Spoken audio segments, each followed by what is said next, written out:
Thank you for joining us. Thank God it's Friday. I hope you enjoyed the music. I played some Two-Face songs. There's Two-Face, there's Nice, Asha. Good afternoon, Chariots. That's about everything we played today. And some nice. Was there jazz at the beginning? Anyway, it was nice, right? And of course, our opening song by Adoni and Nefertiti. All right. So yeah, let's do what we usually do whenever we get on here.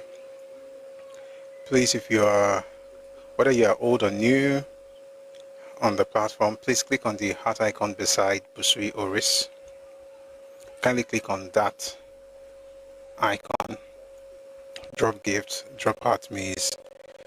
If you are not a member, click on it to join. If you're already a member, please click on that, and then you can drop gifts and stuff that help push the live to the FYP. Like I always say, if you join us on YouTube or Facebook, FYP is just the term for you page.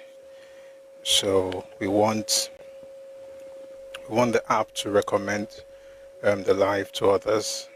So we ask that you please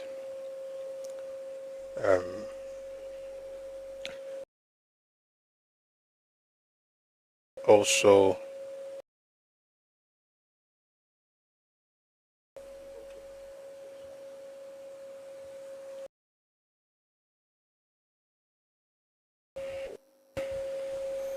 we have a bit of ground to cover today.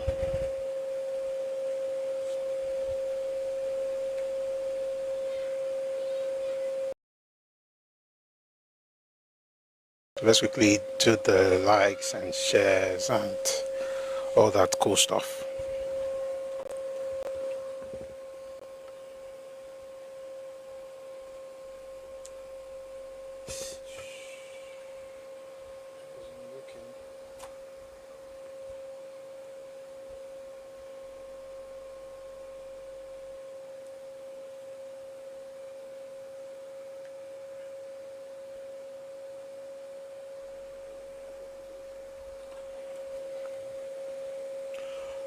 All right, 1 second, please.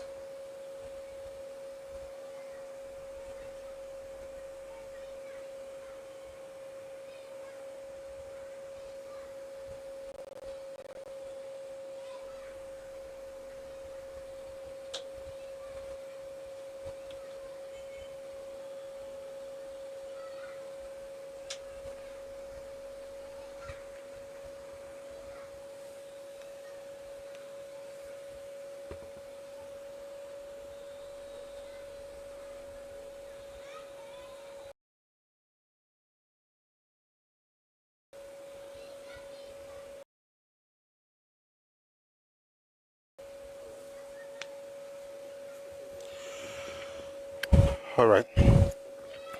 So please, let's like the live.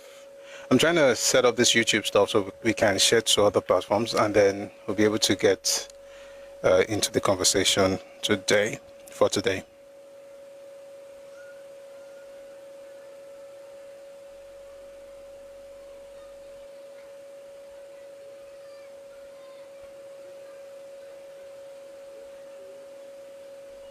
You are the one that we praise.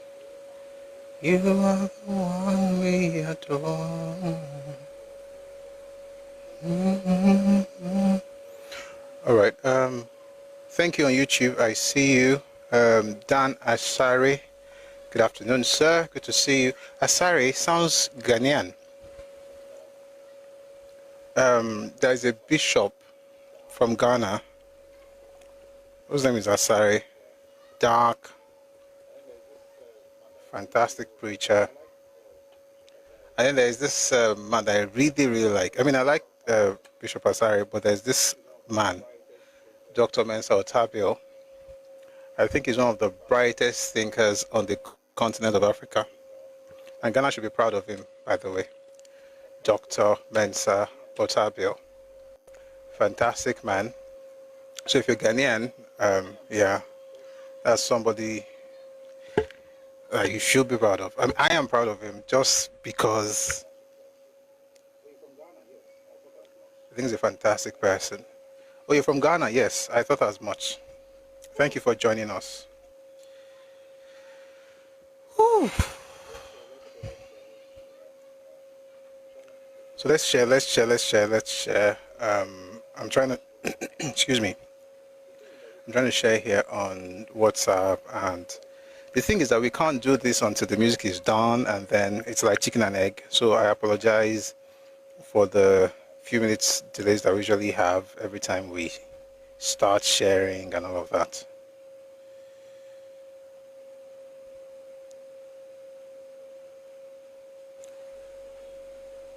Misola, Pastor Tabitha is highly revered in Ghana. Oh, as it should. As it should. He's he's an amazing man, right? I like people that can think and they don't have to jettison their identity, you know, even when they're interacting with stuff from other spaces. And Dr. Mensa is a fantastic example of such people. So, yeah, I'm glad you revere him. You should. You really have to. You must. All right. For some weird reasons, be like say Ghanaian talk, not they finish. Oh, Ghanaian talk, not they finish, and we are here for it, aren't we? We are here for it, so we don't mind covering it, talking about what's happening there. So Ghana is going to feature in today's news again, just because it's the news and it's happening.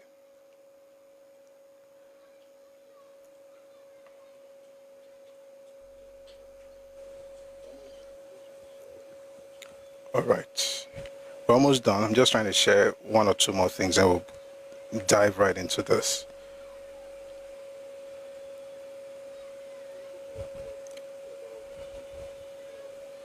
And the folks who ask about Twitter,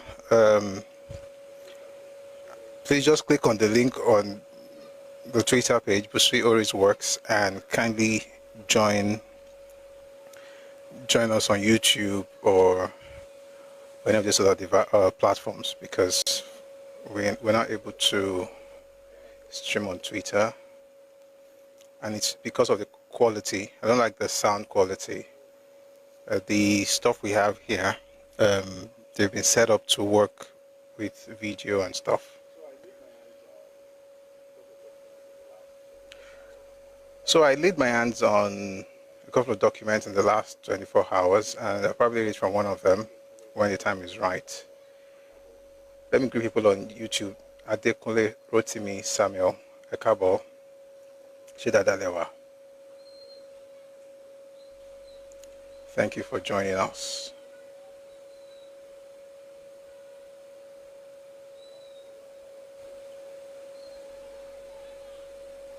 All right. Just one more second, and that is done. We're here now, we're back. Okay.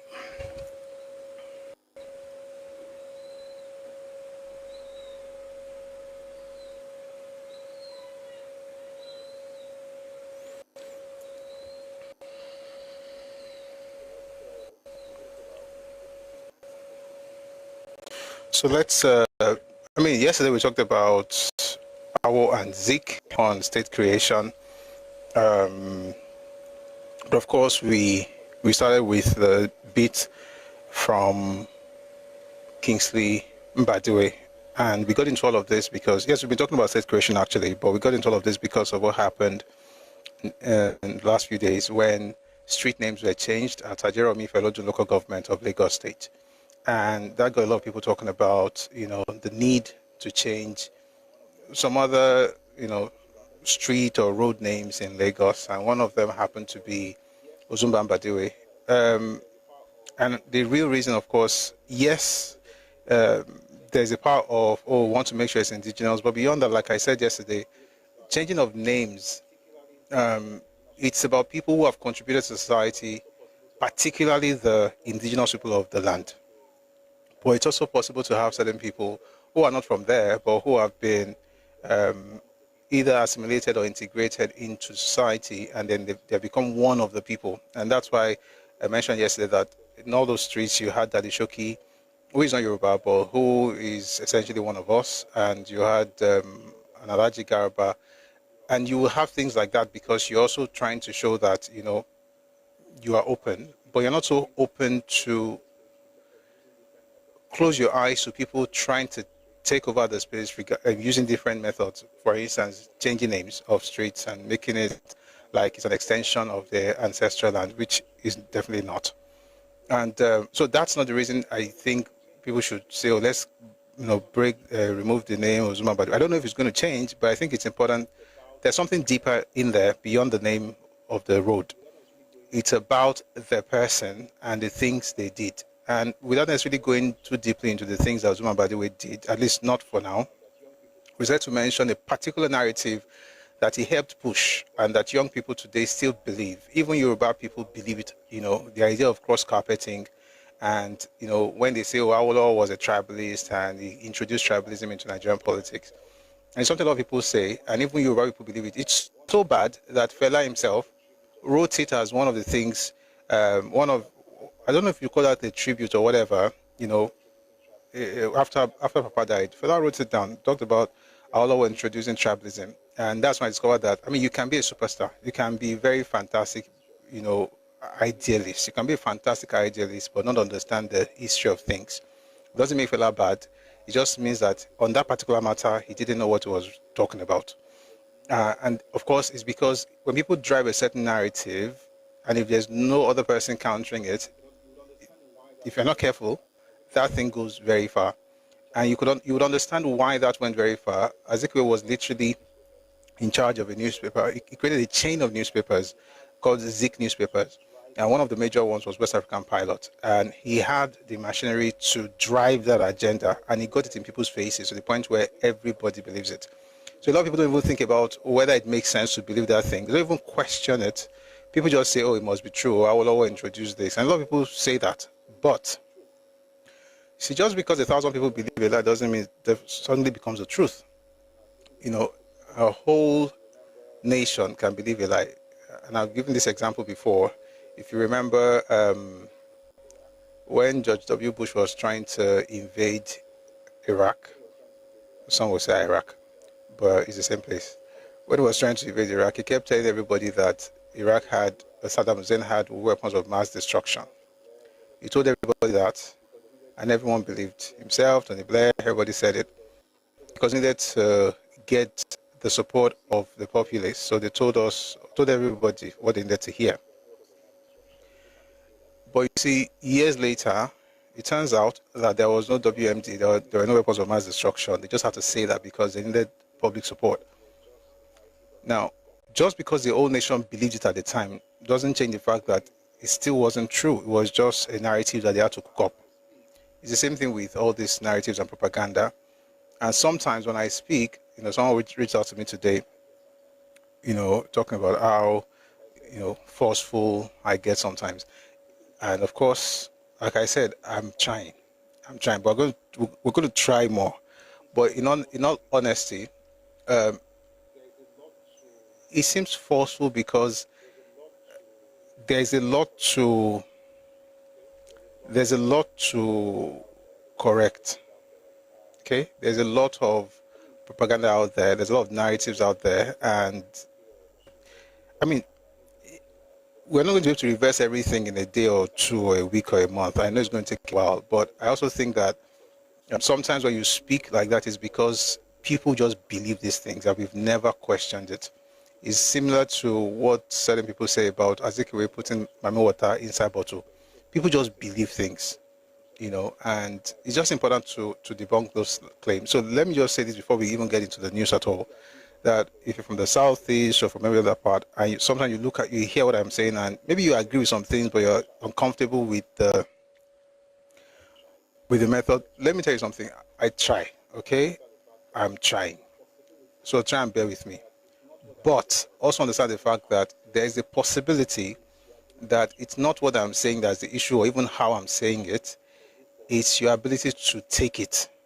And so you deny it or look for ways to anything to make you not want to accept it, even if it's, no matter how gentle I pass the message across, you still want to find something. But just to tell such people, don't worry, I'm not here to fight you. And yes, if you also notice I don't say everything I want to say, sometimes I'll stop myself midway, because if you read some of these things, you won't have good words for certain people. Maybe not an ethnic group, but certain people. And to make matters worse, because those people are your heroes and your idols, it becomes difficult for you to accept the truth. But please, just try and accept. Don't even accept it just because I'm saying it. Check it out, like study, try and research, right? And I'm not doing go and verify. And that's why I mentioned the books I read. I don't have to. Somebody told me something about the books I was calling and things. I was like, but just what the Bible said. So what's the essence of, I'll just come around. Imagine a pastor coming and say, the Bible says this, the Bible says that, the Bible says this. It might seem like, yes, he's an orator and he's able to, but he's not teaching anybody anything. He's just talking at them. The Bible says, the Bible says, the Bible says. The way to, and I was trained as a minister, and I've said that before, the way to raise people that can actually check to even controvert it. Let me give an example in the Bible, in Acts. So Paul, great man, went somewhere to preach. After saying everything he wanted to say, the place is called Berea. Those people decided to go and check if the things that Paul said were true. I think that's the best way to learn, right? And the way to do it, of course, is to refer. Instead of saying the Bible says, I'll just say this book or that book, because the Bible is a compilation of many books. There are 66 in all, at least the one we all use. Protestant, I am a Protestant.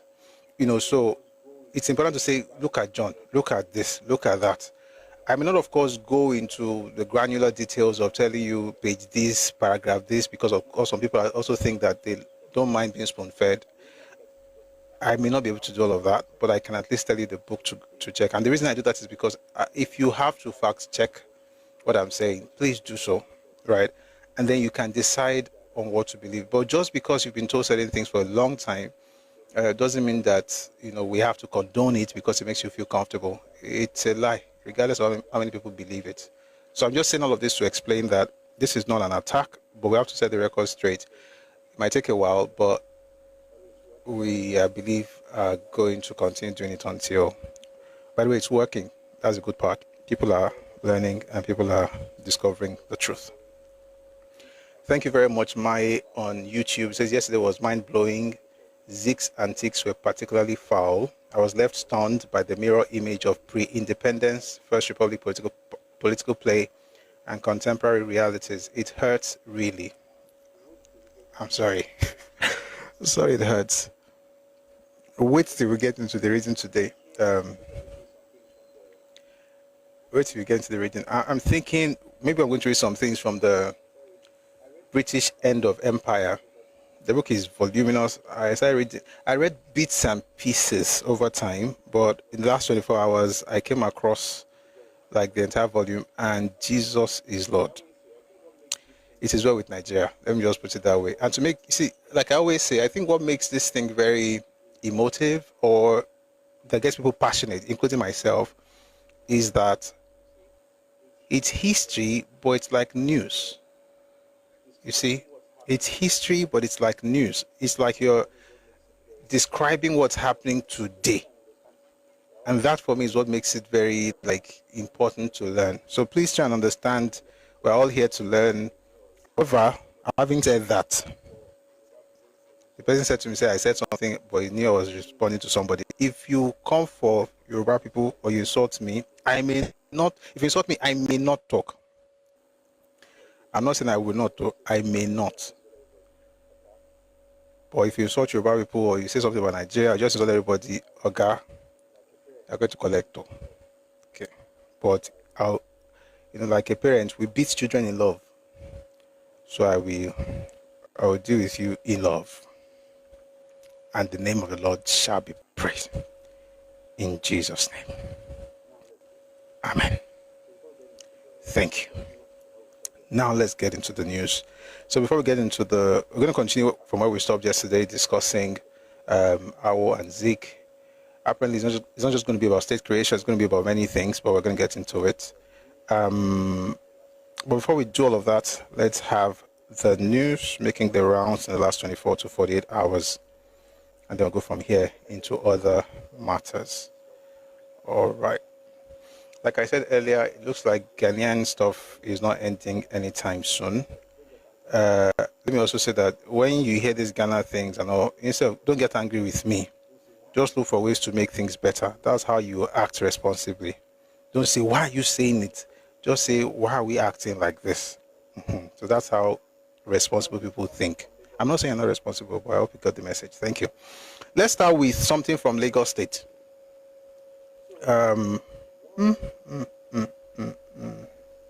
So one young man who is just an interesting person, saying all kinds of things about sexual assault in Yoruba land and stuff, and was saying, "Oh, as Yoruba people, we don't talk about things enough." Of course, he's one of the Yoruba bots. By the way, if you're just hearing that for the first time, Yoruba bots are essentially Yoruba people who are still evolving. Not just in their thinking, like all of us, but in their understanding of their own identity. Okay, so they are somewhat lost in between. They are Yoruba, but they are not sure, So, I'm also be from Gbemungbami. So, it is sort of sexual assault. And somebody was writing that the irony is that Lagos domestic, what's DSV? I think it's Domestic and Sexual Violence Agency. 1 second. Just to be sure.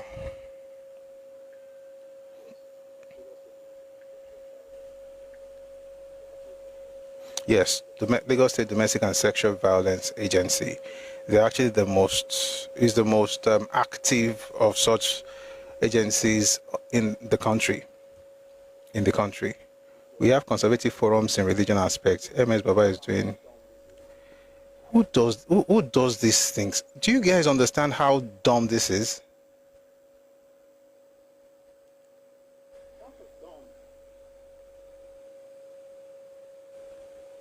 That was dumb.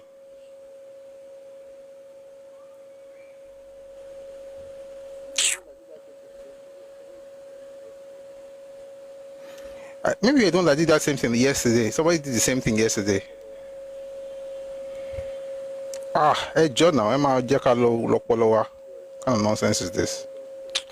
Anyway, so they were responding to him that the Lagos State Domestic Sexual and Violence Agency is actually the most efficient in the country. And I think it's important to start with this one because you hear these narratives about, oh, there's something wrong. And I'm not saying it's perfect, it can be better, but it's important to also acknowledge when we are making progress, that we don't, go on with the narrative of everything is not good in Yoruba land. All right. Moving away from that.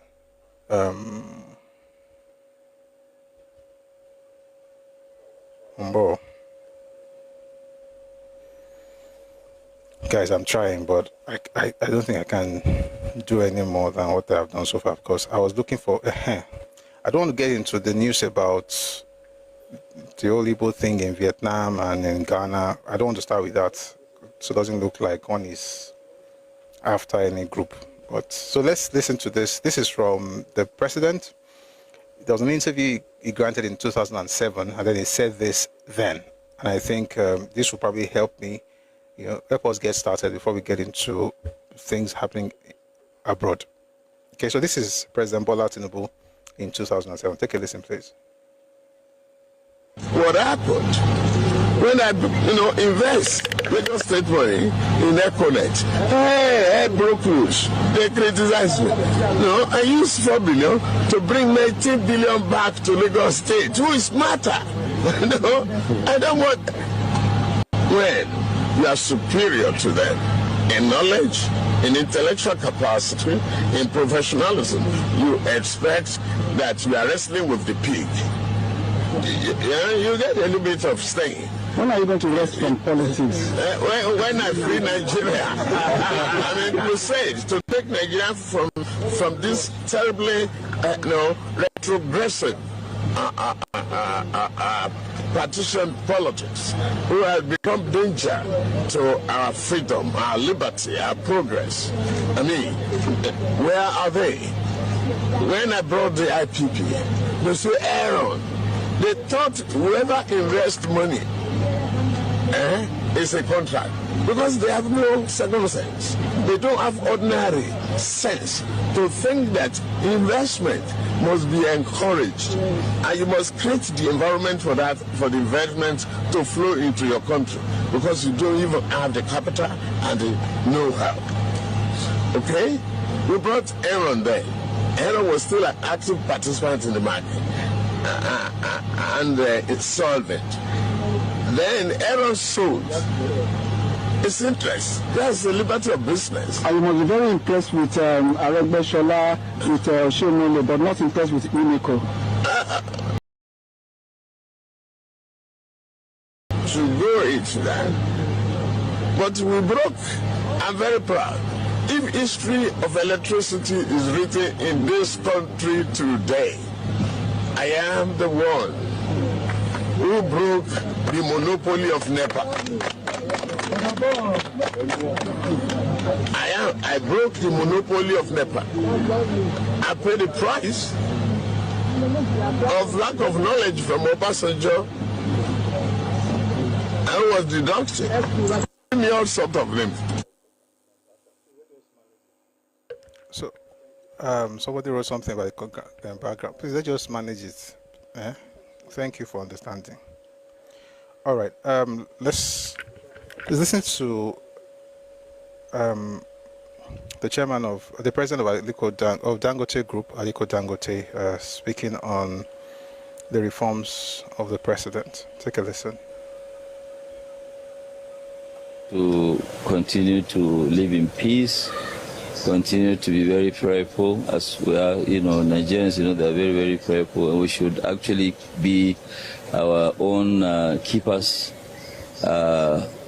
Religion, everybody has his own belief, and I believe that we should all live in peace. And may the Almighty God keep us in a very, very safe place. Nigeria has many, many potentials, and we need to just keep working hard and keep praying hard. Okay, it's the second half of this administration. You have talked about the economy at several fora. What do you see of the next 2 years under this administration? I think the next 2 years will actually be extremely very good. It will be much better than the first 2 years.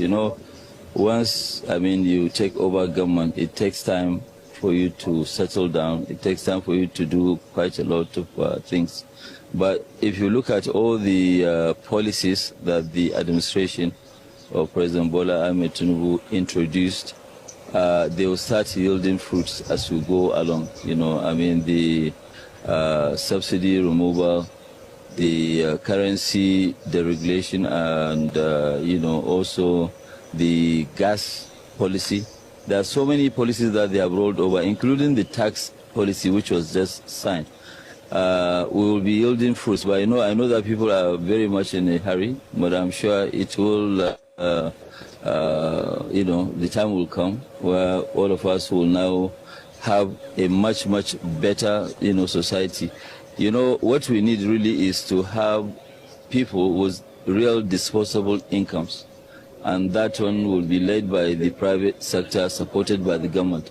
Once we will have what you call a lively, decent salary, then things will change. Nobody will go and participate in either Boko Haram, kidnapping, banditry, or whatever. Thank you. Thank you. All right. Okay. So there was a special Federal Executive Council meeting held in honor of the former president, Muhammadu Buhari. His son was there, and of course the president was available. I'm going to play his son's speech first, and then I'll play the president's speech afterwards. Please take a listen to this.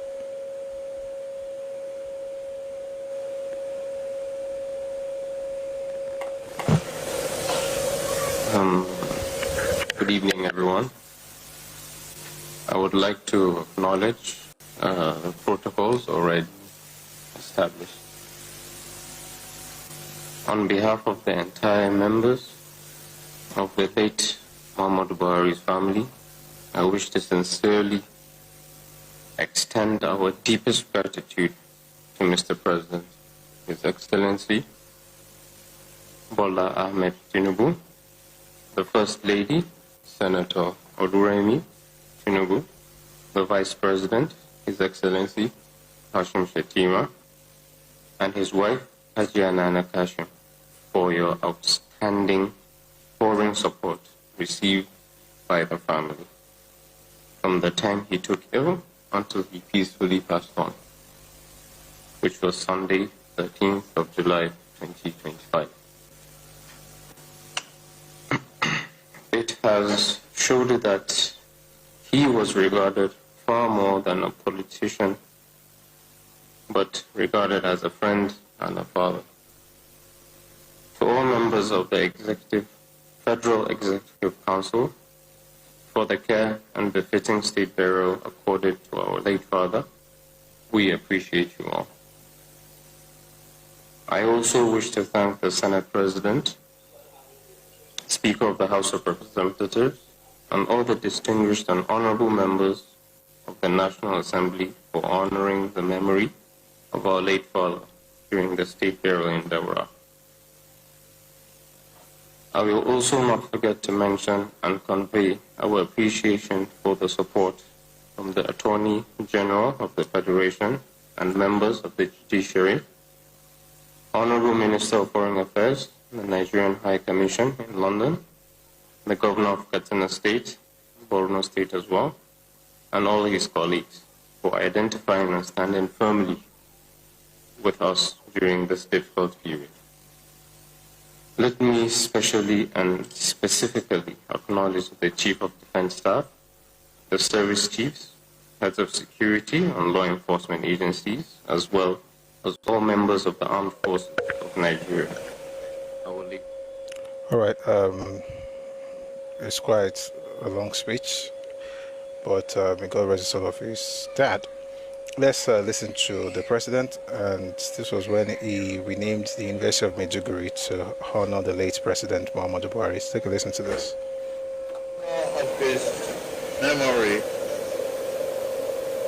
with this special session of the Federal Executive Council expanded, and we adopt the naming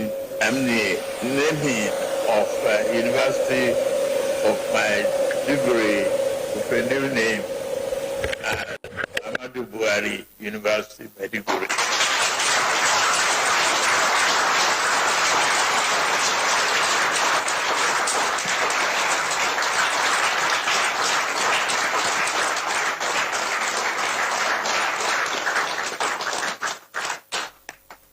Thank you very much. Now the president.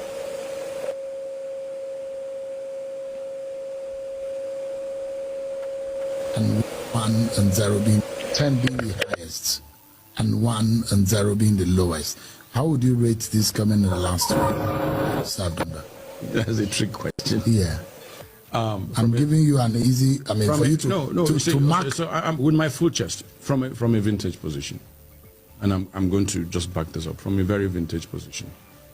First, as a journalist, an investigative journalist of over 3 decades, I've also interrogated the problems of Nigeria over time from an intellectual perspective. I've written about it. I've read reports about developments in this country, various sectors, in comparison to how other countries, for instance, I read what other countries, when they removed subsidy, why they had to remove subsidy, what happened after subsidy. Some countries, it took 4 years before they were able to really stabilize and make sure the cost of living comes down. Because the laws of economics will not change because it's Nigeria. This country, before this country, 5 other countries have removed subsidy. And when you read the story, it took 3 to 4 years before they were able to bring down the cost of living, but a constant effort at addressing those challenges. So my point is, I also haven't been part of a previous government as a minister. And with what I've seen in just 2 years, the production, the ideas, the initiatives, even some of the results we're seeing, and to couple it up, the boldness and courage. You know, it's only the person who stands in the arena and is facing the board that knows what is up. You have a president who knows, look, no more Band-Aid. Let's have the surgery. I will comfortably, as we hit the half mark, I will comfortably give the administration 6.5. With the benefit of the doubt that with another 2 years ahead of us, some of this impact, the results we're expecting, will begin to manifest. So you rate this government 6.5 over 10? Absolutely. In performance? Yes.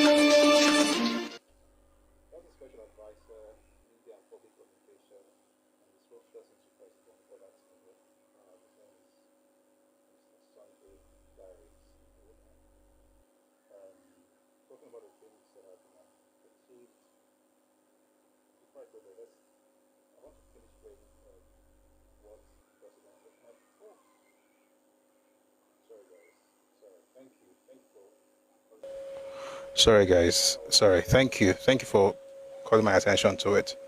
So I was saying that that's the Special Advisor, Minister and Public Communication, spokesperson to President Bola Tinubu, Sunday Dari. He was a former Minister of Youth and Sports under Buhari, and is the one who said he would score this government 6.5 over 10. And speaking of scoring the government, inflation drops for the third consecutive month in 2025. In January, this is from Nigerian Bureau of Statistics. Headline inflation in January was 24.5%. In February was 23.18%. In March, 24.23%. In April, 23.71%. In May, 22.97%. June was 22.22%. The food inflation rate in June was 21.97%, while the core inflation was 22.76%. You find that in the document by the Nigerian Bureau of Statistics. They have the graphs and food index and urban, all items inflation. The highest rise is Borno, 31.63% year on year, and then for the month it's Ekiti, 5.39%. All right, so if you want to have more information, you get that on the Nigerian Bureau of Statistics website. Also, according to the Nigerian currency,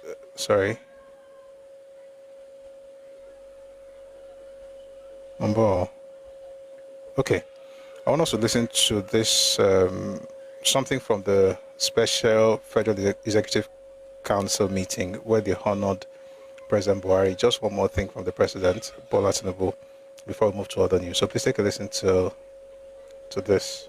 He paid glowing tribute at that FEC session. So take a listen, please. Nigeria's journey. Born before the independence, he became a young soldier in the struggle to keep our nation whole.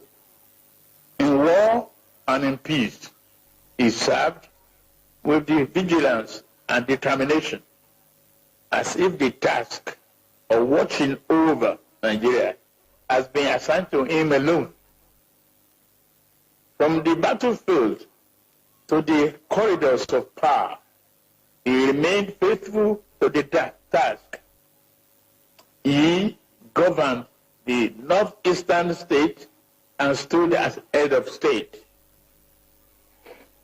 Years later, his return to the chair to chair the Petroleum Trust Fund, which he administered with Spartan rigor and complete fidelity to the public good.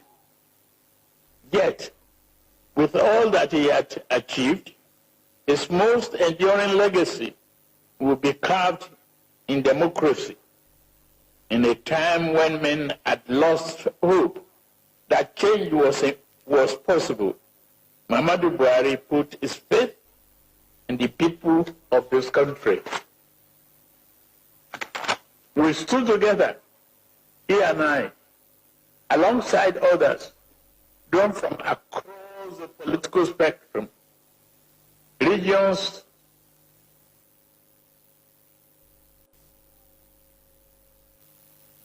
from one ruling party to another.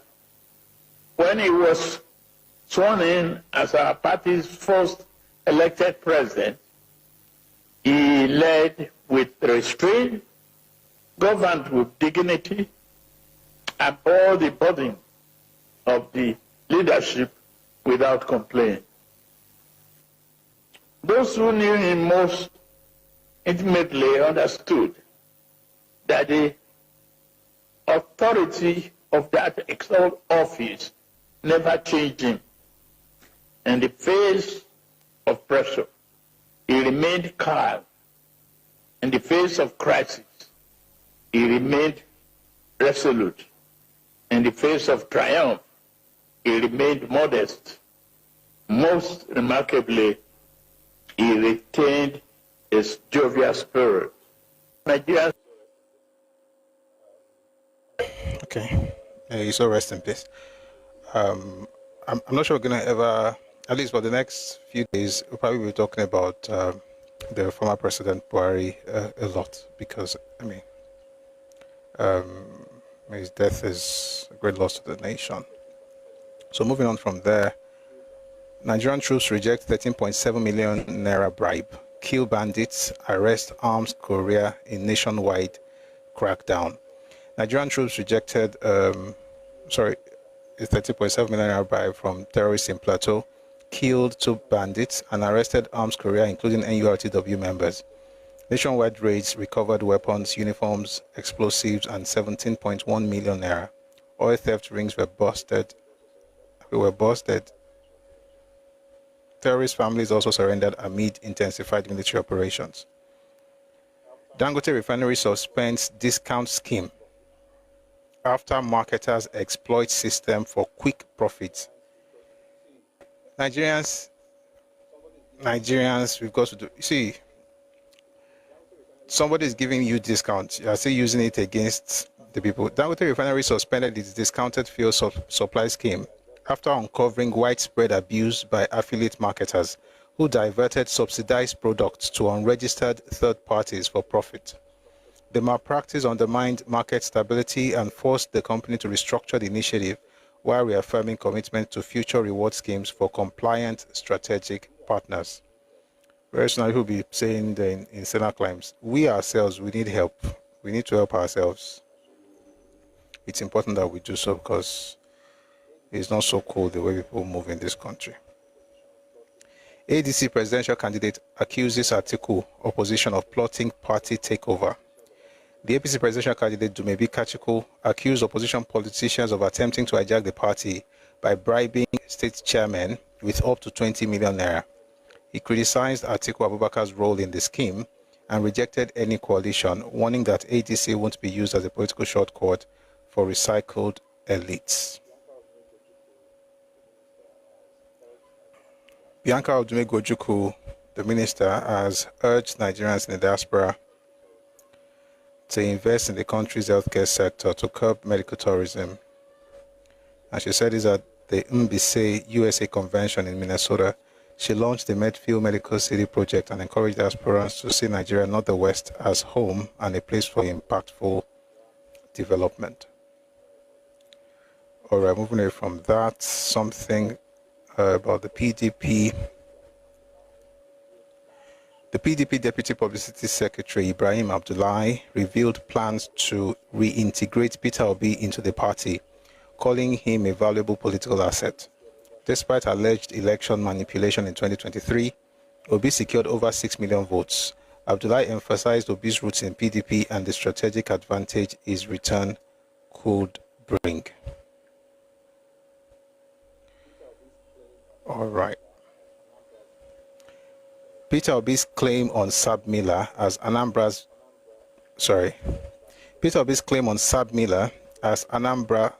biggest taxpayer is false. Who is saying this? The state's revenue chief. Let me read the news and I'll now go back to the breakdown. The Anambra government has refuted recent claims by former Governor Peter Obi that Sab Miller, a multinational beverage company, was the state's highest taxpayer during his administration. The state government described Obi's assertion as misleading and lacking in factual accuracy, urging the public to disregard what it termed half-truth. In a statement issued on Thursday, the chairman of the Anambra State Internal Revenue Service, AIRS, Dr. Greg U. Ezelo, noted that the claim is misleading and not supported by data. Dr. Ezelo clarified that while the state has recorded substantial growth in its internally generated revenue, IGR, from a low of 1.5 billion to 2. Well, I was expecting something huge. Anyway, from a low of 1.5 billion to 2 billion naira monthly in previous years to a consistent 4 billion naira per month and a peak of 10.5 billion in May 2025, the top corporate taxpayers list tells a different story. A review of the last 2 years' tax data, excluding federal institutions but covering all corporate bodies, including Sab Miller, shows that Sab Miller Companies comes in a distant 6th position behind Fidelity Bank PLC with a gross tax payment of 656.5 million naira in 2 years, which means Peter Obi lied. No surprises there. No surprises whatsoever. Moving on from that to something good news. The Nigerian Education Loan Fund, NEL Fund, has announced the disbursement of over 73.2 billion naira to 396,000 students across the country under the federal government student loan program.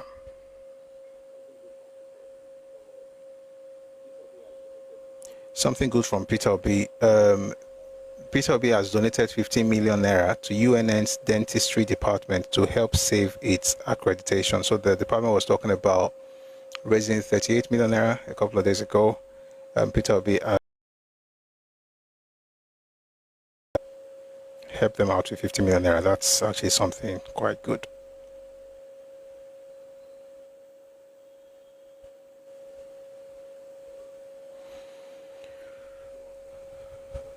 Okay, a few more things before we move to the other direction. I'm trying not to go there yet, but we'll see. Yeah, a petroleum tanker exploded in Ibadan, the Oyo State capital. The tanker was carrying 33,000 liters of petrol. Sad. Sad, sad, sad.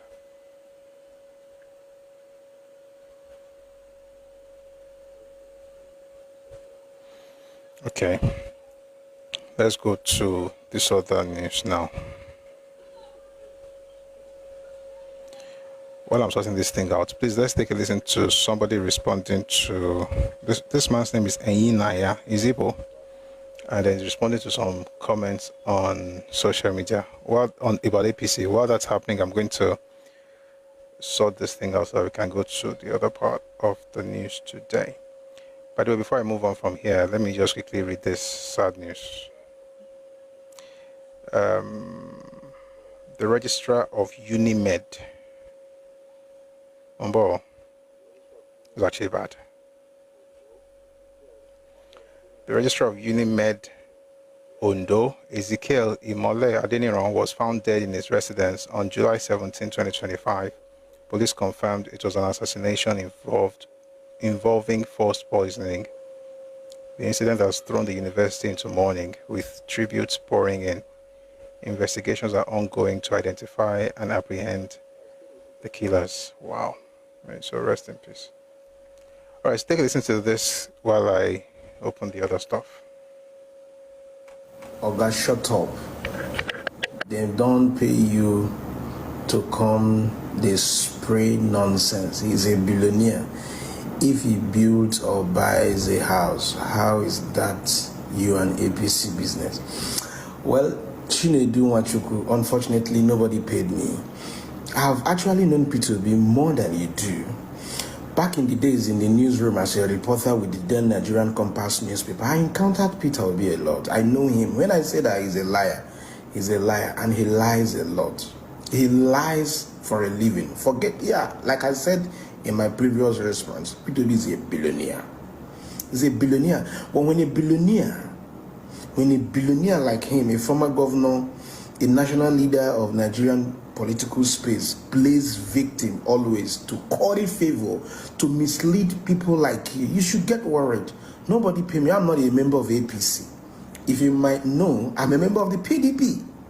I'm not a member of the APC, and nobody paid me. If anybody should pay me, I think it should be P2B for helping him to get some more senses. But that said, I'm not paid. But look, I want all of us to ponder and ask ourselves. Assuming that Peter Obi did not set out to mislead the public, upon hearing that his brother's house, I said his brother's house, has been demolished in Lagos, as a big man and former governor, what was he or is he supposed to do? Is going to the site of the demolished house to set up camera and begin to lie and appeal to people's sentiments and emotion, trying to blackmail others? Was that the right thing to do? All right, that was just another episode of Peter Obi being Peter Obi. But let me read the response. I read it earlier, but this is the breakdown that I said I was going to come back to, of the Anambra state government to Peter Obi's claims of Sam Miller, being the greatest thing since sliced bread. So let me read it from here. Government. This is the letterhead of the government of Anambra State of Nigeria, Anambra State Internal Revenue Service, Peter Obi on Sam Miller Brewery's facts and figures. The attention of the service has been drawn to some public domain of claims regarding the fact that Sam Miller Breweries is the highest taxpayer in the state. For the avoidance of doubt, while the service has made very monumental strides in increasing the internally generated revenue of the state, from its very low ebb of between 1.5 billion to 2 billion per month and even much lower in the previous years, the tax collection has consistently moved up to 4 billion per month and with an all-time high of 10.5 billion in the month of May 2025. A double check on the last 2 years, see data below, a double check on the last 2 years' data, see table below on tax collections across corporate bodies, including Sam Miller, but excluding federal institutions, which contribute hugely to the state's IGR, especially the pay-as-you-earn taxes, showed the position of the top payers in the state, the top 6. So let me just quickly read that one and then we'll move on. First Bank is number 1. I won't go into the details. Zenith Bank number 2. United Bank for Africa number 3. Access Bank number 4. Fidelity Bank number 5. Where are the manufacturing and the banks number 1 to 5? Wow, that's interesting actually. Anyway, number 6 is International Breweries PLC. Interestingly, Sam Miller Company comes a distant 6th position behind Fidelity Bank with a gross payment of 656.5. Wow. Anyway, I was looking for like the companies apart from banks, but they are not there, so maybe they are thinking of helping us with that some other time if they happen. Before I go on to read some of the things, some things happening in Philippines, but before we read that, let's listen to, we played a video the other day about a group of people who were asked about the president's death, the former president's death, and they were told that he died in 2017. There's another group who were also asked the same question. Take a listen to their own responses. Buhari, former president of Nigeria. Yes, God Almighty, let him rest in peace. Okay, so people say Buhari will not rest in peace. Where from? Na Jubri. No, na Buhari die. Na Buhari die. All the people where they talk there, when they just talk waiting them like. Na Buhari don't die. May God forgive him. May God forgive all of them. Now Buhari don't die. Making them return Nigeria. They no swam. They show Buhari now. Who did they no swam? People will watch and see and say na Buhari. People will go there. All in the cabinet they go now. People will follow do government. I made all of them. If you don't be Buhari, die. Since you for no say don't be Buhari they rule us, but we will not say na Buhari. What will you say of former president legacy? The thing where Buhari do way give you the very yesterday. This is Buhari. But the people, most of the people we interviewed yesterday were saying that man was not Buhari, that it was Jubri. Buhari was cloned. The person that ruled us was cloned. Listen to me. Jubri from where? From Sudan. Why they not carry and go Sudan now? Why they carry and call Douala? Jubri from Douala. So what do you have to say of the legacy all of our politicians, our big men, all of them there yesterday? Why they no say, they no say. You say that they don't just cover and fall because they don't want me to happen to Yaradua. He died for ya. Where does that call him? No be people go carry him from where he died come. I mean, I don't baby they carry them. What did they call this? Our former head of state, he destroyed the country. So what message do you have for his family? The condolence message? The condolence message I have for the family, let them carry it. Buhari call you. Buhari no cool.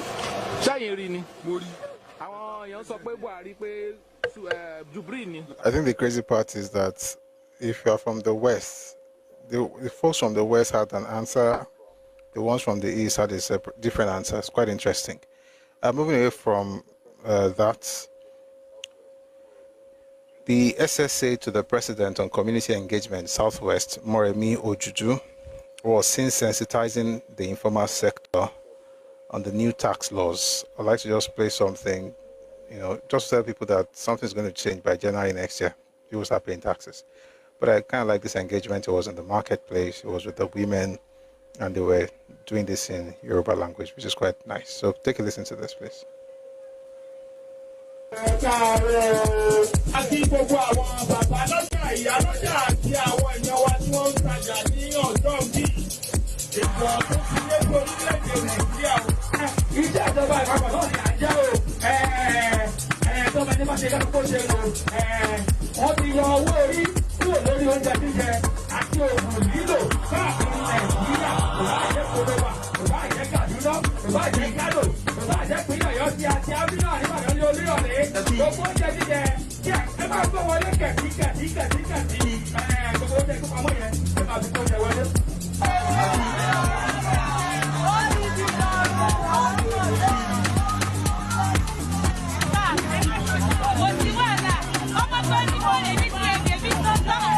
Gbogbo nǹkan tó sọ fún wa lórí láti ìbọn bí ó ti yé wa pátápátá a dúpẹ́ lọ́wọ́ ìjọba Tinubu pé wọ́n ṣe gan o gbogbo ẹni ìrọ̀rùn láti ìbọn bí ó ti yé wa kò yé wa tẹ́lẹ̀ kó ti yé wa bẹ́ẹ̀.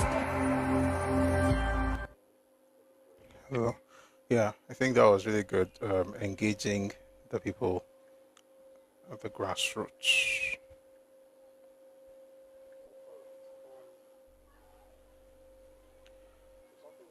All right. So something is happening in South Africa. I'd like you to take a listen to this.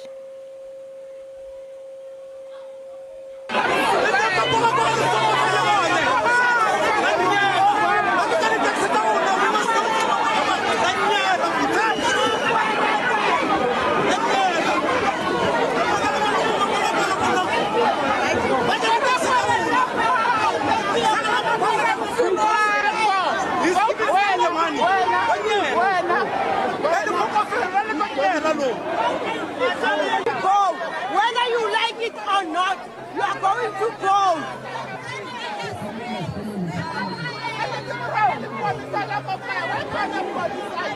Nigerians, will you please go to to Nigeria. Zimbabweans, will you please go to Zimbabwe?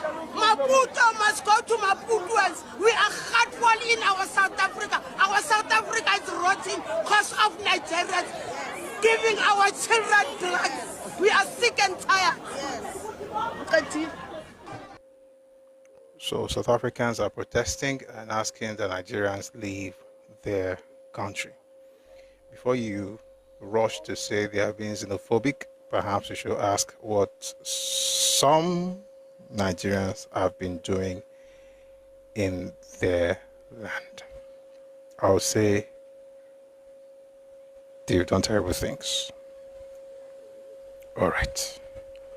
Moving on from that. Something related to that.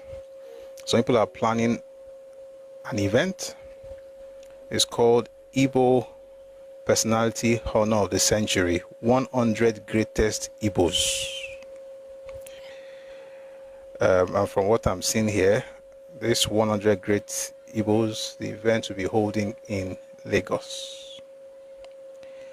You may say, so what's the big deal? I'll read something to you first. What's today's date? Today is 18th. Okay. So here's a letter that was sent by the Ikwere People's Association to the Inspector General of Police, Nigerian Police Force, Louis Edet House, Shehu Shagari Way, Central Business District, Abuja.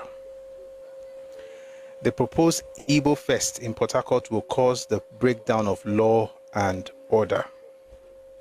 We write to draw your attention to a highly combustible issue that has the potential of threatening the existing law and order in Port Harcourt. This emergent threat to law and order is predicated on a provocative proposal by the Igbo community in Port Harcourt to host their Igbo Fest in the city of Port Harcourt on July 27, 2025 at Model Primary School, GRA, besides Polo Club. Consequently, Ikwere People's Association wishes to emphatically declare as follows. Number one, that Ikwere people are not Igbos.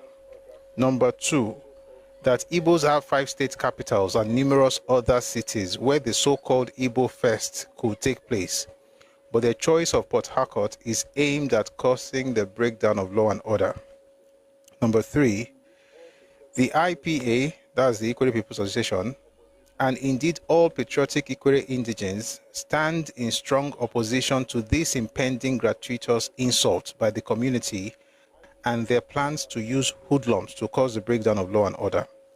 IPA and other affiliate pan-Ikwere organizations are in receipt of credible intelligence report that the Igbo community in PH is hell-bent on bringing chaos into the garden city of Port Harcourt and has perfected hideous plans to import agent provocateurs and muscle-bound thugs to shield the 27 July celebration, where they intend to declare Rivers State as an Igbo state and impose sit-at-home order on Rivers State. This is a secret agenda behind the July 27 celebration.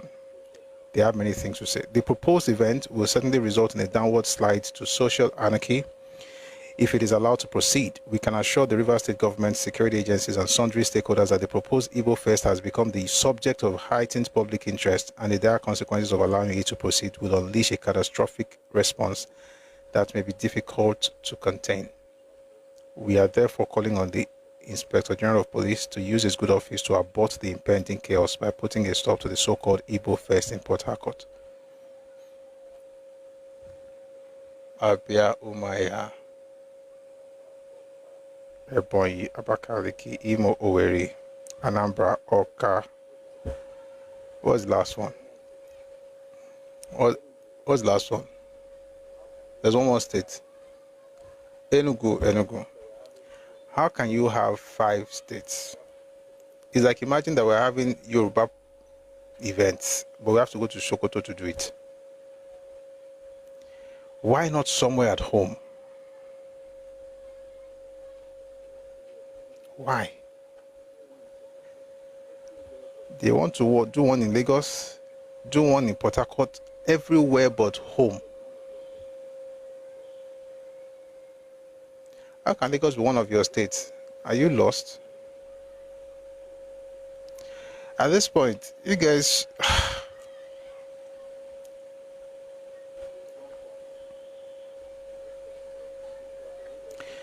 this is one from Nwodiali. If you are from Rivers State, especially Ikwere, do not give your children Igbo names. The Igbo expansionists, besides bastards, I won't say it's legitimate, kiniko, do not understand good intentions. Every hand of friendship extended to them is interpreted by them as an invitation to annex and culturally replace you. If anybody understands Igbos, it should be the Ikwere. Walai, read the book by Elechi Amadi, Sunset in Biafra. They understand themselves. And by the way, Elechi Amadi was very, very measured. I have other ones that are not very measured, so let's not talk about those other ones. I just wonder what is chasing people away from their home. At home that they say you must not come home, or how would you be moving from one place to another? Shall be looking for trouble. Say, I want to organize a man. What happened at home? You homeless.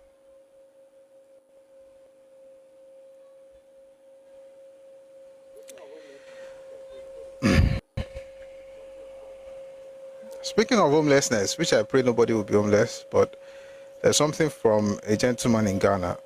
I said Ghana thing has not ended up. Sorry, eh? We're all here together. We are all in Ghana. Ghana, I'm not sure I like this thing, but it is what it is. Take a listen to this, please.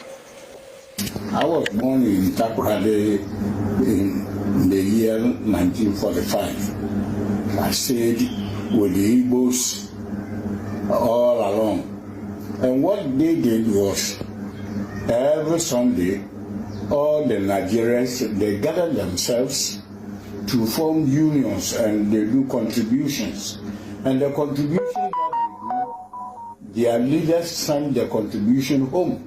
So they use it to develop their native towns for them. Some use to build houses and so forth. This is what we came to meet in the Goku time. They didn't form a kingdom. It was a Sunday.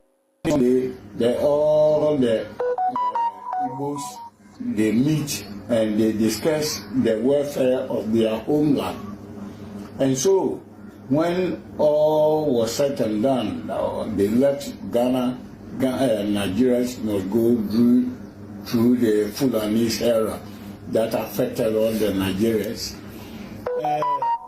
They went, and within even the Nigerian kingdom, the Nigerian federal government, the Igbos are some sort of worrisome and troublesome tribes that all of them they know. The Igbos, like our counterpart of the Ashantis, the Ashantis are more civilized species than the Igbos, because all of them were in the hinterland. If you look at the Ashantis, they were in the hinterland. There was no sea to them. The same thing like the Igbos, they were also in the hinterland, no sea. But our own Ashantis were disciplined and cultured than them. So all the time they felt the Nigeria oil, they had to have their share, but they didn't near the oil. The people that near the oil was the Ijaws, and then the Robos and the Chekiris and so forth. We call them Bendelites.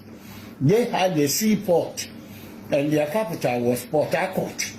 And the Igbos all the time, they had the mind to capture Port Harcourt to be their trading friend, because they were the people that do trading very well. They didn't have the opportunity, so they decided to fight and capture Port Harcourt. They asked the Ijaws, the Chekiris, the Bendelite to join them to fight. Yeah. This man is Ghanaian. Like I say, he actually knows. He knows what he's talking about. I'm going to play something from the same Ghana. Before I do that, let me just read something here first. 5 Nigerians were arrested in Angeles City, Pampanga, on Thursday for allegedly kidnapping their compatriots. According to Philstar, the suspects, namely Evans Enweriaku Chinemerem, David Chidera Ibugbulamo, Nwokeke Christian Ihechuku, Nwokeke Kajothan Chinemerem, and Okonkwo Emmanuel Kosiso, who are all residents of Angeles City, are facing criminal complaints of kidnapping for ransom and violation of Republic Act 10591 or the Comprehensive Firearms and Ammunition Regulation Act. Central Luzon Police Director Brigadier General Rodrigo Maranan said the suspects were arrested when the operatives of the Philippine National Police Anti-Kidnapping Group, together with the Mabalacat City and Angeles City Police, raided their hideouts in Barangay Malabanias at 5 a.m. Maranan added that the operation was based on information from the anti-kidnapping group that the suspects kidnapped their fellow Nigerian, Kingsley Chukwemeka Ikeaguna, a student residing at urban resort residences in Paranaque City, and held the victim for ransom in Philippines.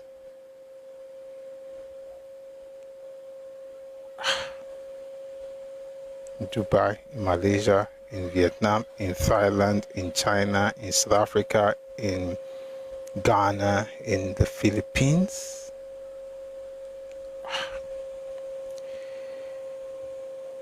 It is well. This back to Ghana. Some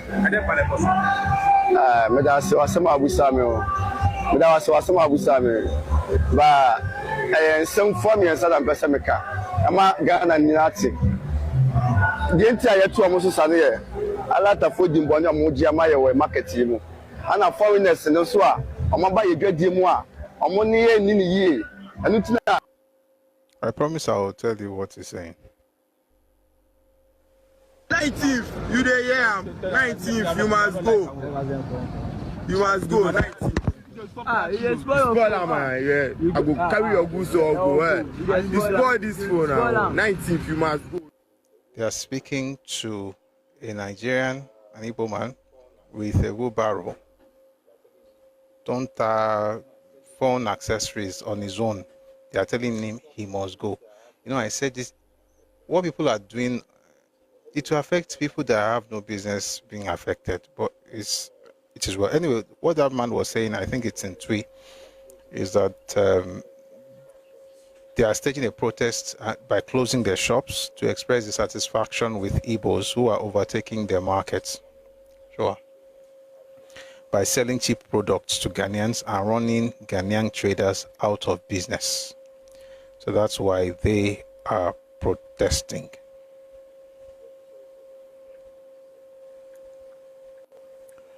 I just feel sorry for this one that is selling stuff on his own. It is well. Sorry. There's another video. This time is not from Philippines. It's not from Pakistan or even Ghana. This one is from faraway Vietnam.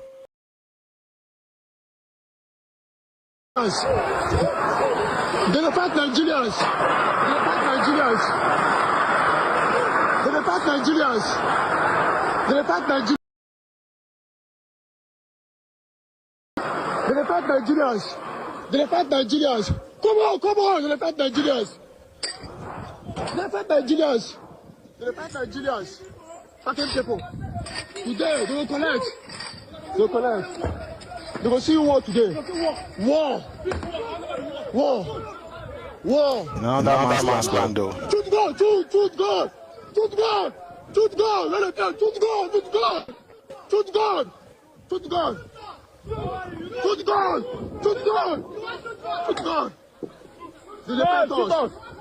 They fight us. You want to kill us? They fight us. They fight us.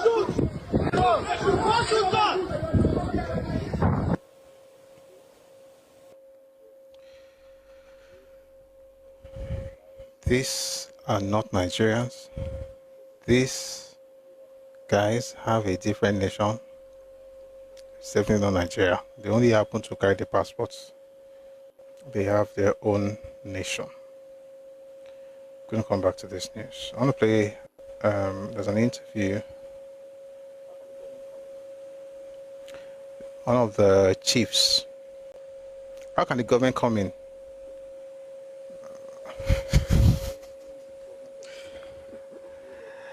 By advising the government of those countries to jail all these people, and then when they are repatriated, they should be imprisoned. You can't be going everywhere and reacting crazy now. Somebody said, I think we should exercise patience and let cool heads prevail. The guy has apologized on the issue of criminality on foreign land, the Nigerian Foreign Affairs. You think I'm talking about you, Dan, in Ghana? You are just the latest episode. It's deeper than what you think. Somebody says the Igbos stood their ground. You are thinking like a goat. You stood your ground against the police in Vietnam. Well, you know, you have ancestors from Japan. Maybe they came through Vietnam, so you are probably indigenous to Vietnam as well. One more thing, then I'll read the best thing I think they have done ever in the Eastern region. I'll read it after this video. And I think it's, I mean, kudos to them, or kundus, but I'm going to read what I consider to be a very, very wise thing that the Igbo leaders are doing. But that'll be after this. Never existed. All of what has been happening is generated anger in some people. Some people it's generated laughter. Some people take it very serious. The foreign minister had a meeting with your colleague. Yeah. Were you at that meeting? No, I wasn't. Okay. I went for so where are we on the matter? Well, excuse me. Yeah. What you said is actually what's going on today in the whole Ghana, Nigeria, and some parts of the world. But yes, people are reacting to what's going on, but it's all about misinformation. Misinformation? Oh, yes. So what's the correct information? The correct information is that what was accused of never existed. As a matter of fact, when they said Eze Ndigbo in Ghana wants to build Igbo Kingdom in Ghana, have acquired 50 acres of land to build Igbo Kingdom in Ghana. Well, it's a perceived information which... Sorry, always trying to be chief and king. Anyway, Chief Anyekwe Obiora, the traditional prime minister, Onowu, and special assistant. So you have a prime minister in Ghana. Wonderful. You know what? I don't want to. The fact that even saying that it's not true is actually enough to just move on. Let me read something to you. This, by the way, is the best thing I've seen from the Southeast, and we thought. I mean, I think they should be applauded for this. The Southeast Council of Traditional Rulers has officially abolished the use of the title Eze Ndigbo by Igbo leaders residing outside the Igbo land. In a communique signed by prominent traditional rulers, including His Royal Majesty Eze Isi Okeke Eze Imo and His Royal Majesty Igwe Nameka Achebe, leader, the council introduced a new title, Onyendu Ndigbo, to be used by Igbo leaders in foreign lands or outside Nigeria. According to the communique Sarah reporters obtained on Thursday, the decision was made to provide clarity on the use of the title Eze outside Igbo land, citing that it is a sacred traditional title exclusively reserved for recognized traditional rulers in the Southeast. The council explained that a true Eze is enthroned and coronated by his community or kingdom following traditional rites. divinations and sacred ancestral ceremonies. Ceremonial title, but one deeply rooted in Igbo tradition and heritage. The new title, Oyendu Ndigbo, is to be adopted by all leaders. That's the best thing they've said, but they did not address the idea of the kingdom that's and easy. You might as well create one for yourself, Abi. So this has not really addressed that particular thing. But I think at least they're speaking up, like, don't use the title, but they need to actually speak up about the matter itself. People are moving mad. And may God not let us chastity. Lastly, Enugu State Igbo Land, the contractor who is working on the road to fix the Udenu Community Asphalt Road, was seen using wheelbarrows, hands, shovels to repair the road. I wish you could see this video. It's actually just... May I show you?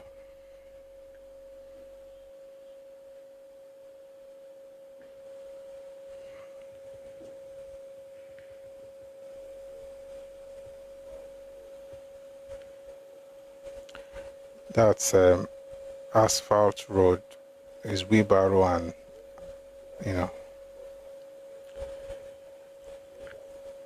see, let me tell you something. If you like, carry hand, pour sand, and make your road like that, it's fine. It's just that it's not people like this that should be insulting the rest of us. So that road, somebody says quality road, I believe it's quality, it's strong, it will last generations. But while you're doing this in your region, I don't think you should be the one telling people how to have leaders or what they should be doing. So that's what I thought I should put out there. But before we go, I want to play something from the SSA, Senior Special Assistant Public Communications to the FCT Minister. Our brother, Larry Olayinka, has something to say about the development in the PDP with the resignation of the former Vice President, Atiku Abubakar. Please take a listen to this.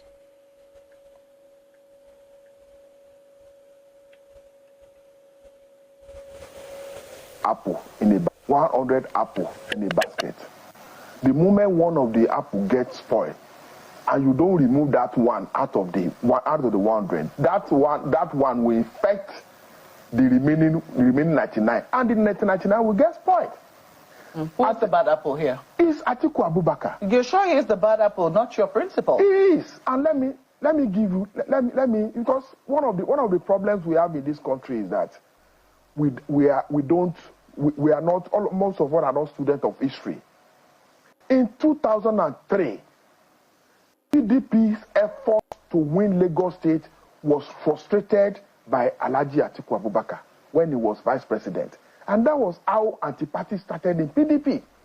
In 2018, you can Google it, when he went to Lagos, he personally apologized for the role he played in frustrating the effort of the PDP to win Lagos State in 2003. Now, look at it. If PDP had taken Lagos State then, look at the effect. That is 2003. In 2007, Atiku Abubakar holds the records of the first Nigerian as vice president, city vice president, that went to another party while still holding the mandate of the PDP as vice president. He went and formed Action Congress with the other people, and he contested as presidential candidate of Action Congress 2007, even as a sitting vice president, holding the mandate of the PDP. In 2014, it was this same Atiku Abubakar that led the rebellion that pulled down the PDP, that took PDP out of power. Right. When he went to APC and he could not get the ticket of APC. On PDP, you can check Google, it is there. Now, the same Atiku Abubakar came back to PDP in 2017. Now, because he has seen that, because the only thing that interests Alhaji Atiku Abubakar is to be president of Nigeria. And I begin to wonder, is it that whether a doctor prescribed presidency to Alhaji Atiku Abubakar so that if you don't become president, something will happen to you. Because that is the way it is. In 1993, let me also say this. In 1993, when Alhaji Abubakar contested for the ticket of SDP in 1993, a lot of us, they will tell us that after the first ballot, that he came third, and there was supposed to be a runoff election between MK Abiola and Babagana Kingibe. That Atiku Abubakar supported MK Abiola. That is, and they will tell us that, oh, because he's a Democrat, he only wants the best for this country. And the issue is this. At the first election, primary of SDP, MK Abiola had 3,617 votes to come first, followed by Kingibe, followed by Atiku. Atiku, who had 2,066 votes. Now, the runoff between Abiola and Kingibe, Atiku said he supported Abiola. And Abiola in the runoff election had 2,683 votes. So what happened to Atiku's 2,066 votes? Meaning that he did not support Abiola at that time. So the only thing that is important to Alhaji Atiku Abubakar is Atiku and Abubakar. Every other thing, the moment he's in this party, he cannot get ticket to contest, he moves to another party. And let me also say this. There is freedom I think within any party. Write this one down. After all right, that's the much we can. He will still leave that coalition and probably come back to PDP as he has been doing. We'll wait and see. By the only thing that is I think within any party. Write this one down. After this experiment in their coalition, which I call coalition of confusion, he will still leave that coalition and probably come back to PDP as he has been doing. We'll wait and see about that. But, a number of people will say that this, people have freedom of association. And what has happened in the PDP, especially... All right. So that's all I wanted to play. If you'd like to be part of the conversation, kindly come up. Let's have your thoughts before we move into the topic proper. So let's I'm going to open the floor now. So if you want to be part of the conversation, kindly send a request. We'll bring you up, have your thoughts, and then we'll move into... We're going to continue from where we stopped yesterday, actually. You guys want me to take a break? Just go straight back.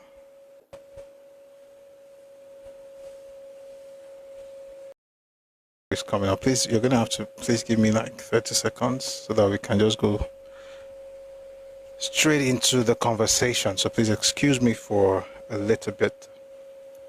Then once we get back, we'll go back to the books and we'll fly.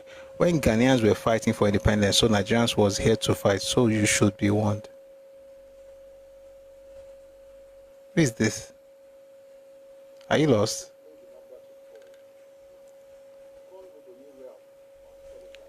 Someone said I should place the number to call. Call Redomi Realm on Telegram. No, you are lost though. You are very lost. You don't understand what's being said. You just came in and started talking trash. Adeyemi, Olayemi, there are people on, I think there are people on YouTube who would like to be part of this. Please call the Telegram handle Redomi Realm. I'm going to put it out here just in case it looks like people on YouTube want to be part of it. Let me just type it. Redomi. Just search for Redomi Realm on Telegram and then you can call in. Let's try it today. It should work. We've never done it before, but I think it's going to work. I will bet this person is Igbo. Oh, okay. It's possible.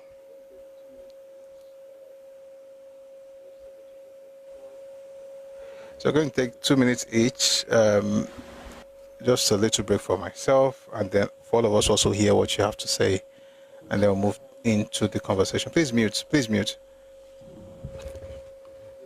All right. So we're going to have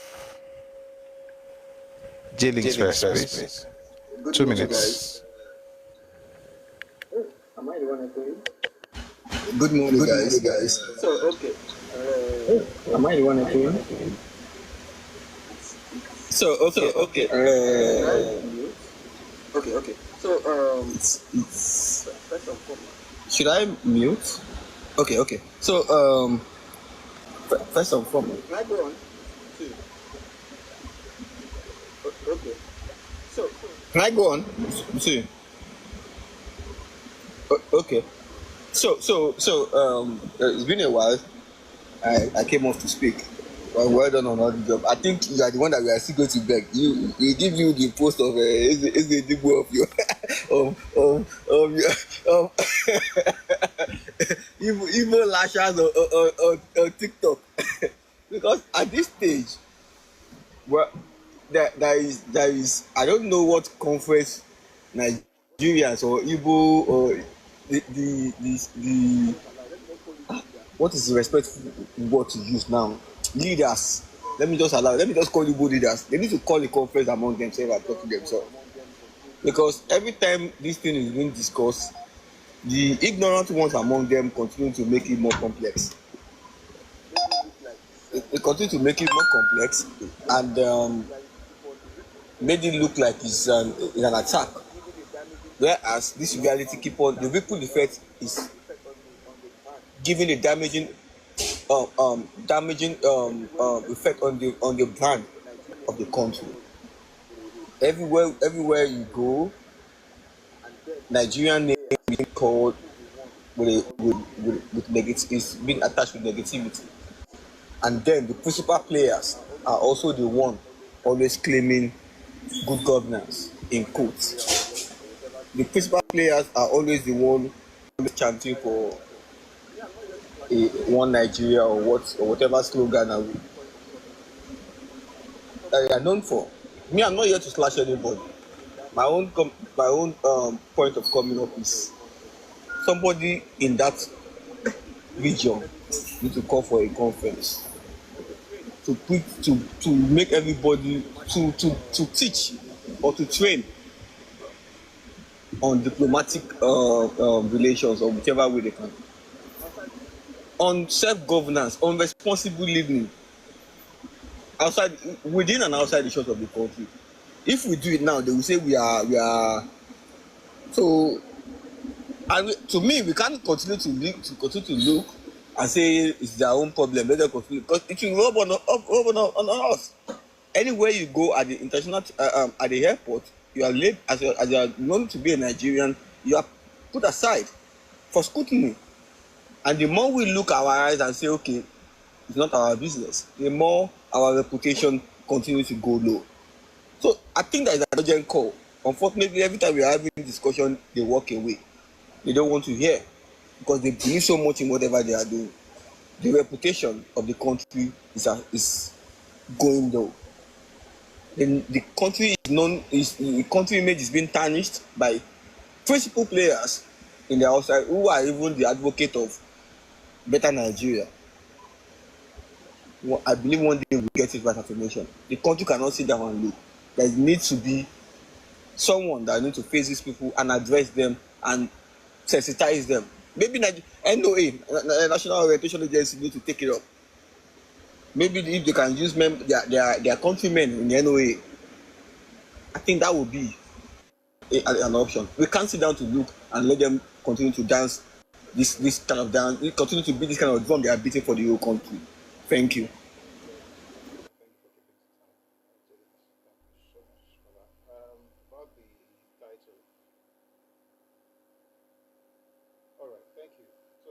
We can't hear you.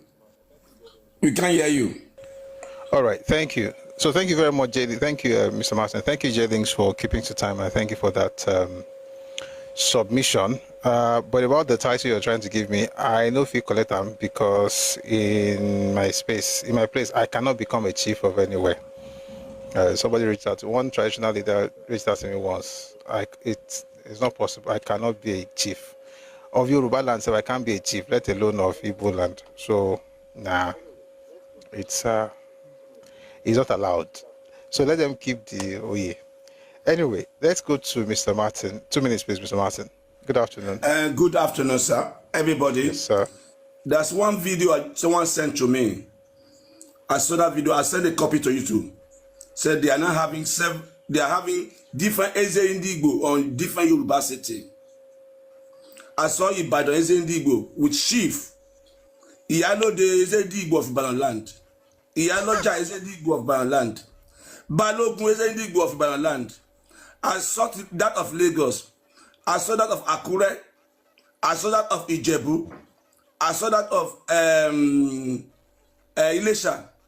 I saw that of Ekiti. I saw that Ekiti. I know that you might not have seen it, because I'm seeing it for the first time. I was shocked. I saw that one that came to Alaafin correlation. That one is it want to act like Oni on Yoruba land. I saw his palace and issued certificate to Chief Idigbo in Yoruba land. He's using Yoruba land, those for his own chief. And again, I saw one post that John Gbokwe posted yesterday on his Facebook. Said he was in Igbo of Lagos State Palace. And he took picture on that palace. So this called for attention for all the Yoruba people. But I didn't know this thing was going on. I didn't know whether you know before. So that's why I said let me bring it up. Thank you. Thank you, sir. Thank you. Mr. Martin. So eba mi ṣèwádìí lórí Eze Ndigbo Mr. Busui. How are we going to stop it? I'll explain something. I want to see if I can find the news report for you. Something happened. There are 2 ways to stop it. All right. Thank you, Mr. Martin. I'll respond to that. I'll bring somebody up. Thank you. Number one. Yes, sir. So number one, to be honest, right? To every group or every town, every city in Nigeria, when you say you are Eze Ndigbo of Kiniko, what people think really, or the idea that we have, like regular thinking people, the assumption, I should say, is that you are the leader of your people, of your community. For instance, in Yoruba land, we have a Hausa community. Then you have a Hausa person leading those people.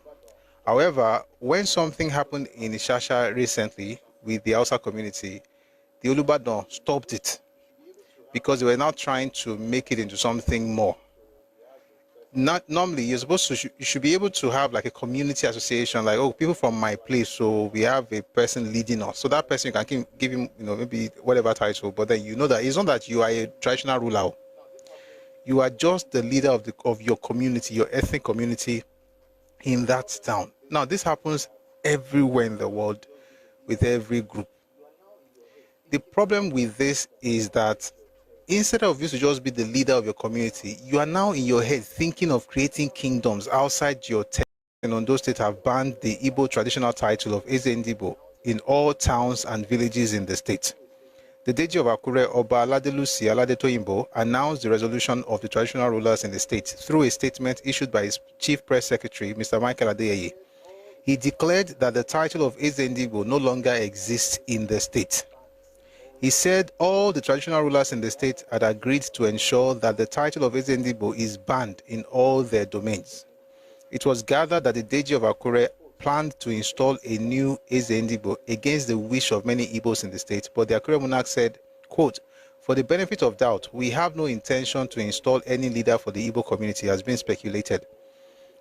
The Akure monarch said, "The title of Eze Ndigbo does not exist anywhere in Akure or Ondo State. Therefore, there could not have been any move to install anyone with such title. Hence, it remains a figment of the imagination and mere wishful thinking for anyone who claims such."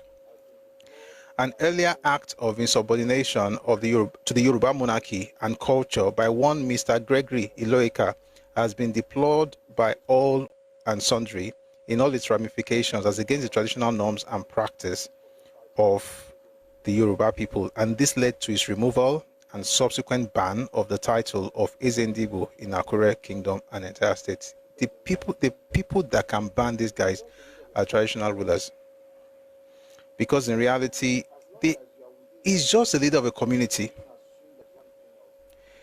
And as long as you are within that space, it makes no sense to even assume that you have anything of kini. So what you are talking about is only the traditional ruler of that town in Yoruba land that can do that, or the government. The government may not want to do it, but a traditional ruler definitely can, and that's what the Deji of Akure did in 2016. And I think that's what everybody should do in Yoruba land, at least. And I'll tell you the reason. The reason is because you are not really, your definition of community is not the definition of community for other people. Like I said the other day, I think in Nigeria, when we have conversations, we must always have definition of terms, right? So if I think that being the leader of a community is similar to having a Hausa leader in Yoruba land or a Yoruba leader in Hausa land, which we've had for many years, and the other person thinks that it means that he's not a traditional ruler, there's a problem. So since you think he's a traditional ruler, then you are banned. But once you understand that you are just the leader of your community, which is something good, once start having this paraphernalia, I'm building a palace, I have attendants, like how? So no, it should not be allowed. And the same thing will go for Yoruba person in the north or Yoruba person in the east. You are the leader of your community. You are not a traditional ruler. You don't have a crown. There's, oh, Mr. Tai, good to see you. You are leading, and there's nothing bad, sincerely, there's nothing bad in having a community. Everybody does it now. You have a community because you feel, it reminds you of home. It's a way to connect with home. And that's why even in whether it's traditional or religious, we try to band with those that are like us. That's fine. But when you start thinking of crown or creating a kingdom, at the leader of community, at the Ezendigbo, at anything, you ban everything. That's what leaders do, and that's what they did in 2016. I think it was beautiful. But again, like I said, there's nothing bad in having like somebody leading his people in a town. I think it's a normal thing. It's just when people try to overplay their hands by creating kingdoms. That's like, why? Why would you want to do that? All right, so thank you, Mr. Martin. Let's go to the next speaker. Oh, the person has dropped. Let me bring the other people up. So folks on YouTube, let's try and see if this is going to work. If you want to be part of the conversation, please call Redomi Realm on Telegram, and let's see. I think it will work because it's the same thing as calling. But instead of number, you're calling the handle on Telegram, Redomi Realm. All right, so let's have Great Ashi, then we'll have Perism and Obalufon. Hello, Great Ashi. Hello? Hello? Everyone, please mute. Perism, please mute. Great Ashi, are you there? I guess not. Maybe there's something happening. Mr. Perism, please go on.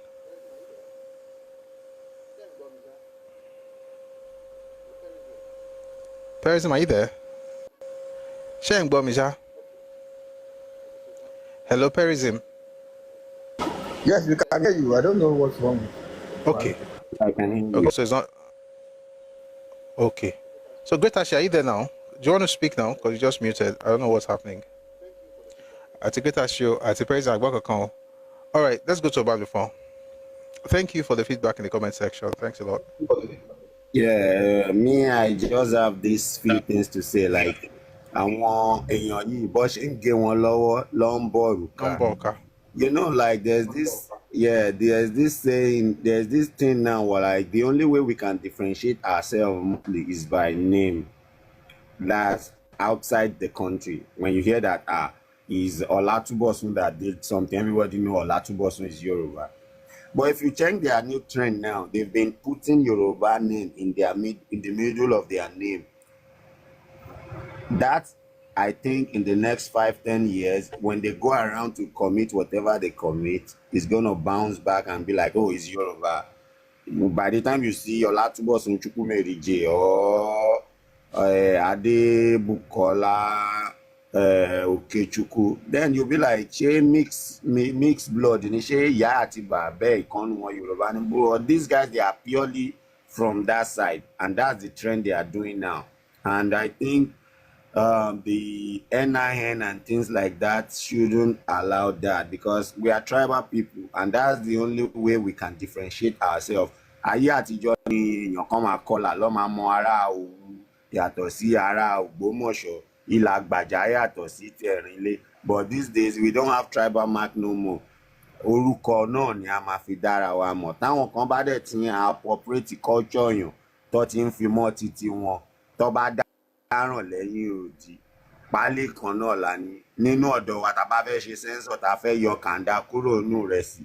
Báwo la yẹ fẹ́ yọ ìgbà tó bá jẹ́ orúkọ báyìí ló ń, because even presently the military recruitment, àwọn bíi mẹ́wàá kan wá tó jẹ́ àtòkè ọya lọ ti wá, ọ̀nà àwọn ọmọ Ajégúnlẹ̀, ọmọ Sàlẹ̀kò, Abubakar Rahim, abukini kan, ibo wa ló ti wá níbẹ̀ ìgbà téèyàn wa tó lọ, ó ní ààyè tó wà fáwọn ọmọ tiwa lẹ́yìn tún kó mọ́ra yìí. Bírú ọmọ Tẹ́sọlánà tó wà nílé ẹ̀kọ́ gíga tó lọ ṣe nǹkan tó ṣe, slot ọmọ Èkó kan ló lò. Ọlọ́run á kó ayọ̀ bá ṣe máa gbára wa lẹ̀ lọ́wọ́ wọn, àwọn alálẹ̀ àkọ́ wa. Ẹ ṣé. Thank you very much for that submission. Thank you. All right, let's have Great Ashi. Hello, Great Ashi. Great Ashi, you don't pay network. DB Lasik son. I can't read the name, but I know you know what I'm talking about. The blazing son. Oh God. It's clear. It's the blazing sun. Okay. Ẹ̀kọ́jọ́ mo ti máa mú omi ọgbọ́n lọ́dọ̀ yín látọ̀dọ̀ tó ti pẹ́. Ṣùgbọ́n mo wà lára àwọn onlooker. I always look, and then because I don't like talking too much. But there is one thing I want to call our attention to about the indiscriminating selling of land to these people. They've already bought our town center and the trade ops. They are the one that dominate the construction part, selling tile, selling all these things, and they are buying land in the urban center, thereby giving them some kind of leverage on our people. And then I see that but tell me, acquisition of land in our place is so àwọn èèyàn kan talẹ̀ bí ó ṣe yẹ kan tà nítorí bẹ́ẹ̀mí ṣe wà ń sìn Ògbómọ̀ṣọ́ ọmọ wa téèyàn bá bọ́ sí ibi town center ń sìn níbi gbogbo ibi tí wọ́n ti ń ta bóyá spare parts, they are selling building materials, wọ́n ti dominate everything, and they are buying all those land in the middle of the city, which is not even lè try ẹ̀ lónìṣà. So these are the things that I want us of recent to look at, and I don't know what we can do about it. And I don't know why our people are no more doing trade anymore. It's not that we are not doing it, but the way we're supposed to do it, in large scale, we are doing it, but which trade? There's no trade Yoruba people are not doing. No, I know. Okay, when you're done, tabanika wò dáadáa à ń ṣe ṣùgbọ́n ó yàtọ̀ síra wọn, ọ̀tọ̀ntọ́lù wo èmi náà báyìí mo ṣe wà mo máa ń báyàn kọ́lé náà. Tá bá fẹ́ ra táàsì ń sìn tí n bá ti dọ́dọ̀ ṣíbòtò mi ní padà rí. Tí nǹkan tí mò ń sọ yìí ọ̀pọ̀lọpọ̀ nǹkan báyẹn àpáàtì pé à ń ra nǹkan lọ́wọ́ wọn a tún wá ń talẹ̀ wa tó wà nínú city gẹ̀gẹ́ fún wọn. Bóyá àwọn èèyàn need the orientation ni, I don't even know what to say about that.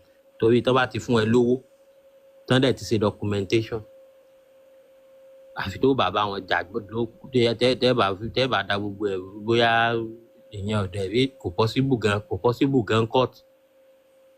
And then this tẹ́ bá wo àwọn ilẹ̀ yìí ó wà láàrin family house àwọn ẹlòmíì wọ́n ń ta family house.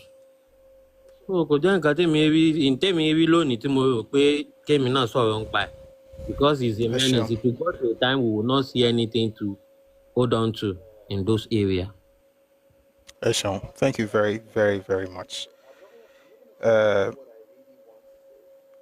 Láti dá yín lóhùn, I'm not gonna say what I really want to say, but I want to have somebody from another part of the country say something so that your people will get what this is all about. Because I know some people will be like, why are you making it look as if it's bigger than this? That's what I don't like. I don't want to be seen as somebody who is just riling people up unnecessarily. I'm going to play the beginning of this video, and this is about a group of people in the South and what they do with certain people in Nigeria, being interviewed, by the way, and they even see themselves as connected to Igbos one way or another. But this is what they do in Ogbaland. Take a listen to this.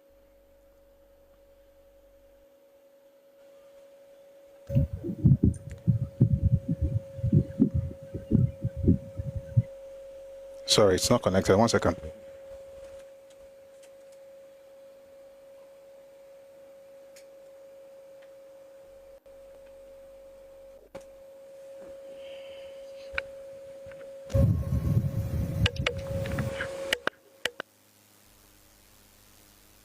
Okay,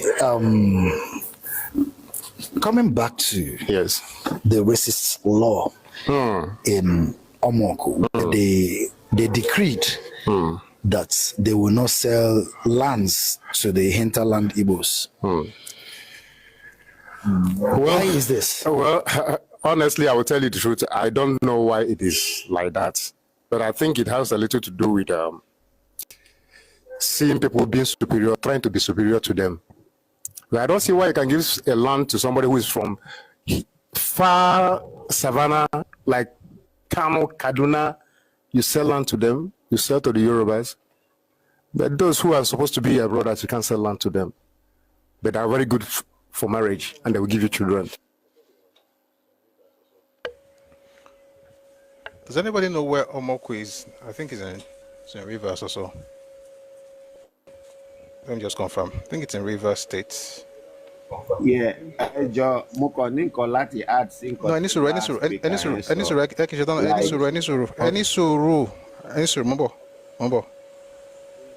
no, Yes, it's in Rivers State. Omoko is in Rivers State, in Ogbaland. They don't sell lands to Igbos from the east. They don't. If you like, call it racist, call it tribalistic, call it anything you want to call it, call it. I said something, and I try not to go deep into it because I don't want to be seen as maybe you hate somebody. If you really read, if you want to understand how to deal with certain people, just go to River State and ask questions or read their books. What would make Omoko people, the Omoko people, some people say some of them are Igbo, some of them say they're not Igbo, but whatever you want to say, that's okay. They will not sell land to Igbo people, but they will sell land to other people. The issue is not about the idea of selling land. It's about who you are selling the land to. And if you discover that a particular group is giving you problems, there's nothing wrong in not doing it. What we usually say in Nigeria, in Yoruba land, in the last Kene, is to tell people that, guys, just lease and don't sell. But the truth of the matter is that the place that people are going to with all this rhetoric, and what did he say? He said it's probably because of superiority. They sell land to a people, the people tell them they are better than them in their own land, then they say they're not selling it. The same thing is happening right now in parts of Delta State.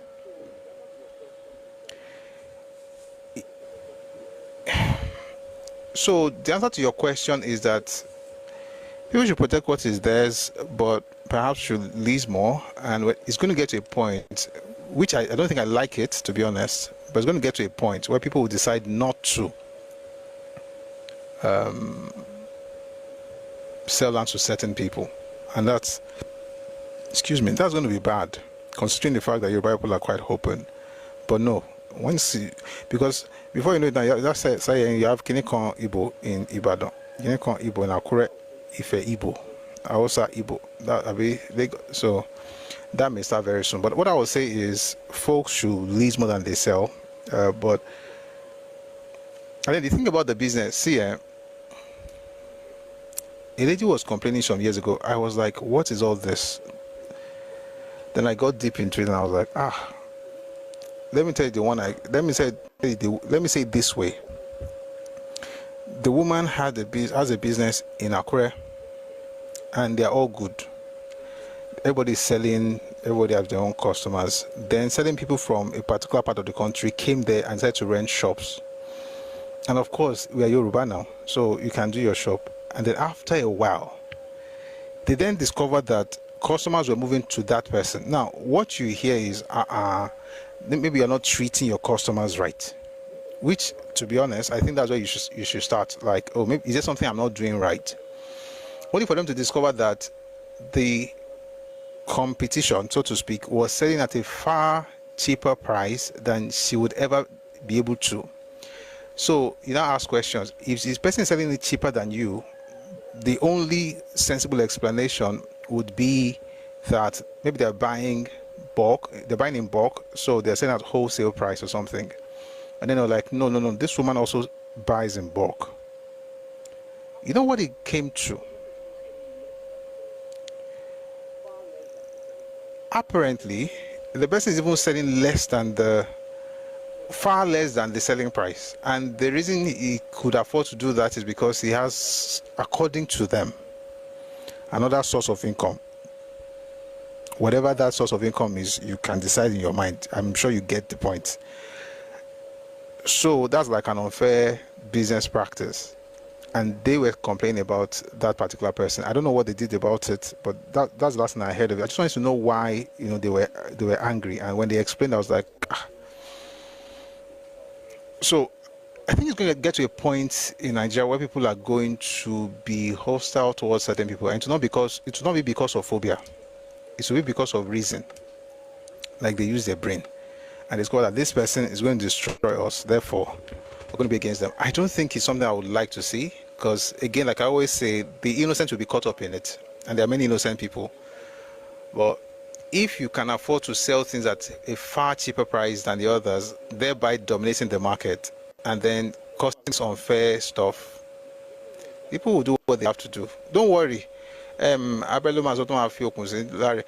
People know exactly what they're going to do when the time comes. It's not. I don't think it's a matter to discuss on social media, to be honest, in terms of what they will do. Right. But when you hear things like, "Oh, we can do it because we do business better than you," it's not always like that. Are we not supposed to report those people to the authorities? You should, Obina. You should take your phone and report them. Thank you very much for being a good citizen. Let's go to the next person. So thank you, the blazing sun. Thank you for that submission. We have Obalufon. You were going to say something, then we'll go to Great Ashi. Yes, concerning the market thing, I know we all know our brothers from the east, they dominate the spare part market. So after in where? No, dominates. Where to? Lagos. Lagos. Lagos. Because all the spare parts market outside Lagos are dominated by Yoruba people. In all Yoruba states. But that's what I'm coming to say now. I just found out they are in Ibadan market now. They are getting into Ibadan market, no. And before you know it, you don't know what. No. Yeah. Sajbo. Yeah, tell me the place first. So I'll tell you. For them to be prepared, so that what side see, wait.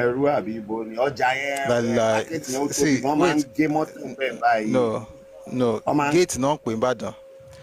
Gate not Ibadan. It's not Ologben. Now that gate market.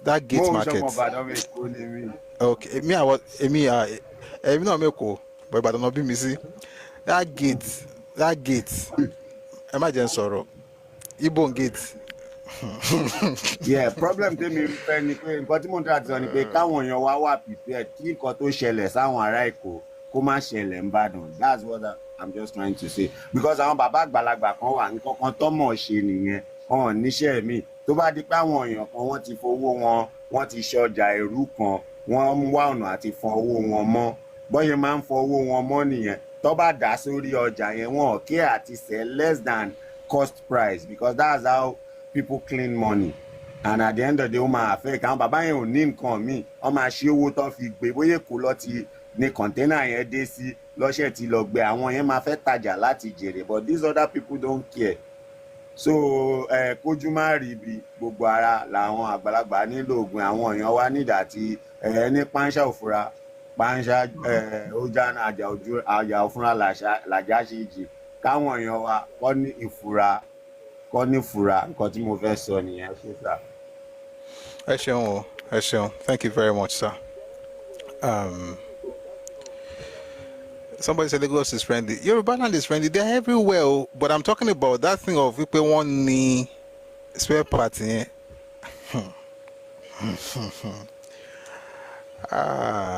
is well. I wanted to buy steering rack in Akure and they had to order it from Lagos. It's nothing really. Okay. Go and say that in Area. That's the funny thing. You see, this lackadaisical attitude, by the way, you can afford to do it because you're Obina. It's not your land. Guys, I've been to Area a number of times. That place is fiercely guarded. The people who tell you it doesn't really mean anything, we are all sophisticated. How come you're not sophisticated at home? How come Area is so closely guarded like it is? And I'm just talking about the one in Abia. I'm not talking about the Onitsha market though. I'm not talking about main market though. You guys have to understand the fact that it's not like all of us just stay inside Lagos. We know they travel. We know how things they run for East though. So Bina, please don't gaslight. What's that word they even do? Is it gaslighting? Anyway, great Tashi, this is the last I'm calling you. We're going to have to move on. Your car broken at Akure. It is well with you, Pastor Busuyi. Ẹkáàsán. Mi ò tí ṣẹ̀yìn lẹ́ẹ̀méje náà mélòó ni Jésù ní pé kí neighbor yín ṣẹ̀yìn kẹtó. Ṣe mí networking ló misbehave ṣe mí. No, mi ń drive lẹ́ǹkan ẹ̀ ni sorry about that. Okay. Yeah, nǹkan tí mo fẹ́ sọ̀rọ̀ ń pa Mr. Busuyi òun ni lórí ọ̀rọ̀ àwọn eze rádaràda tó ń kó ṣì wọn káàkiri. Inú mi dùn sí fídíò tẹ play lẹ́ǹkan yẹn nípa Baba Deji of Akure.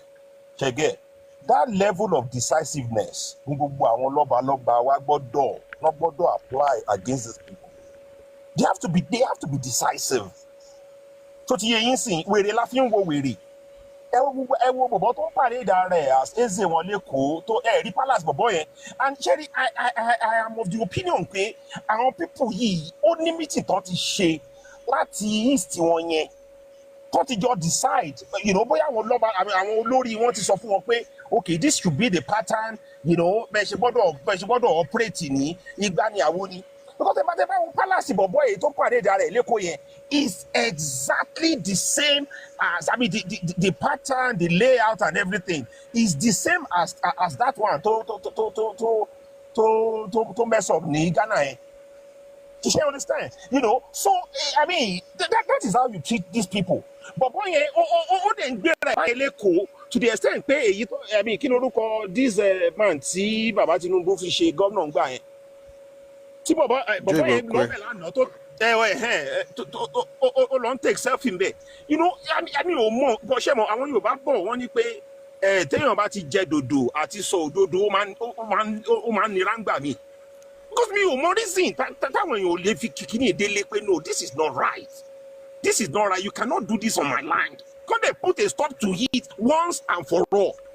I don't know. But when God is in Kasiwaleti, I want to say, oh no, answer pé níbi tẹ́ bá ti rò pé ó yẹ kẹ́ ti bá ọgbọ́n tó yẹ pé ẹ̀gọ́lẹ̀ ń bá ń bẹ̀ ó máa ń báyàn ọ̀nù jẹ́ gan.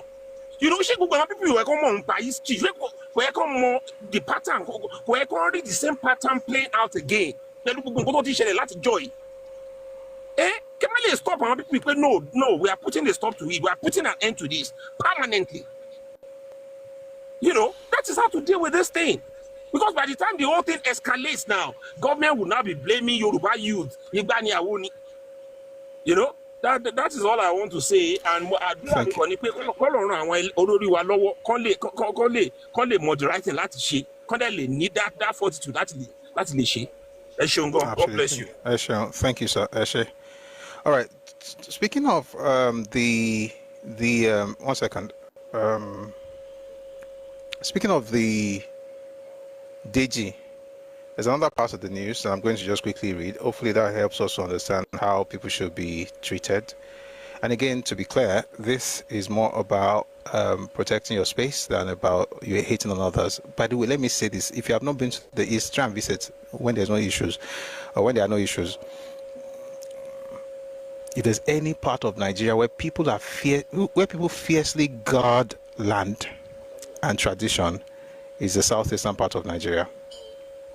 It's and by the way, I think it's beautiful, but it's just quite interesting how contradictory it is when those who do that at home tell you you are doing too much when you're not even doing up to what they do back home. Like, it's quite interesting. Anyway, let me read something to you from 2021. This is from the Vanguard. The crisis over the Ezendibo chieftaincy title, the one I read earlier was in 2016, this is 2021. The crisis over the Ezendibo chieftaincy title in Akure, the Ondo State capital, took a new dimension as non-indigens yesterday absolved the traditional ruler of the town, Deji of Akure land, Oba Aladelusi Aladetoyinbo, of alleged imposition of the Igbo leader. Recall that some Igbos in the state alleged that the monarch imposed High Chief Titus Umenweke as the new leader after he lost in an election. But the Association of Non-Indigens in the state capital at a press conference in Akure denied leadership crisis within the Igbo community in Akure. Their spokesperson, who is the leader of the Idoma in the state, Chief Louis Abali Moses, said the allegation of imposition was sponsored by this strong disgruntled element. He said, we want to restate that the High Chief Titus Umenweke JP had since been installed and remains the leader of the Igbo community in Akure. I'm going somewhere. The Southeast, this is what I was going to read. He said that the Southeast traditional rulers came out with their resolution in 2018. What I read earlier that happened, that the Igbo leaders are saying about not having Ezendibo outside the Southeast, that thing happened 7 years ago. The Southeast traditional rulers came out with their resolution in 2018 prohibiting any Igbo indigene who is not a traditional ruler from conferring on himself the Ezendibo title chieftaincy anywhere in the world. You will recall that sometimes in 2015, the issue of Ezendibo title generated so much apprehension and rancor between the self-acclaimed title holder of Eze and the Ondo State Council of Obas, where the Deji, alongside other traditional rulers in the state, took decisive decision to ban such title in Ondo State. After due consultation and investigation at that time, it was discovered that the title of Ezendibo never existed in the first place, but was adopted by Mr. Gregory Iloerika.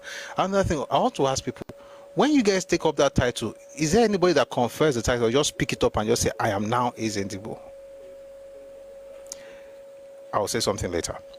This necessitated the ban placed on it by the Ondo State Council of Traditional Rulers. There's something I wanted to read. Umbo.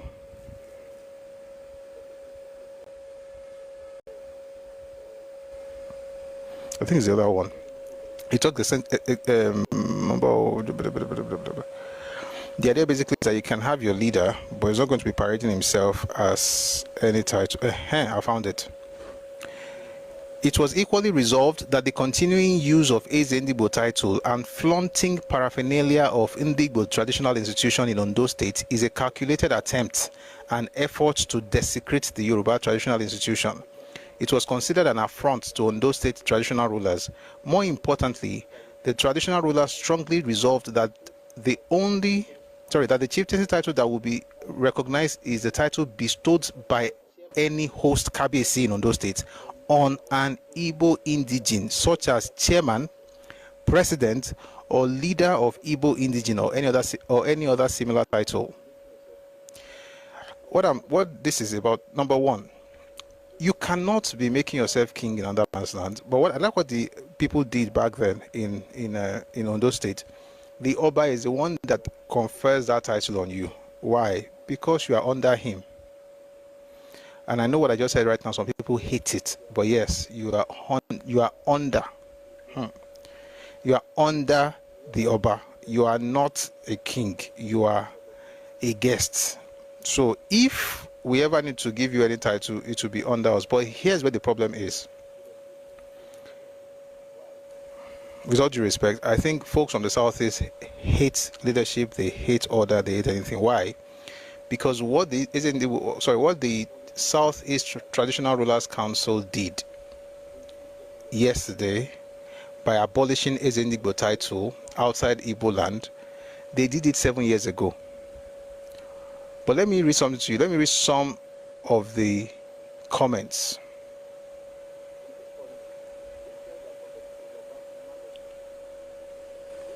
This is funny.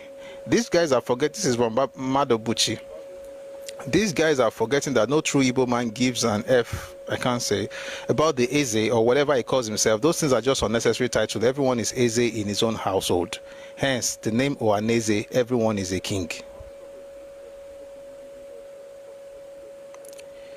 Somebody says, you can't stop a group of Igbo people living elsewhere from calling their leader whatever they choose to call him. These ones are just talking nonsense. That's Obina.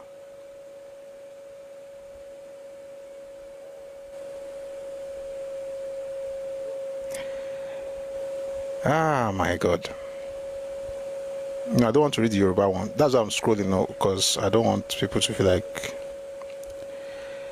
The truth of the matter is that the idea that everybody is a king is what the problem is.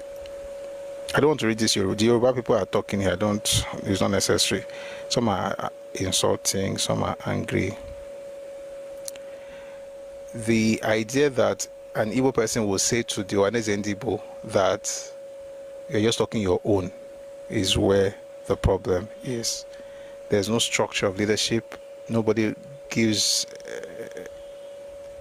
anything. Nobody cares about what anybody is saying.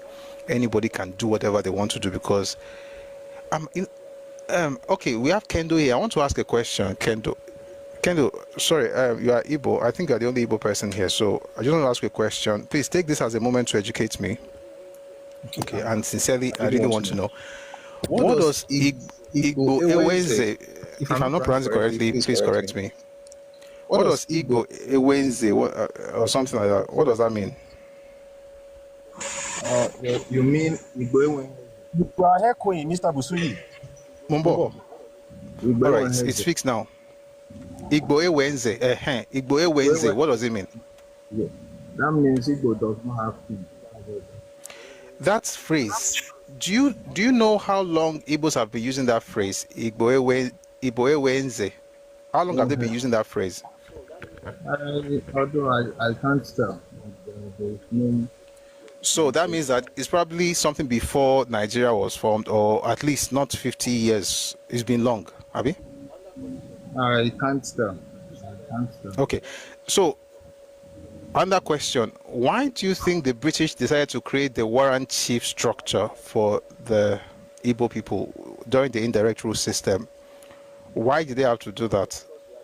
Do you have an idea? Structure, because you had no kings, essentially.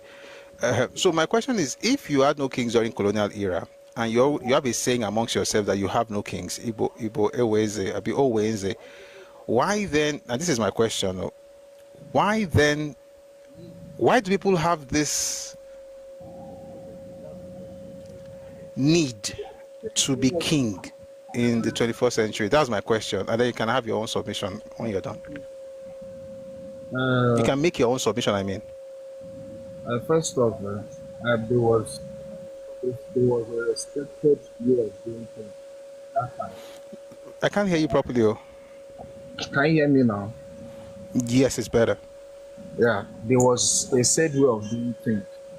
They were titled, but why the British actually wanted this answer. They wanted to we cannot hear you. You are sounding muffled. We can't hear you. Like, go clear. It's not very clear. Do you want to fix your mic or something? Okay, let me go to it. Hello, can you hear me now? Yes, please. Hello, can you hear me now? Yes, yes. Can you hear me now? Yes, sir. Okay. Maybe I think the downtown. Okay, prior to them, there were people that were involved in the community. Like there were titles given to people, not kingship, titles given to people. They gave them We can't hear you. Kendo, I don't know what's happening today. Maybe you have to step down and come back up. Like, I can't hear you. People can't hear you in the comment section. So, what happened today? I don't know. Let me check. Are you using the earpiece? No, I'm not. This is the normal thing I use. I think maybe I'm not in the security. I'm outside today.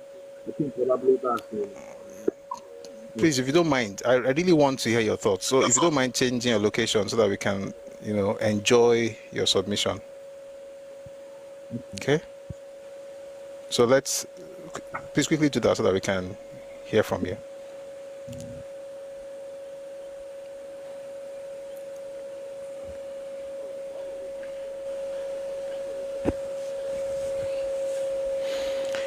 All right, while we're waiting for... Okay, please send your request immediately so I can bring you back up, right? So we can quickly do this and then move to the topic. We never reached topical, but today is Friday, so what's his name now?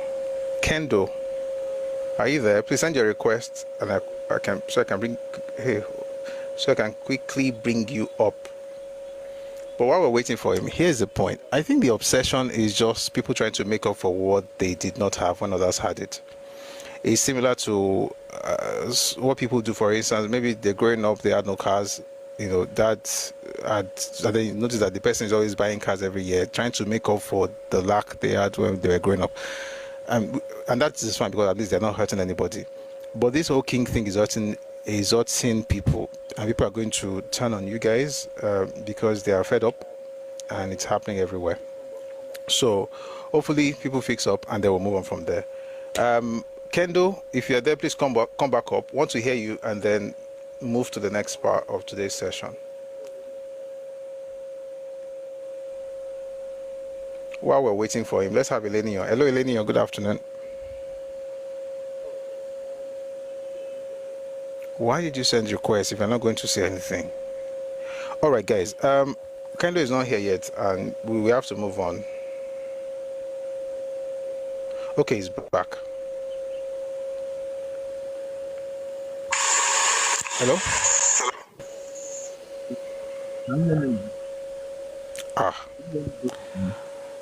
Where are you hiding? Are you under the bed? No, I'm not. Today I'm outside. Normally I'm normally in the house, but I'm outside.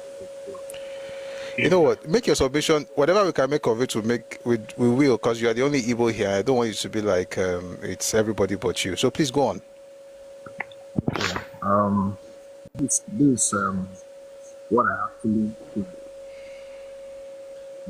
First off, the warranty we are talking about today, it was a kind of duty having control of the area, because those that were reverend. No, that's not the question. That's no. Forget about warrant chiefs. I know the answer to that question. Even the second one, I know the answer to. But more just stay with the second one. Why do many people in the East have this obsession with becoming kings, even if it's not in their land and you don't have ruling houses? Why? Why the obsession? I don't think that people actually, you might say, because like me personally, and probably everybody I've come in contact with, they don't have that obsession. But there are actually people that I feel in every community, there are people that actually have that obsession of ruling too. So you might say, okay, the class of people that have obsession for ruling, why do they like? This is one thing you should understand. In average Igbo man, there is a pride factor. And because of that, when he's making certain things, he does not actually think of probably the repercussions or maybe how others. He protects his ego first before he actually thinks about other things. So That's why probably you see those backgrounds and things like that. People probably confuse because what they actually do, thinking it's a normal thing or like it's a normal way of doing things. Other people in another society actually know maybe from experience that way of doing things is the way of maybe other people or maybe people within their society use to conquer the society. So because of that, backlashes as a will always come out when they face situations like that in their society. So I think that when people just like what happened in Ghana, where the rules, where they put up policies, where they actually voice out what they think about the whole situation. Those are some of the things that will actually help them to channel, to actually know how to channel their. Thank you. Thank you. Sincerely, I think that was touch. I know you were trying to get your thoughts across, but it was very, very difficult for us to hear what you're saying. But I want to make sure you had your time all the same. But thank you.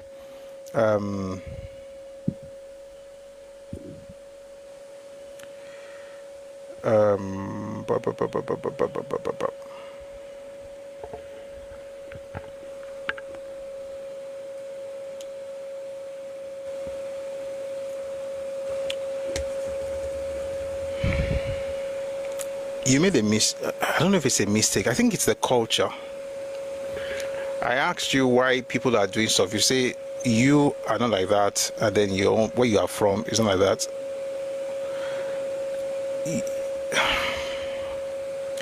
So the funny thing is that, I mean, everybody says it, including your own writers, that you're individualistic. And it's not a bad thing, to be fair. Well, it can be bad, but the idea basically is that it's difficult to talk about the collective and all of that, unless, of course, for personal aggrandizement or gratification. Muson, good to see you. Ẹkáàbọ. So when we ask that question, it's not about what happens in my family or what happens to me. Like, I'm not really obsessed about the idea, but it doesn't change the fact that culturally, everywhere you go, this seems to be the recurring decimal. But yeah, thank you for coming up. Let's not even overflog the issue. I just know that when others had kings, Igbos didn't. And guess what? Just move on with the times. It has come and gone. Just move on.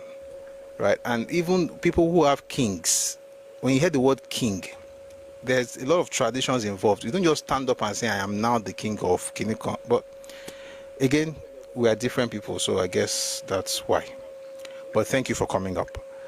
Let me thank everybody who has come up today to speak. Thank you very much, Jailings and Mr. Martin, Kendo, Gwedashi, D. Blazing Son, and Obalufon. We're going to move on to the next section, or next segment of today's session. All right, so I'm going to take everybody down so I can get into this conversation. Thank you for listening to that bit. We're going to the other side is also very cool. So thank you very much for being here. If you're on TikTok, please WhatsApp. Thank you. And thank you for liking the live and sharing the live. On TikTok now on 78.1k likes, which is quite good. But as you know, we can't stop. So please like the live, share the live, and let's keep it going. All right.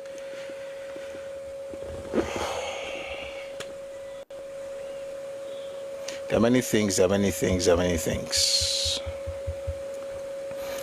which one, where we're going to start from? So we've been talking about, it started yesterday actually, talking about Awolowo and Azikiwe on state creation. But like I said, I didn't want to jump straight into Igbenweze is ideally about decentralization, really. No. Babatunde Ganiyu, that's what they are telling you now. It's not about decentralization, it's about the aversion for monarchy. An aversion for centralized systems, but not just about decentralization. Like, they don't like centralization. They don't like idea of monarchy. They don't like power concentrated somewhere. Which is why, if you didn't like that, I I didn't want to say anything on that, but since you wrote that, see, the thing is that if you have a version for kingship and centralization, you're going to be left with acephalous communities, right? Or structures where you don't really have heads. The highest you can have. Let me read something to you. I'll quickly see if I can find it. Where you will the highest you can have is just like somebody leading a family or a clan. Again, I'm not saying it's good or bad, I'm just telling you what it means. Mombo, I want to read something.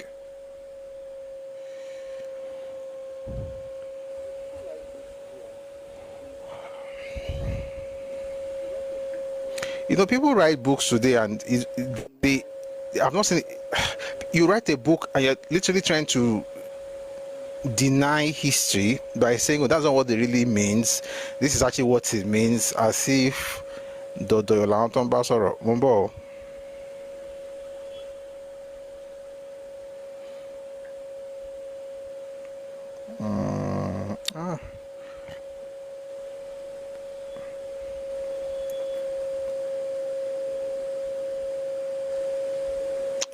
No, it's going to take me time.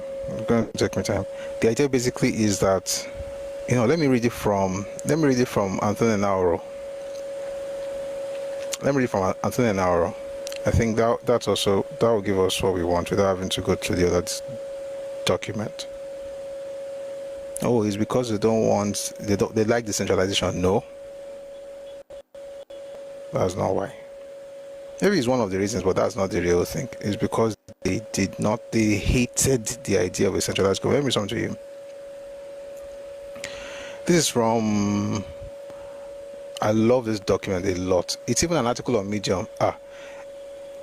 It could be published in books and still be a lie. E.g., the many ones we've read here.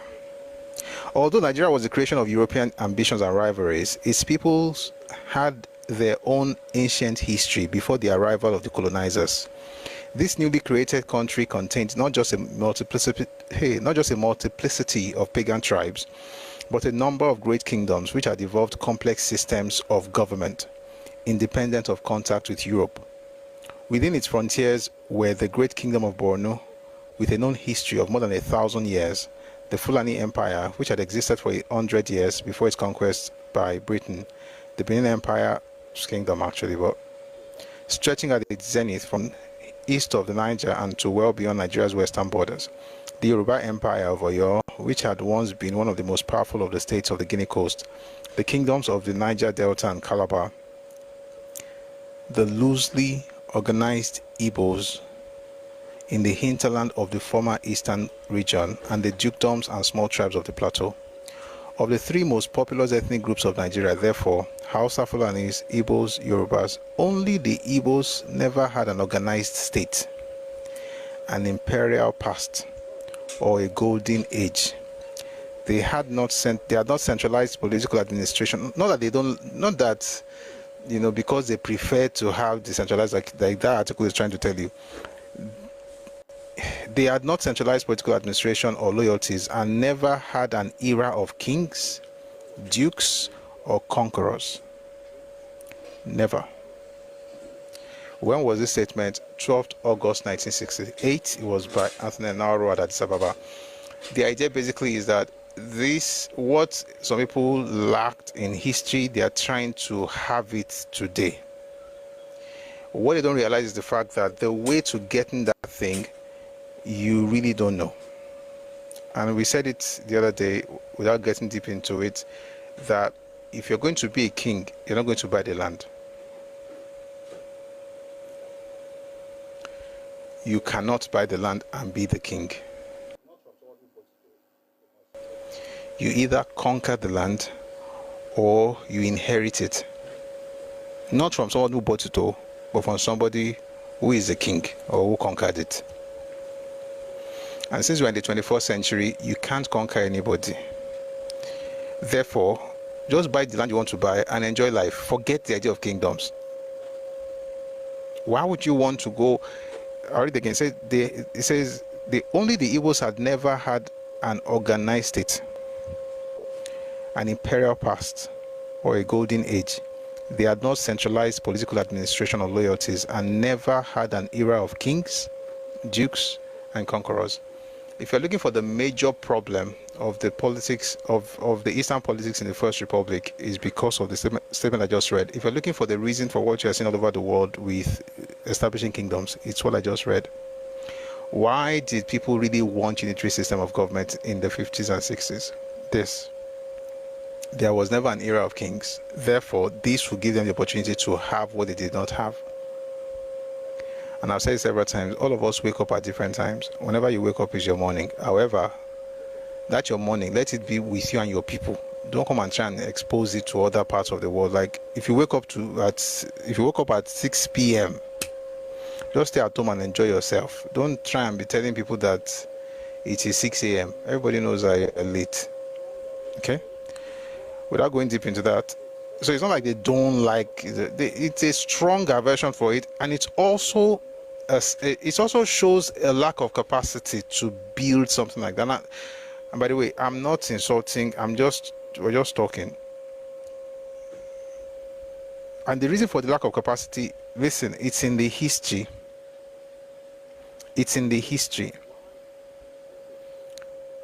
of the people. So why, let me say it this way, why do people not have kings and stuff? The answer really is, in their evolution as a people, they had not reached that place. That's the answer. In fact, that's even a better answer than the one out. In their evolution as a people, they had not reached that place. I'll say this, everybody evolves to that level. Nobody starts out with kings. No culture, just we're all kings. Evolution only. So you have family heads, then you have the clan, which is a collection of families. Excuse me. You have the clan, which is a collection of families, and you have like a village, and then you have towns. So in some people's evolution, they are stuck on the family head. Some people are stuck on clan, the head of a clan. So the thing about that is that if you have the mindset of a clan leader, if you become the president of Nigeria, you would treat Nigeria like a clan. Some people have been able to get to the point where you can take care of a village. I'll say this, in some cultures, and I'm not mentioning anyone, in some cultures, the highest they got to was clan. And you still see it today. Some were able to get to village, so that you have, that's why, as a Yoruba person, if I tell you I'm going to the village, you know exactly what I'm saying. I'm going to like village proper, Molo Saba, Molo Soko. Yoruba people don't, I can't meet you in London or even in Lagos or in Ikeja or Ekiti or your, and say, let's say both of us are living in, let's say we're living in Abuja. You would never say you're going to your village. A Yoruba person would never say that. They'll tell you they're going home or they're going to their town or something, because the concept of we're going to village, for us as a people, we were stripped off of that a long time ago. So we evolved into city-state. Now, once you have a city-state mentality, and then you have an ethnic identity that now comprises of many city-states, which is what Yoruba is, you will be the one telling the federal government during constitutional review that we need to have a federal system. Because you know that the Ekiti, although everybody looks up to Ife, the Ekiti have a way of doing things. The Jebu have a way of doing it. It's the same culture, but they are city-states. Only calculation, but they are connected. They are autonomous, but not like acephalous communities or autonomous communities where everybody's just doing their own. They have their own structures, but they are all together. That's federal system right there. It becomes easier for you to talk about that. And that's why I say that when you look at the way they moved before independence, everybody lived based on their frame of reference. The Yoruba people, most of them championed, the primary champion of federalism in Nigeria is Awolowo. The primary champion of unitary system was Zik, although he would move to federal today and move to unitary tomorrow, but his NCNC, they really wanted the idea of unitary system, and it's a reflection of their cultural evolution at the time. So what we had done, back in the day, what we had seen, like I always say it, and I know I repeat it a lot, but it's because it's very important to note that what Oduduwa did in the 11th century was the same thing that Ironsi was trying to do in 1966. But Oduduwa was smarter to do that amongst the people that had a common identity to even begin with. They were all Yoruba people, but they were autonomous. He brought them together and they became a state, a city-state, like Singapore, like a nation on its own. And then, of course, connected to other nations or other city-states that now became bigger and bigger and bigger and bigger. The mistake of Ironsi was, you are coming in 66, you are dealing with several identities. We want to merge them together. Why? Because your mentality is like somebody trying to escape from a village head. So in your mind, you're combining different villages to form a city. That's what he's thinking. Again, culture and the impact of culture in the way we think. It is what it is. May God give us understanding. All right, let's go back to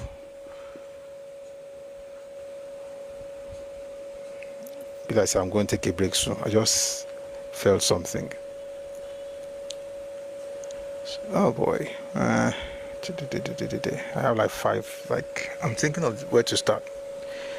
Yesterday, let's start from what we discussed yesterday. It's going to link us where we're going today. We read a number of books yesterday. We read Awo or Zik, who won the 1951 elections. That was written by Ganiu Daudu. And in that book, he mentioned another book by Kingsley Mbadiwe. That book is mentioned. That book is titled Rebirth. Let me open that, and that will be the beginning of our conversation. It's only God that can help me today because I have so little time and we have a lot to cover. So He shall help me. He shall help me. The book is called Rebirth of a Nation by K.O. Mbadiwe. And I said some things about him yesterday that was the one who pushed the narrative. By the way, whenever you read anything about Eastern politicians of that era, they were never wrong. Even if you catch them doing something, it must be somebody else's fault.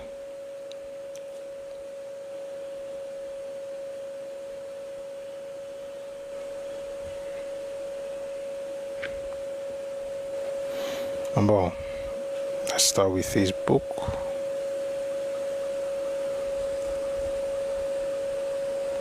Oh, okay. Sorry, guys. I'm trying to find the page.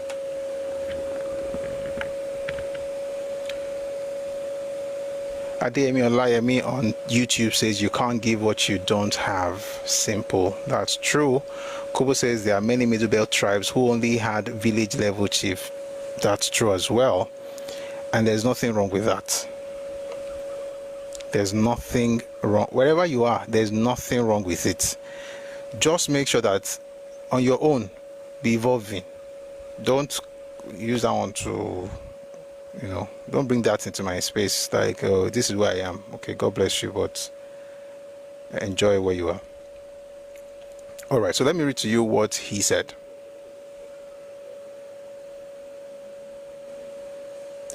He says here, the book again is called Rebirth of a Nation by Kingsley Mbadiwe. He said, following on the heels of all the above agitations and representations by the Nigerian National Front, it could then be said that the Macpherson Constitution was the best that the British could offer the country at that material time. It was its boldest attempt since colonial rule began in Nigeria. The Macpherson Constitution provided for regional houses of assembly, a House of Representatives, and a Council of Ministers. He therefore decided to bring into one hub all the various elements and sections that made up Nigeria. The regional houses were made so attractive that they provided for a leader of government business, and later the premiers of the regions, but the center was still dominated by British. Okay, sorry. For some reason I can't find that page. There's a missing page.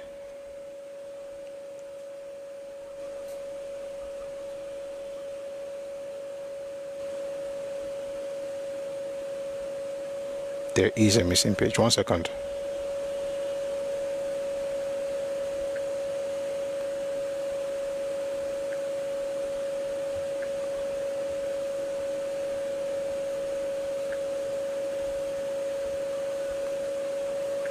Bon.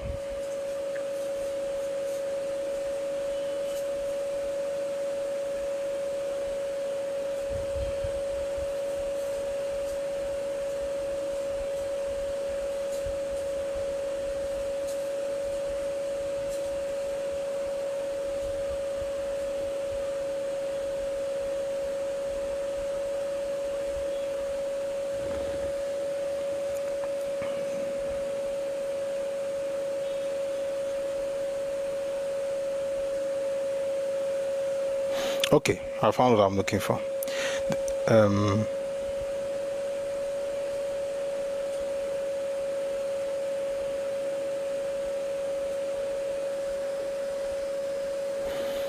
One will note here that Chief Obafemi Awolowo attended. I think I should read a few. I'm sorry, I'm going back because I'm trying to create context. That's why if you see me just taking my time, because I wanted to start, but I feel like going back just a bit. Let's start from a letter that was written by Azikiwe in 1951.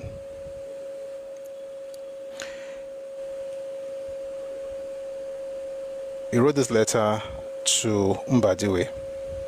It's going to be a long read, so stay with me, please.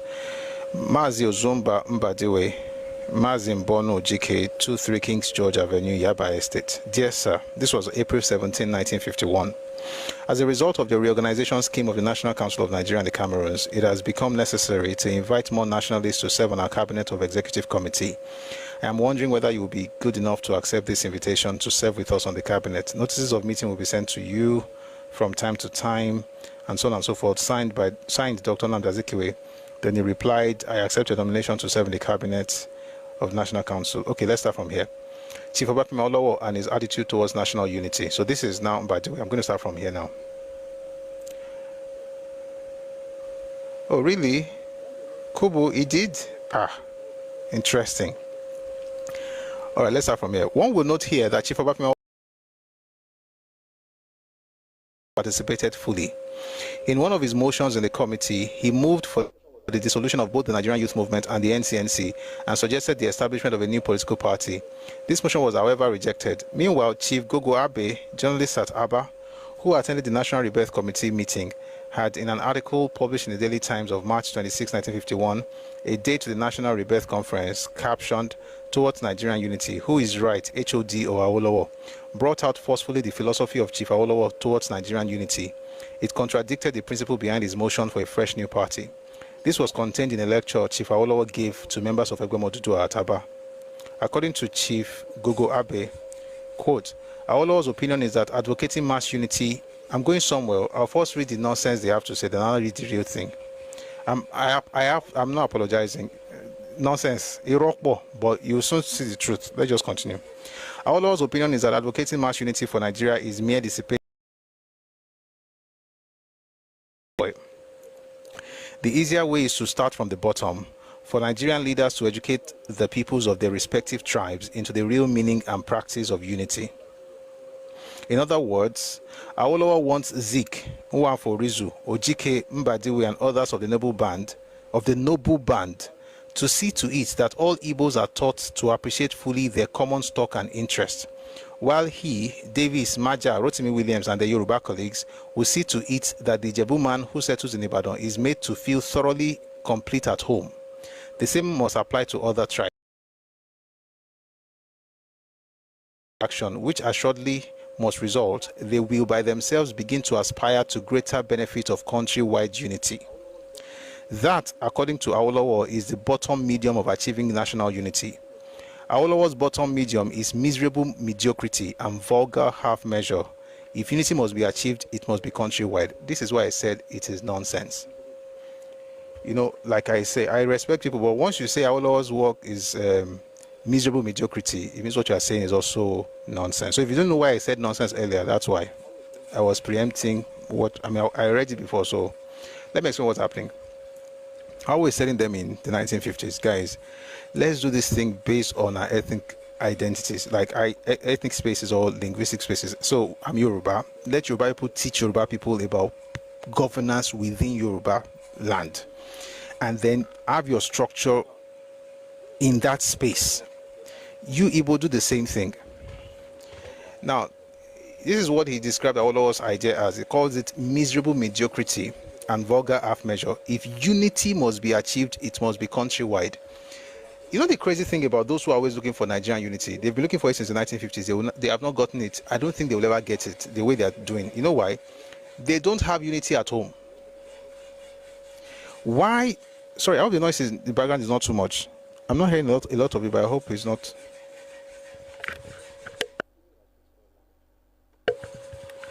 I hope there's not too...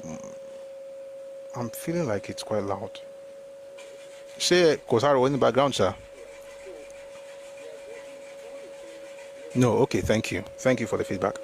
All right, so the idea is somebody is saying, well, let's do something here. You do it there. Imagine they listened back in the day.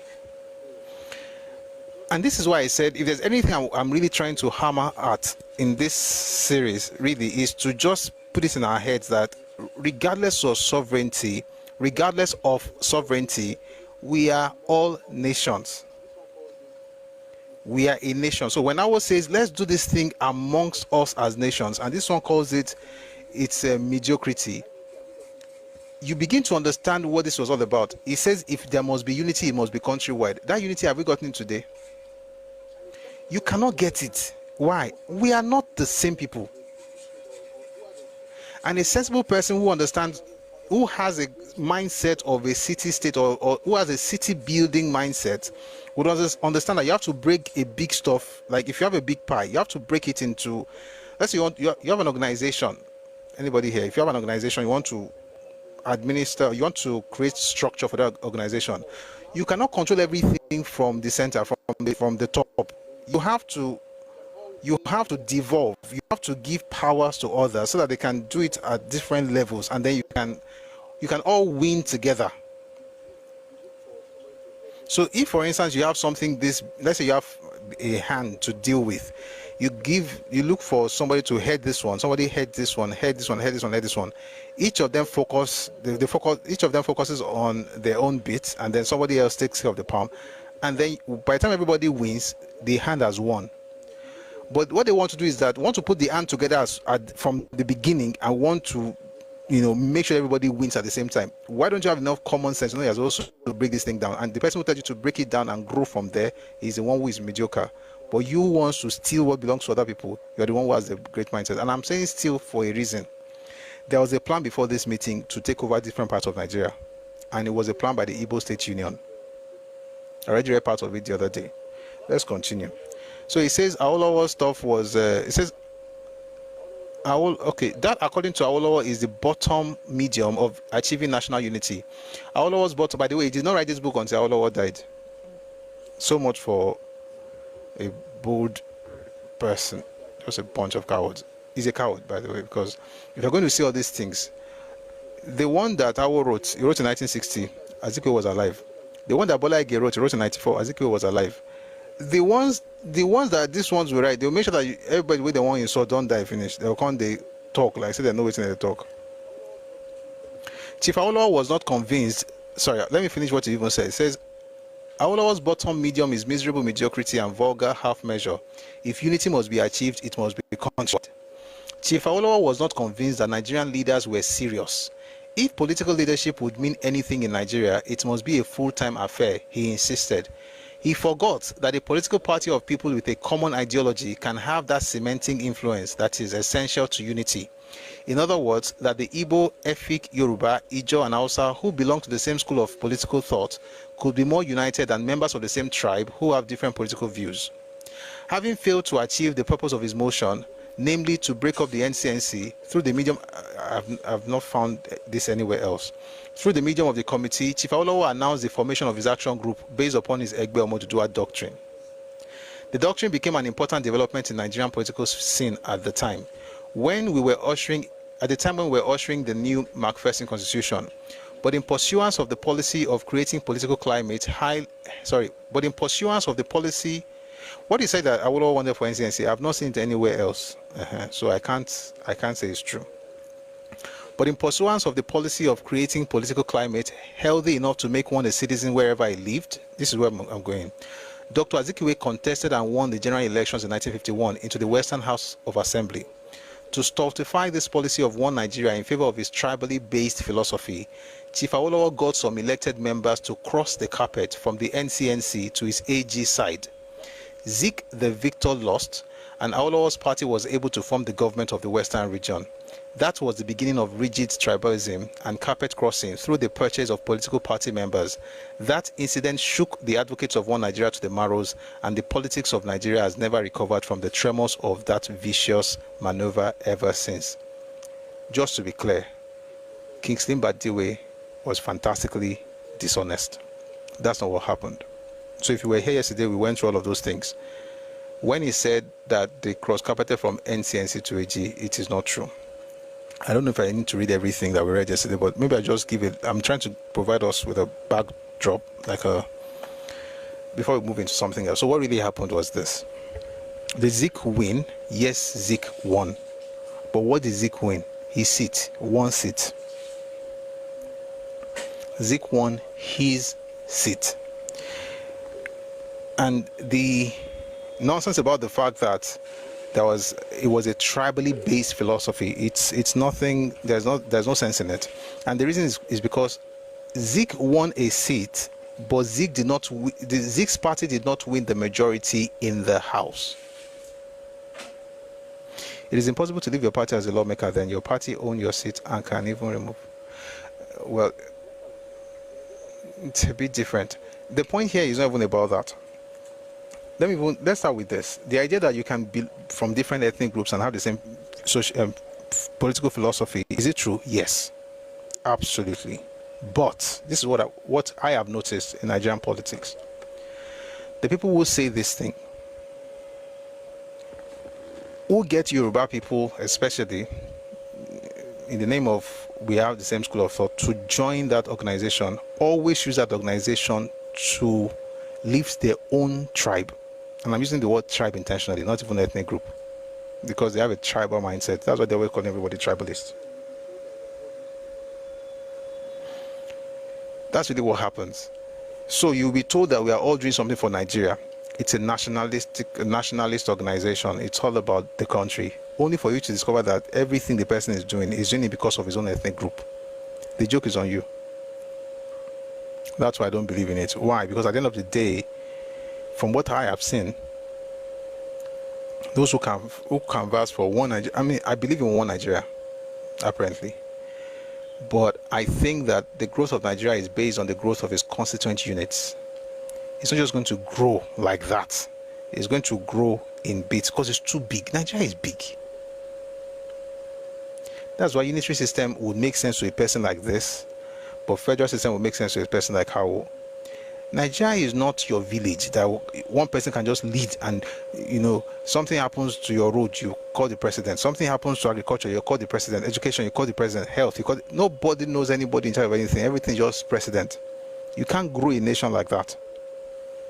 Now, when he said that, now let's go to the stuff he said about how Awo got the space. I want to read a book. Look away now. Was not this book. Socio-political philosophy, I think. 1 second, guys.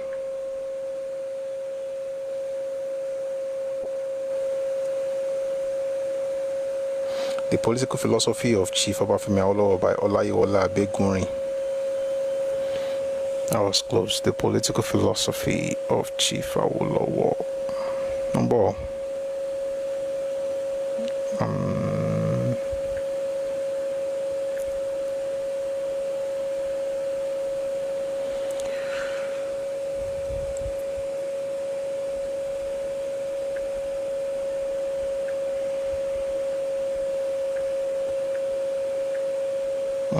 Just give me a second. I'm trying to open the page.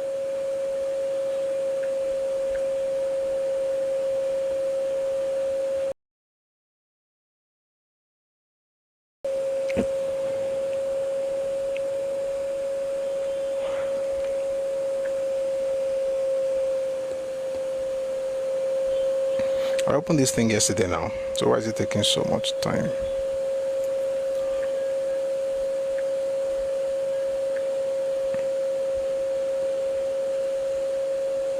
Okay, we're here.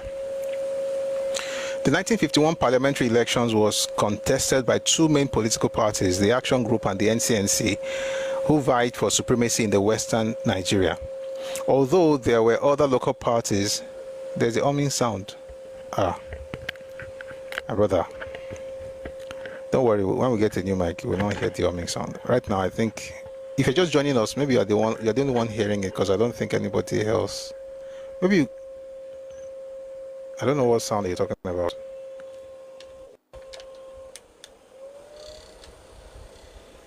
Is it better now? It's not humming again, Abby. Cool, shall hum more. It has stopped. Okay. No, I know what it is. I stopped something, but thank you for letting me know. The 1951 parliamentary elections was contested by two main political parties. The Action Group and the NCNC vied for supremacy in the western Nigeria. Although there were other local parties, mostly cultural organizations without affiliation to the AG or the NCNC before the elections. Remember that phrase, without affiliation. In other words, those cultural organizations, those local parties were not connected with either of those parties. When you read any book you read from the East, please, I beg in the name of God, please read books from other places. I don't care if you're reading from China, just to be sure that what they said is true.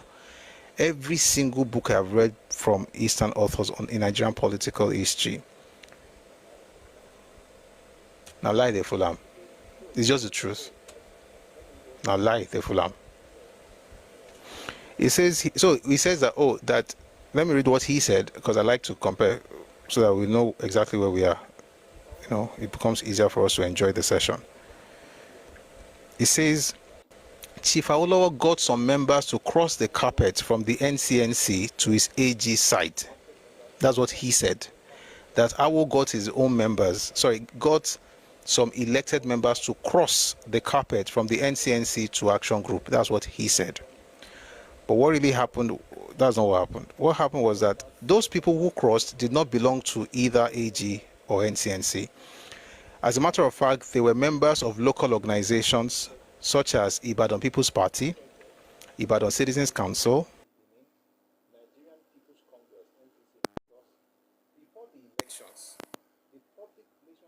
Ondo Improvement League in Ondo, Otuedo in Benin, Nigerian People's Congress NPC in Lagos. Before the elections, the public relations officer of the Nigerian government, Mr. Harold Cooper, wrote to all political parties contesting the elections to make known names of their candidates for the final elections to the House of Assembly. In addition, Mr. Cooper told newsmen at a press conference that this would help his departments to identify the party to which elected candidates belong when issuing press releases or broadcasting results of the final election on Monday, September 22nd. It is understood that letters have been dispatched to the secretariats of the NCNC, the Action Group, the Nigerian People's Congress, and other parties contesting the elections. The Action Group submitted its list of candidates, while the NCNC did not submit or publish the names of its candidates. So think about it for a second. Imagine you're going to have elections, then they ask you, give us the list of all the people that will be contesting from your place, and then your party did not provide any list. In other words, we don't even know people from your place who are running. But the AG did something different. Not only did they send the list to Harold Cooper, they also published it in newspapers, in the Daily Service and Nigerian Tribune. It says, in addition, the Action Group list was released before the final elections and published in the Daily Service and the Nigerian Tribune on and before the September 24, 1951, the day of the final election in most parts of the West. Chief A.M.A. Akinloye, Chief Moyo Aboderi, Chief D.T. Akinbiyi, Chief S.O. Lanleyin, Chief S.A. Akinyemi, and Alhaji Adekoke Adelabu all contested on NCNC tickets, no, on Ibadan People's Party IPP Egbe Omo Ibile platform, and won. They did not win as NCNC members. They were independent of both the AG and the NCNC. Only Alhaji Adedibu went with the NCNC. But if that's the truth, how do we hear the idea that NCC won? Let me read something to you from Azikiwe's own book. Azikiwe has No, they were not independent candidates. They were members of a party, but neither of those parties was AG or NCNC. IPP was a party, Ibadan People's Party. So independent candidates is another matter. Let me read something to you from my Odyssey. This is from Zik himself. Towards the end of 1951, this is Azikiwe. I stood for another election, this time to the Western House of Assembly as a representative of Lagos, under the Macpherson Constitution, and I topped the poll. The NCNC was under the impression that, listen to this, the NCNC, who is the NCNC, the party? The NCNC was under the impression that it had won the election with 43 members out of 80.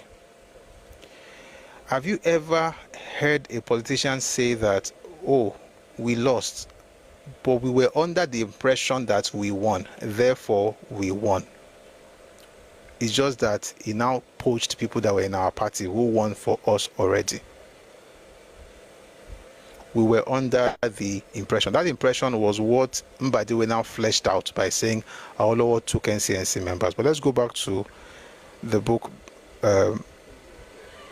on political philosophy of Awolowo. So he says here, Adelabu went with the NCNC. There were 6 from Ibadan People's Party. 5 of them decided to join AG. 1 joined NCNC. NCNC people said they were NCNC members because they expected them to join NCNC. But let's listen to one of them who had something to say about about what really happened in 1951. His name is Chief Abodering. He says Dr. Azikiwe had sent telegrams.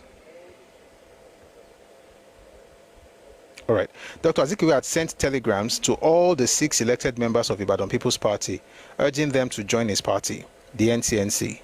Dr. Azikiwe's strategy was, however, faulty, since he relied mostly on Adelabu and Akinloye, and thought that by getting the 2 of them, he would be able to switch the other members to his camp. I favored the action group, and I succeeded in getting all the members, with the exception of Adelabu, to the action group. The popular idea that the IPP cross-carpeted from the NCNC to the action group is therefore erroneous. Why? They were never in NCNC. At the close of the election on September 24, 1951, the action group, judging by its list of candidates released before the election, had won 38. By the way, Zik was waiting for 43 out of 80. He only got 25. And because Adelabu was so gracious, he joined NCNC, so he had 26 out of 80.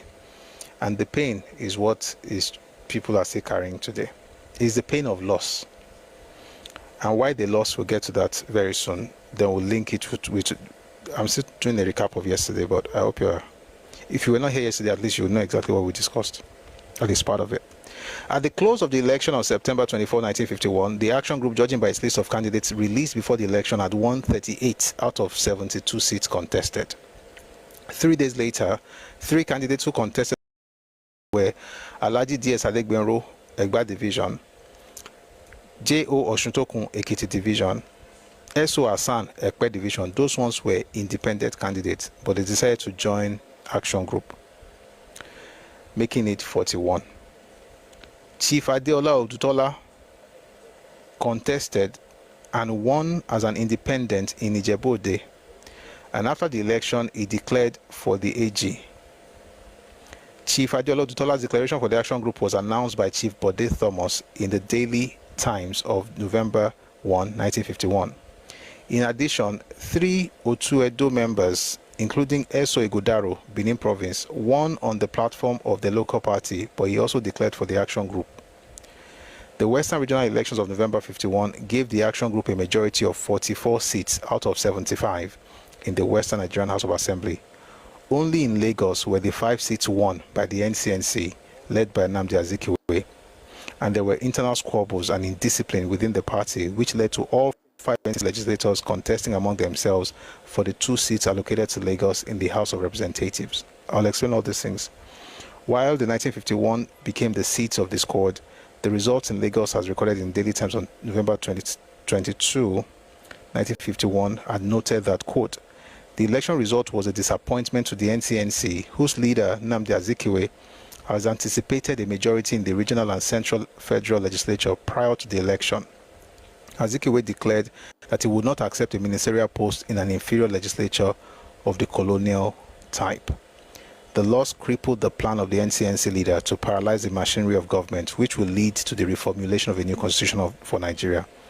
Obviously, the election outcome gave a majority to the action group, meaning that the NCNC could not form the Western Regional Government as Nnamdi Azikiwe had hoped.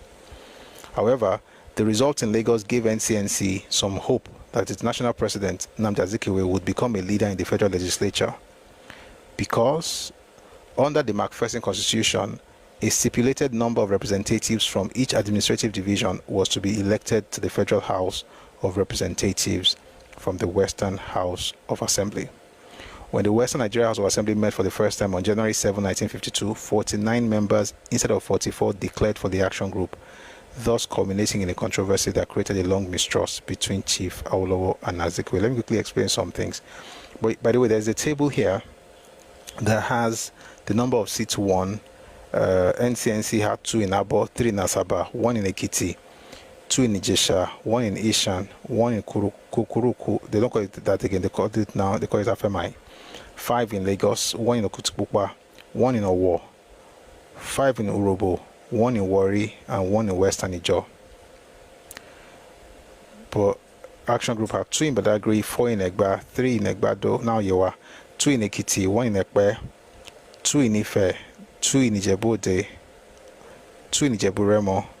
Actually, that Ijebu-Ode, the third person, there were 3, but they won 2. The third person who was independent eventually still joined Action Group. 2 in Ikeja. There was an independent in Ilesha. I think he also joined Action Group. 2 in Ikeja, 1 in Ishan, 1 in Okitubukwa, 7 in Osun, 7 of 7, 2 in Owo, 5 in Oyo, 1 in Warri, 1 in 2, and then 1 in Western Ijo, 1 in 2. All right. Now, what really happened was that we already read what happened, so you got it. The West won. But what could have happened was that even though Azikiwe would be in Ibadan, by the way, what I'm saying is about Western Regional. In other words, Azikiwe won a seat in Lagos to be in Ibadan as a representative, and he won. As a matter of fact, his party, NCNC, won all 5 seats in Lagos in 1951. Now those 5 people are in Ibadan. But according to the McPherson Constitution, 2 of them will still be in Lagos, like in the federal legislature representing Lagos, right? And since they're all NCNC, it means that 2 of them would have to go and represent Lagos, but they have to also be sent from Ibadan, from the Western region. One of the things about Azikiwe is that everybody knows, everybody who wrote about him, who is not Igbo, well, how do I say it? Well, people wrote about him, mentioned how he was a terrible leader. And you see it in the books that we're going to read today. He was not able to get the 5 people to decide who would represent NCNC and Lagos in the federal legislature. He lost his leadership position by not, because when people say things like, oh, okay, so they sent him back to the east. No, he ran back to the east because he could not compete with those in the west. I'm not even talking about inter-party. I'm not saying NCNC versus AG. I'm saying intra, within the party, they could not come to an agreement as to who would represent. So you have 2 seats, you have 5 representatives, and all 5 wanted the seats. And all 5, of course, included Zik himself. Let's read a bit from here before we move on. Apparently, the action group led by Chief Awolowo was able to organize the Western Regional Government with a comfortable margin, AG 49 and NCNC 26, but the House of Assembly was required to elect 2 of the 5 NCNC representatives from Lagos to the House of Representatives. The action group majority in the House voted for Dr. Lauren Nimbe.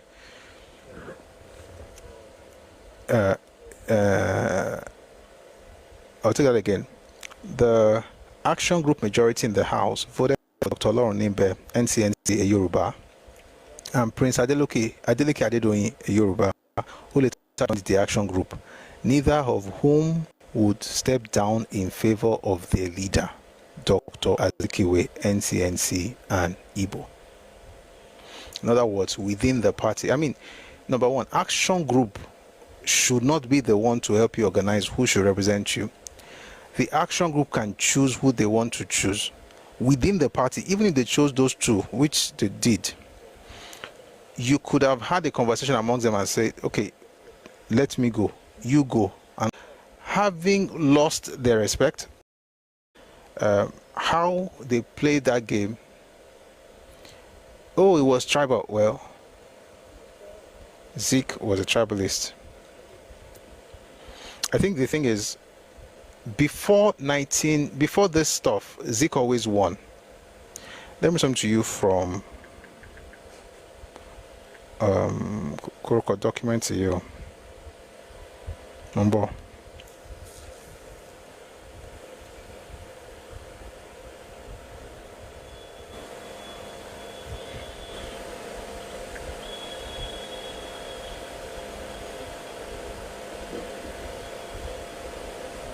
One second, I want to read something to you from The End of an Empire. British documents on the End of Empire project. Okay?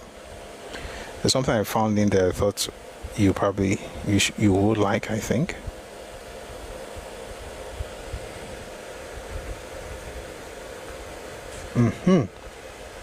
This was in 1953. It says, one of the most interesting, by the way, this is a letter from A.E.T. Benson to T.B. Williamson on the AG and NCNC strategy in advance of the London conference, 20th July 1953. One of the most interesting developments in the last week, almost the last 4 days, has been signs that the Action Group and the NCNC are both determined to try to present in London a picture of having a nationwide party. As always, Awolowo has been outmaneuvered by Zeke and finds himself echoing him rather like a voluble parrot. Zeke goes to great trouble to include in his enormous delegation people who come from various parts of the country, e.g. Mr. Mbile from the Cameroons, Malam Bello Ijumo, whom he calls Secretary of the Middle Belt People's Party. As you know, this party was not heard of until a few weeks ago. And then you get Mr. Gundu, who is said to be president of the Middle Belt People's Party. Zeke has previously claimed to have 3 NCNC members in the Northern House of Assembly.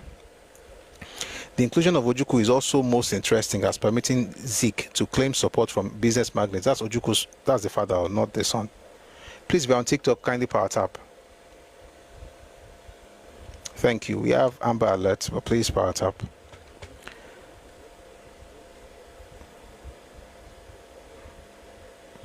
The inclusion of Ojukwu is also most interesting as permitting Zeke to claim support from business magnates and people with a stake in the country who are all for peace and quiet.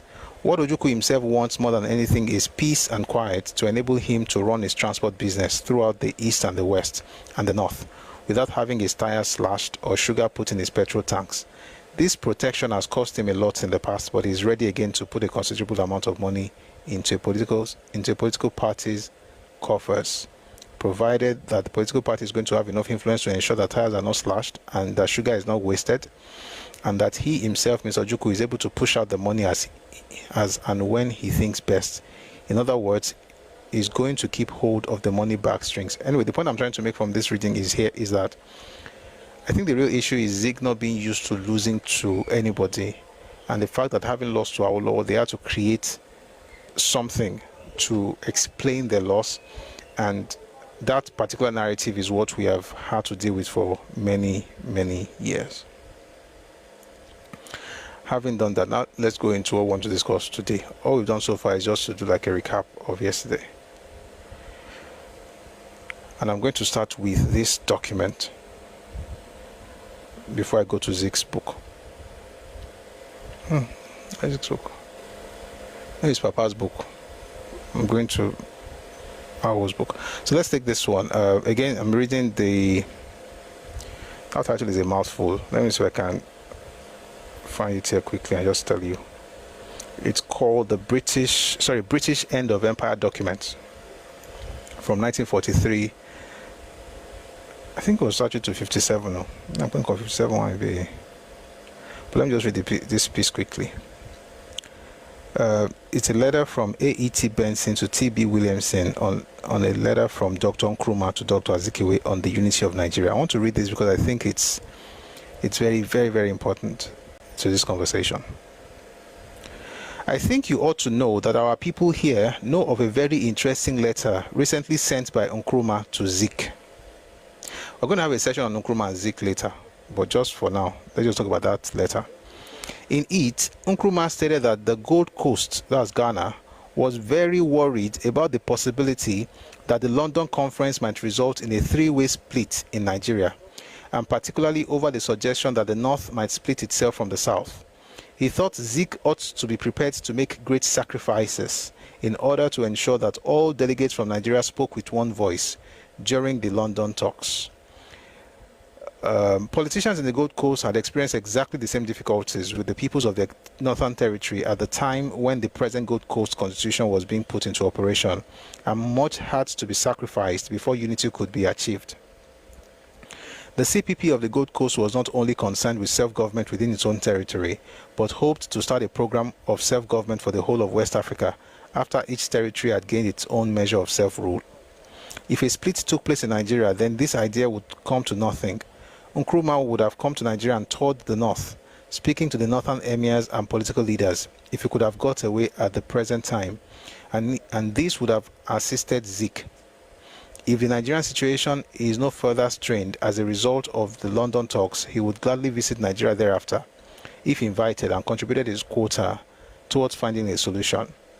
One of the interesting things about discussions during the stormy last 6 weeks has been the great care exercised by Zik not to offend the North. Immediately after the March crisis, the West African Pilot and other Zik's press papers were not so virulent as Action Group papers were in attacking Northern leaders, and they were always wise enough not to attack the emirs. I want to read this part slowly because it tells you the mistake that AG, Action Group, made. Immediately after the March crisis, the West African Pilot and other Zik's press papers were not so virulent as Action Group papers were in attacking Northern leaders, and they were always wise enough not to attack the emirs. During the last 6 weeks, these attacks have been practically entirely suspended in the NCNC papers. In conversation with HE the other day, in the absence of Awolowo for once, with Her Excellency, Zik enlarged on how objective and reasonable Northern political leaders were and how easy it should be to get on a beam with them. My own idea is this. A. Zik realized very early what trouble the Action Group were making for themselves in attacking the Sardauna Group, and particularly the emirs, and as constantly he sat back and let Awolowo strangle himself while at the same time pulling his chestnuts, that's Zik's chestnuts, out of the fire. B. Zik fails to appreciate 100th part of the solid hatred felt for him personally by those same Northern leaders and for all those hyena lieutenants whom he has gathered around him. I fear conceit and a blindness to disagreeable facts is a common attribute of all our political leaders in the South. I am not sending a copy of this to Aden Clark, and you will judge whether or not he should have the information contained in it. I wanted to start with that because I thought it also helps us to understand some of the mistakes that people made in our own space. And when we have conversations and people send me letters or messages and say this one and talk about this group, if you study your history, you understand how certain things should be done, or else we've not learned anything from it. And that's why Tinubu is doing what Tinubu is doing. And Zik, two things I saw in this thing. Number one was the fact that he knew that he needed to work with the North. This was in 53, but he attacked the North. Sorry, he did not attack the North, but Yoruba People Action Group attacked the North. Not because they hated the North, but because, fundamentally, their politics was different, their ideology was different. But you see, what Zik was doing, in order, as far as he was concerned, was trying to placate the North, not to use them. But what this man is saying here is that what he did not understand, that says Zik fails to appreciate 100th part. 100th part. In other words, idakono gorun bonse korire. He fails to appreciate 100th part of the solid hatred felt for him personally by those Northern leaders and for all the hyena lieutenants whom he has gathered around him. In other words, even the people surrounding him were also referred to as hyena. There's something I want to read. If I remember it, I will read it. If not, we'll just go straight to Papa's book. Mambo.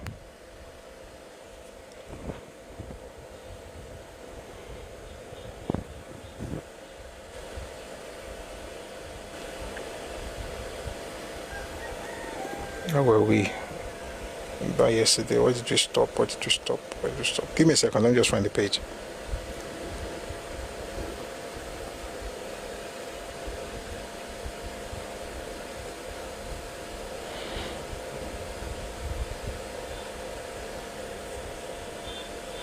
Yes, I said something that we're going to read from Zik, the same issue. So let's read from Zik. With the remaining 23 members in the Western House of Assembly, I'm reading from my Odyssey by... One second, guys. One second.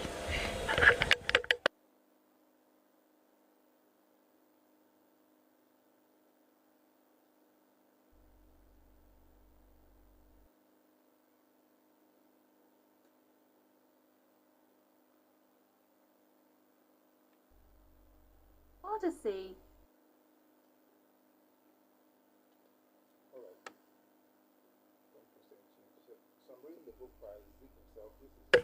All right.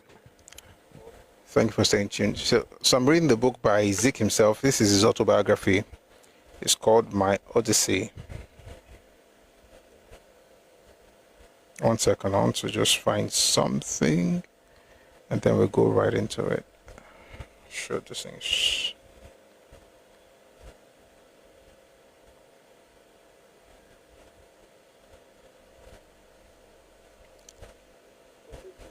Okay.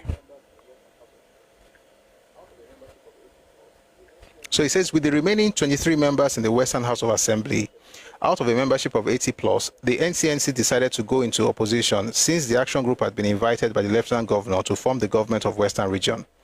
The government party refused to accord official recognition either to the opposition or to me as leader of the opposition. Nevertheless, an opposition existed de facto, and the action group could not ignore or extinguish it. What is it saying? Is it true? No, it's not true. The point is that he was not seen by his own party members as fit enough to lead them, even in the parliament. And if you also notice, Zig's problem is always everybody else, but he never takes responsibility for anything, at least so far. So he says here, before the elections, well,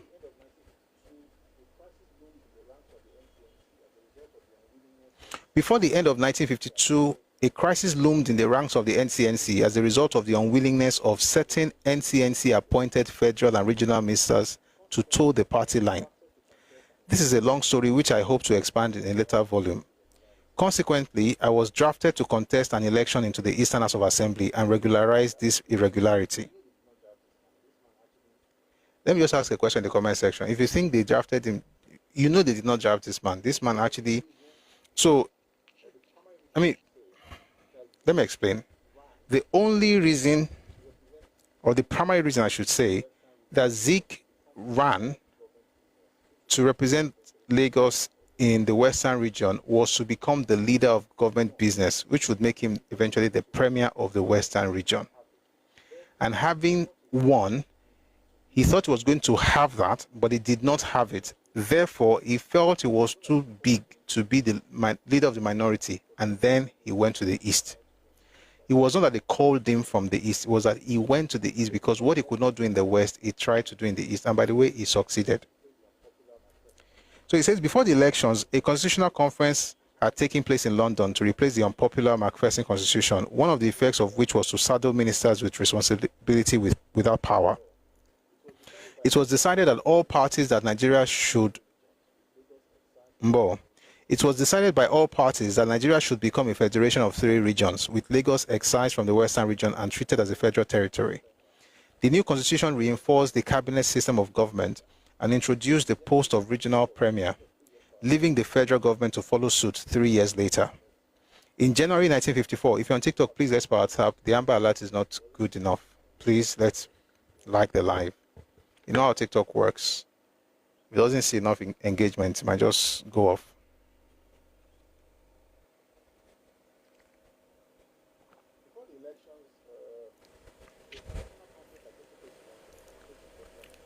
Before the elections, a constitutional conference had taken place in London to replace the unpopular Macpherson Constitution, one of the effects of which was to saddle ministers with responsibility without power.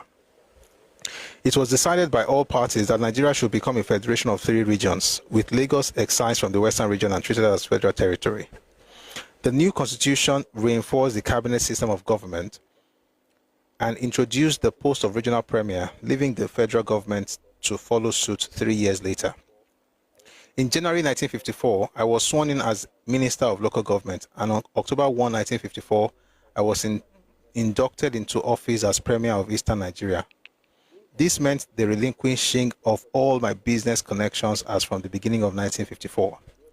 Being opposed to the use of officially sponsored newspapers for purely partisan purposes, I prevailed upon the board of directors of the Associated Newspapers of Nigeria Limited, printers and publishers of The Guardian, Spokesman and Defender, to consider establishing a daily newspaper at Enugu and another one in Ibibio country. On December 15, 1955, the Eastern Sentinel began publication as a daily newspaper at 7 Oge Lane, Aguku Street, Enugu. Its motto, that democracy shall continue to flourish.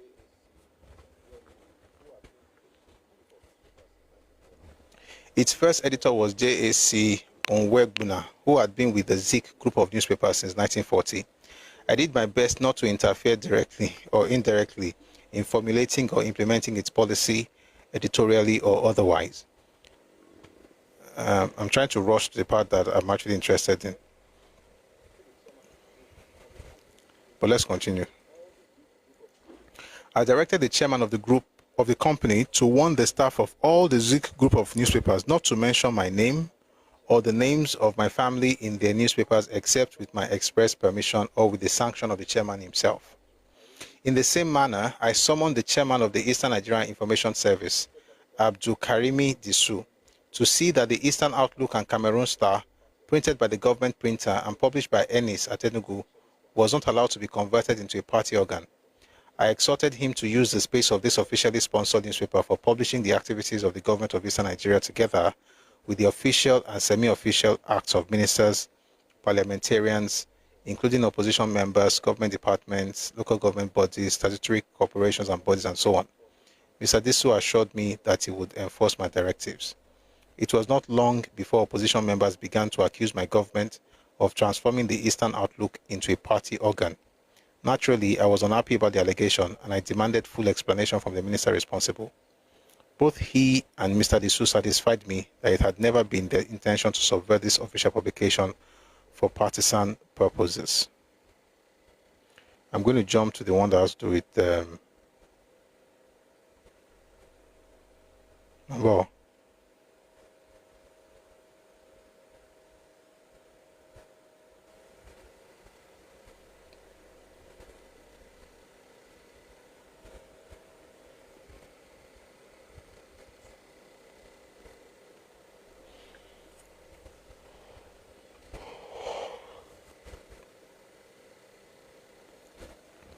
one second.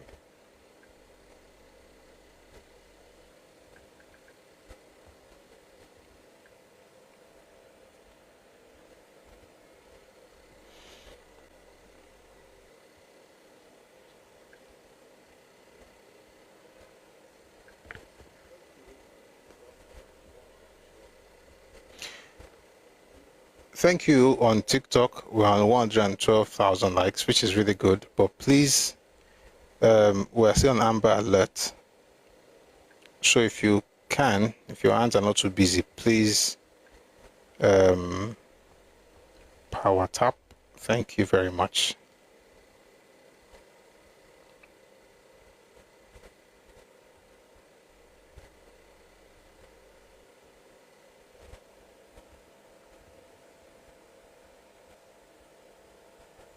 All right.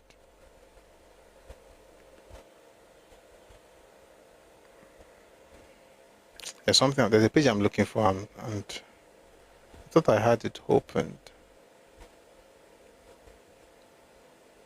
Number.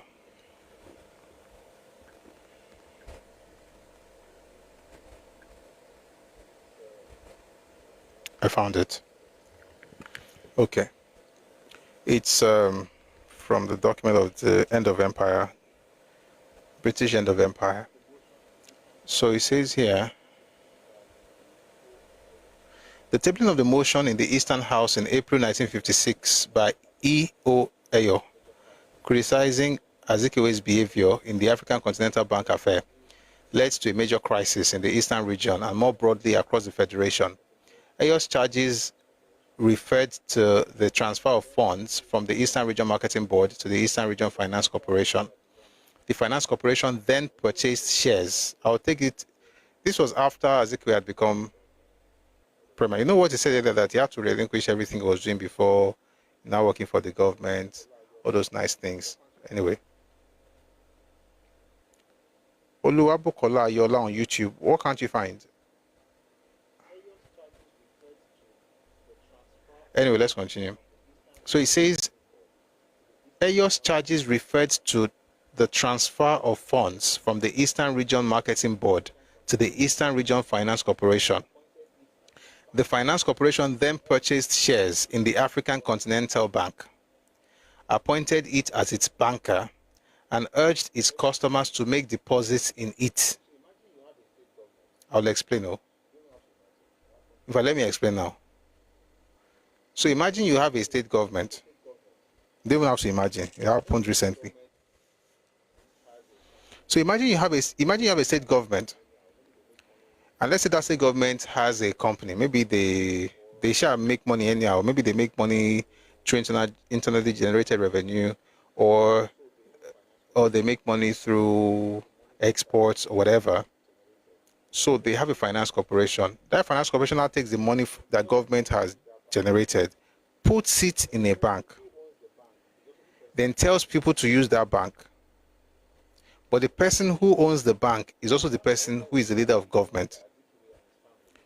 Let's continue. The bank, however, was largely owned by Azikiwe and his family and was in a somewhat parlous financial situation, having been refused a banking license in 1953 under the 1952 Federal Banking Ordinance because its liquidity ratio was below the required level. In some views, it was technically insolvent. Throughout, Azikiwe argued that the actions of the corporation were fully in conformity with the publicly stated NCNC policy to circumvent the expatriate banking monopoly in the region. In other words, when they asked Azikiwe, what did you do? He said, listen, this thing is important because at least it's not only Barclays that will be enjoying Kini in our region. We want to make sure that we have our own local banks. So if you want to have local banks, must you use government money in your private business? He didn't answer that one, but let's continue. Moreover, on becoming Minister of Local Government in 1954, he had declared his interest in the bank and appointed an agent to act in his place as chairman and director. Azikiwe launched a libel suit against Ayo concerning his allegations. For the CO, the position of the bank had caused concern for some time, and informal investigations in London to establish what happened to the bank's funds were initiated in this period. For officials, the problem caused by the affair was acute, not least given the impending constitutional conference due to be held in London in September 1956 to consider regional self-government. So let's go into the details of that. It's not very long. We'll just read that, then we'll go to our. The meeting was called to consider what action, if any, should be taken in respect of the situation in the Eastern region created by the allegations made by Mr. Ayo, that's Ayo Ita, concerning the relationship between the Premier of the Eastern region and the African Continental Bank. In reply, by the way, thanks guys, we are green now. Just turn green now. Thank you. But don't stop tapping, please. Thank you. So it says here, the meeting was called to consider what action, if any, should be taken in respect of the situation in the Eastern region created by the allegations made by Mr. E.O. Ayo concerning the relationship between the Premier of the Eastern region and the African Continental Bank. In reply to the Secretary of State, the Governor General said that although there were obvious disadvantages in holding a commission of inquiry into the relationship between Dr. Azikiwe and the African Continental Bank, there was probably no other way to probe the serious allegation now made against him by his former friend, Mr. Ayo. In these circumstances, it seemed right to appoint a commission if this could legally be done, and he would advise that a commission should be appointed. It was necessary to foster a healthy public opinion in Nigeria, and the decent Africans, of whom there were many, would be encouraged by the appointment of a commission to inquire into Dr. Azikiwe's activities. In the course of a general discussion, the following points were made. A, the effectiveness of any commission of inquiry that might be appointed. It was pointed out that 3 years ago there had been an expert inquiry into the affairs of the National Bank of Nigeria, and although it had seemed quite likely that a serious set of affairs would be revealed, the inquirers could find little. But this inquiry had done much to encourage better banking practices in Nigeria, and both the National Bank, which by the way was owned by the Western Nigeria at the time, which is now part of, it was National Bank and Western and Wema that were put together during the consolidation during Obasanjo's regime, and that's how we now have the big Wema now. So National Bank was also a regional bank at the time. But unlike National Bank, African Continental Bank was a private business. National Bank was a state-owned institution. So it was Western Region who owned National Bank. But for Zik, he was the one who owned it as an individual.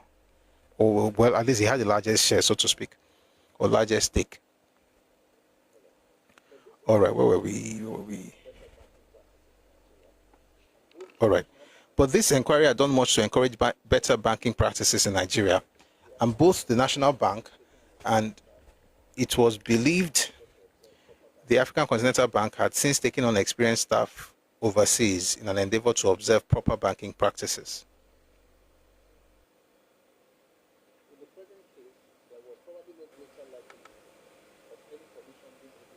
In the present case, there was probably no greater likelihood of any commission being able to bring in findings against Dr. Azikiwe, such as might result in criminal proceedings.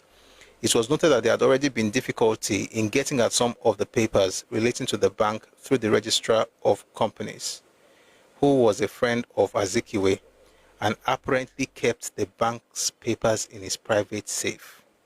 What are they saying here? The person who was the registrar of companies, who was a friend of Azikiwe, decided to keep the papers of African Continental Bank in his own private safe, so it becomes difficult for you to be able to get any document to indict him. We're just trying to understand, the great Pan-Africanist. It was clear that even though a commission found the premier guilty of conduct, I'll take that again. It was likely that even though a commission found the premier guilty of conduct unbecoming to a minister, this would lose him little support in the Eastern region, and it will still probably be returned there at another election. Why? It was popular now, and it was, of course, the chairman. The appointment of a commission might therefore do nothing more than antagonize the premier without effectively discrediting him. In the Gold Coast, it looked as though the findings of the inquiry into the cocoa purchasing company would be adverse to the Prime Minister, but this was unlikely to affect his hold on public opinion. But this was only the short-term view. In the long run, there was advantage to trying to maintain standards of conduct, which might at the moment be higher than local opinion would expect. But it should be made clear that any action taken was not from vindictive motives and would not be used as an excuse by Her Majesty's government for avoiding its promise of granting regional self-government. I'm going to move very fast.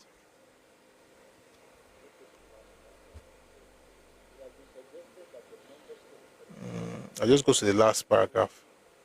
It has been suggested that the membership of a commission might be Sir Enli Kusi as chairman, Sir Maxine de Comramond, and perhaps the Chief Justices either of the Eastern or Northern High Courts. Although objections might be raised to both of this, it will probably be desirable to have either a banker or an accountant experienced in banking matters with the Commission and the President Bank of England. Advice was that I'm sorry guys, this thing is, I'm not read that. It will probably be desirable to have either a banker or an accountant experienced in banking matters with the Commission, and the President Bank of England advice was that it would be best to appoint an accountant to assist in the preparation of the case and to act as an expert witness on banking matters. All right, so while all this was happening in the East, one second, I want to read what Azikiwe had to say about this particular matter. I know we've not gotten to the state creation yet, we'll get there. I'm just trying to lay the foundation.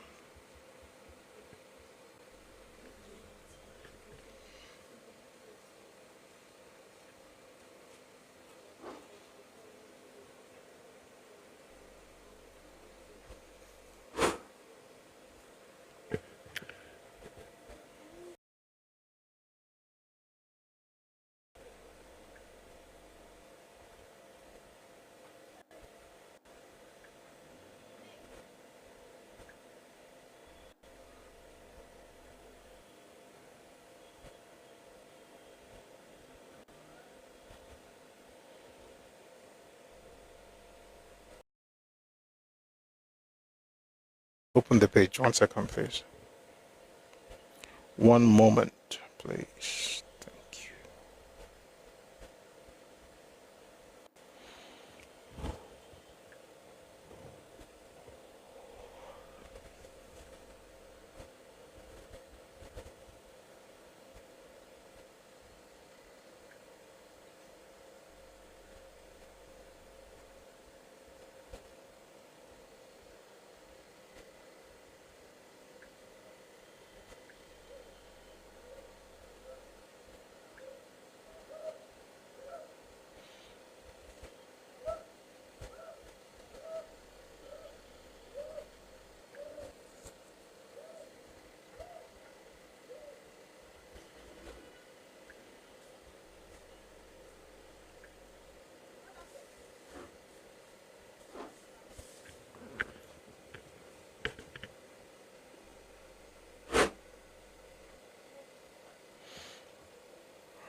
What's this book called?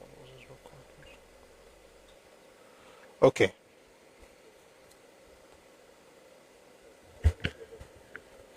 I want to read the answer. I read it the other day, so I'm trying to. I'm thinking of not starting from the beginning since we already read part of it before, but then it's becoming. I'm trying to find where did we stop because I didn't bookmark it or anything. What was that thing called? Let me just read from the top because I think time is being wasted. But this is from 24th July 1956. Lord Lloyd. By the way, this is from the House of Lords, right? House of Lords, of course, the UK. 24th July 1956. Lord Lloyd says this: My lords, yesterday, in response to a question by the noble Lord Ogmore, I promised him that I would make a statement this afternoon. With your lordship's permission, I should now like to make that statement, which is similar to one being made by my right honorable friend in another place at this moment. The statement is as follows. A dispute has arisen in the eastern region of Nigeria about the relationship between the Premier, Dr. Azikiwe, and the African Continental Bank Limited. This bank was founded by Dr. Azikiwe. On assuming office, the Premier informed the governor that he had resigned his directorship of the bank. He and enterprises with which he has been associated are still shown as large shareholders in it. My right honorable friend has been informed that during 1955, £877,000 of public money was invested in the bank and other large sums deposited with it, out of funds made available from marketing board reserves to the Financial Corporation, which the Eastern Region government has established. My right honorable friend has also been informed that following this investment, the bank was a party to certain documents contemplating that the Premier should be life chairman of the bank and purporting to give him the right to nominate certain other directors. As long ago as last November, my right honorable friend took the matter up with the Premier in London, and they have been in correspondence since. In April of this year, Mr. Ayo, a member of the Regional House of Assembly, who had until then been the government's chief whip in that house, and Deputy Speaker and Chairman of the Regional Development Corporation, tabled a motion in the House relating to the association of the Premier with the bank. He subsequently called for the appointment of an independent commission of inquiry. That's one we read earlier. Dr. Azikiwe has now instituted libel actions against Mr. Eyo and certain newspapers. On the 14th July, after receiving a report from the governor, my right honorable friend sent a personal message through him inviting Dr. Azikiwe to agree to his appointing a commission of inquiry.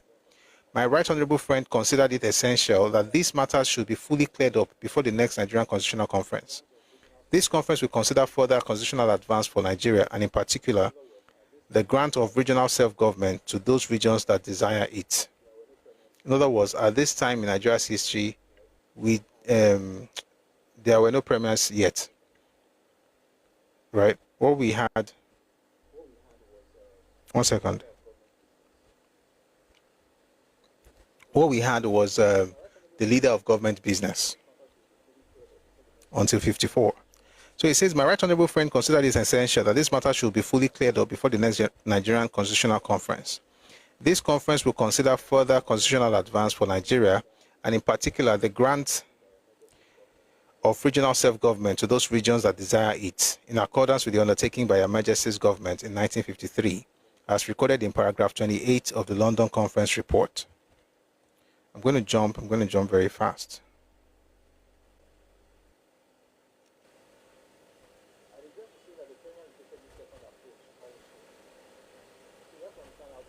I regret to say that the Premier rejected this second approach also.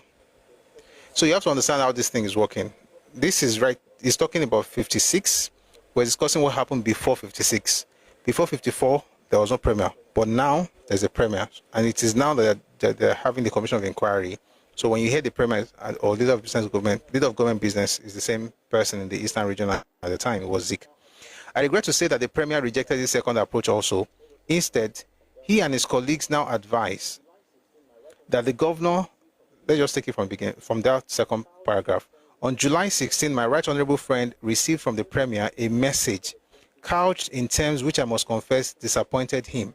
The Premier's message, which has been quoted extensively in the press, implied a rejection of my right honorable friend's invitation. Shortly afterwards, my right honorable friend was informed that the Premier and his colleagues, after considering his message, advised the governor of the region to appoint a commission with a sole commissioner of their own choosing. Such a commission could not inquire into matters reserved to the federal government, of which banking is one. In other words, Zik was going to work with people, was telling the governor to appoint somebody, a commissioner to inquire into the matters, but they inquire into everything but the money part. In other words, they should not inquire into banking because that one is reserved to the federal government. On July 18, my right honorable friend made a further approach to Dr. Azikiwe, explaining this again. He also said that although it would riot, we can English be this now.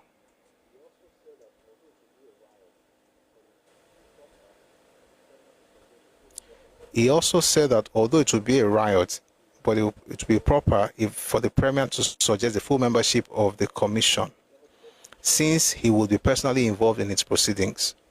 He, that is my right honorable friend, would nevertheless be prepared to invite the person whom the Premier had proposed as sole commissioner to be a member. Oh, it's supposed to be B, to be a member of it. My right honorable friend said that he was satisfied that the person proposed was suitable for appointment. I regret to say that the Premier rejected this second approach. Instead, he and his colleagues now advised the governor to appoint a committee of inquiry and nominated 3 persons to serve on it. Such a committee would have no powers. It would not compel the attendance of witnesses or hear evidence on oath. The long and short of this is that Azikiwe was doing everything to frustrate the idea of investigating what he did with the money that was meant for the Eastern region government. But let's round up this part by just reading some things from here. It's too long, so I can't read everything.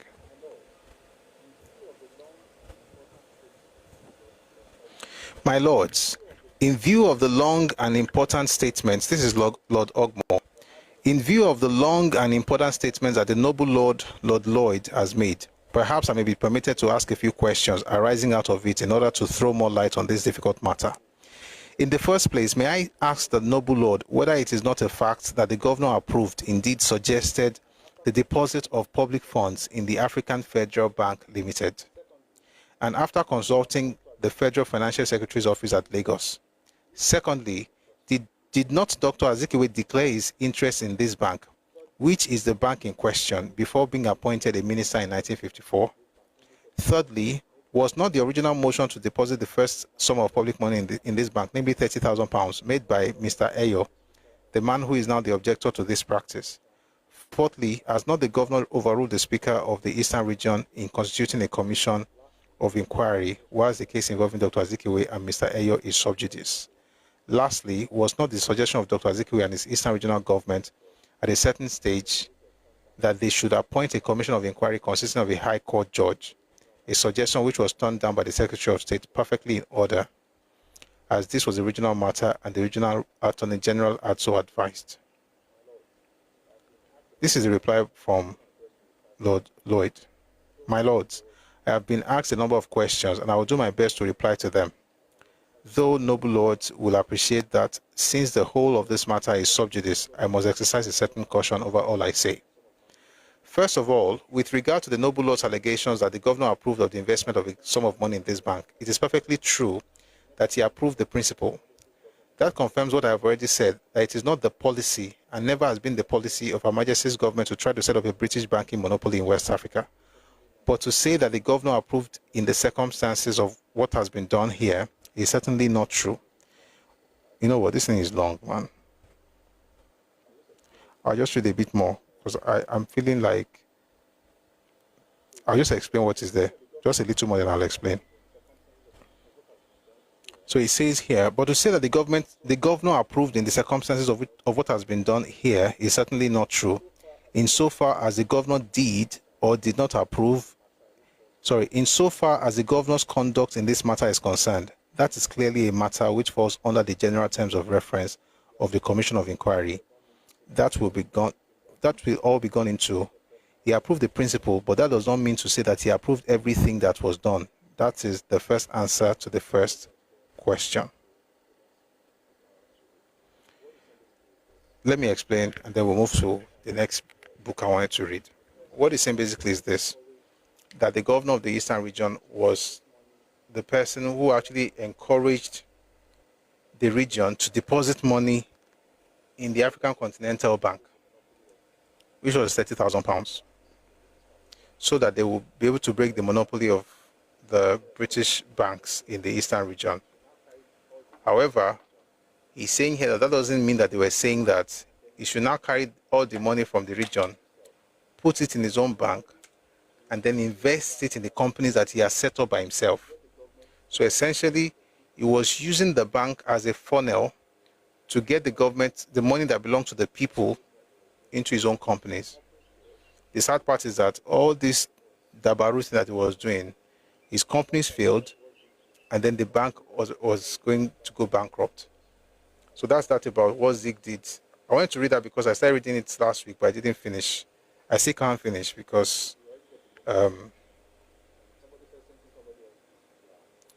we already got the meat of it. And somebody said same thing somebody else did. Yeah. You take the money, you put it in your bank. The difference between what he did and what the other gentleman did is that at least he didn't, I don't know, let me not say it. I was going to say he didn't borrow the money, but who knows? Who knows? Whether he borrowed the money for his own personal businesses, who knows? That's why I should not be carried away by all these things that people are always saying. We save money for the government. Who sent you to be saving money for government?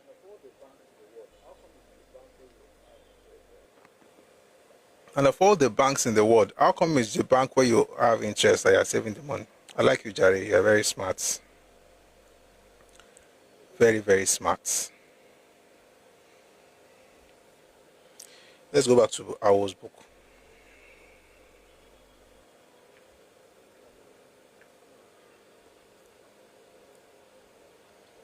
No. I've not finished what I was reading on that book. Before we go to our book, let's go back to the book by Olaiwola Beguni. The book is called The Political Philosophy of Chief Obafemi Awolowo. I want to finish this whole thing about election before I now read from Awo himself.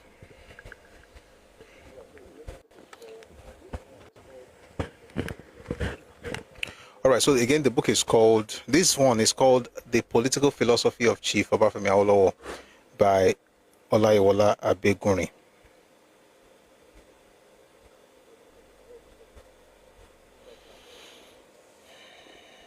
So we're going to continue from where we stopped the other time to take us back, but we are going back to lunch. The election result was was a disappointment to the NCNC, whose leader Azikiwe has anticipated a majority in the regional and central federal legislature prior to the election. Azikiwe declared that he would not accept a ministerial post in an inferior legislature of the colonial type. They are quoting him, by the way.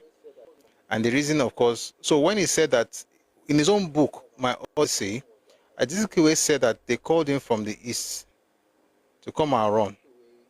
Actually, that's not what happened. What happened was that Azikiwe felt it was too big to be.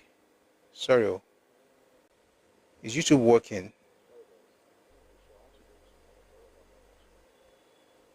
Oh, sorry guys. I want to be sure. I want to be able to monitor what's happening on YouTube.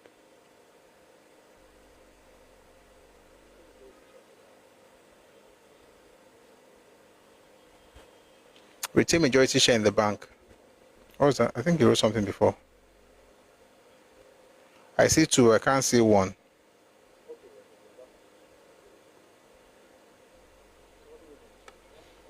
Okay, we're good. We're back on YouTube now. We're good.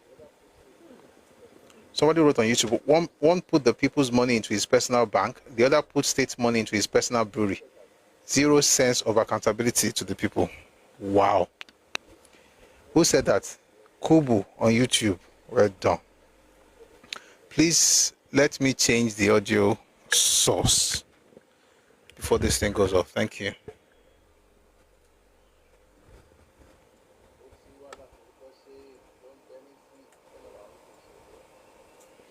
bó ti wá láti kọ́ ṣe ló ń bẹ nísìn bẹ́ẹ̀ lọ́rọ̀ àwọn pípọ̀ ìṣeré o. Thank you, my brother. Bẹ́ẹ̀ lọ́rọ̀ àwọn ará bí ṣe bó ṣe wà láti kọ́ ṣe ló ń bẹ nísìn.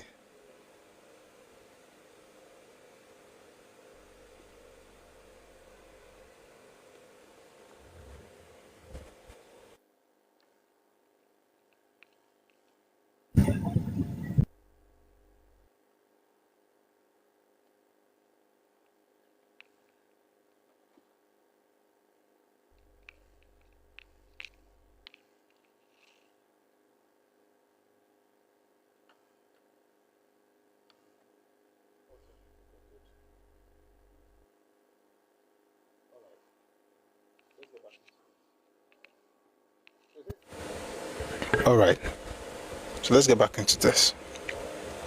So it says the election. Jesus, let me take water. It be like I say my mouth dey fast.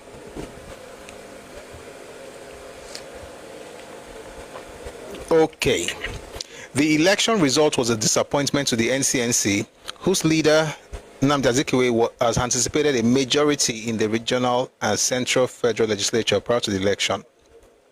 Azikiwe declared that he would not accept a ministerial post in an inferior legislature to the colonial type.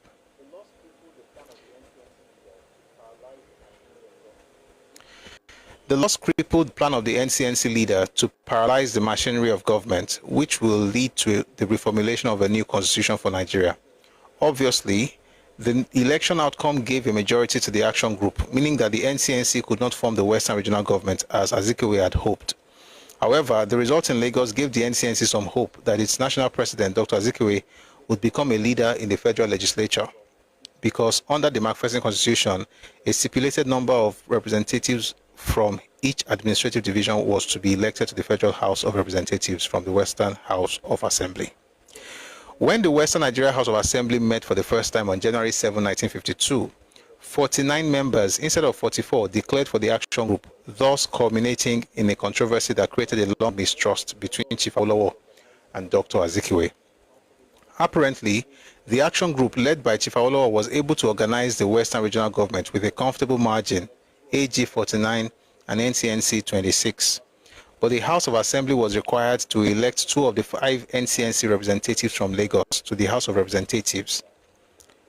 The action group majority in the House voted for Dr. Olorunnibe, NCNC, a Yoruba, and Prince Adeleke Adedoyin, a Yoruba, who later joined the AG, neither of whom will step down in favor of their leader, Dr. Azikiwe, NCNC, and Igbo. Azikiwe and most of the Igbo believe that Chief Awolowo used ethnic persuasion to win over Dr. Olorunnibe and Prince Adedoyin, and both deserted Azikiwe's NCNC-led political party and joined the action group. Henceforth, Nnamdi Azikiwe and majority of the Igbo never trusted Chief Awolowo and the Yoruba, as Awolowo was labeled a tribalist, thus putting more flame on the political discord between Chief Awolowo and Dr. Azikiwe, which had started in the Nigerian youth movement. Consequently, subsequent activities hardened the Igbo against anything Yoruba, and with this episode, Azikiwe was the national president of the NCNC, was pigeonholed as the unofficial leader of opposition in the Western House of Assembly.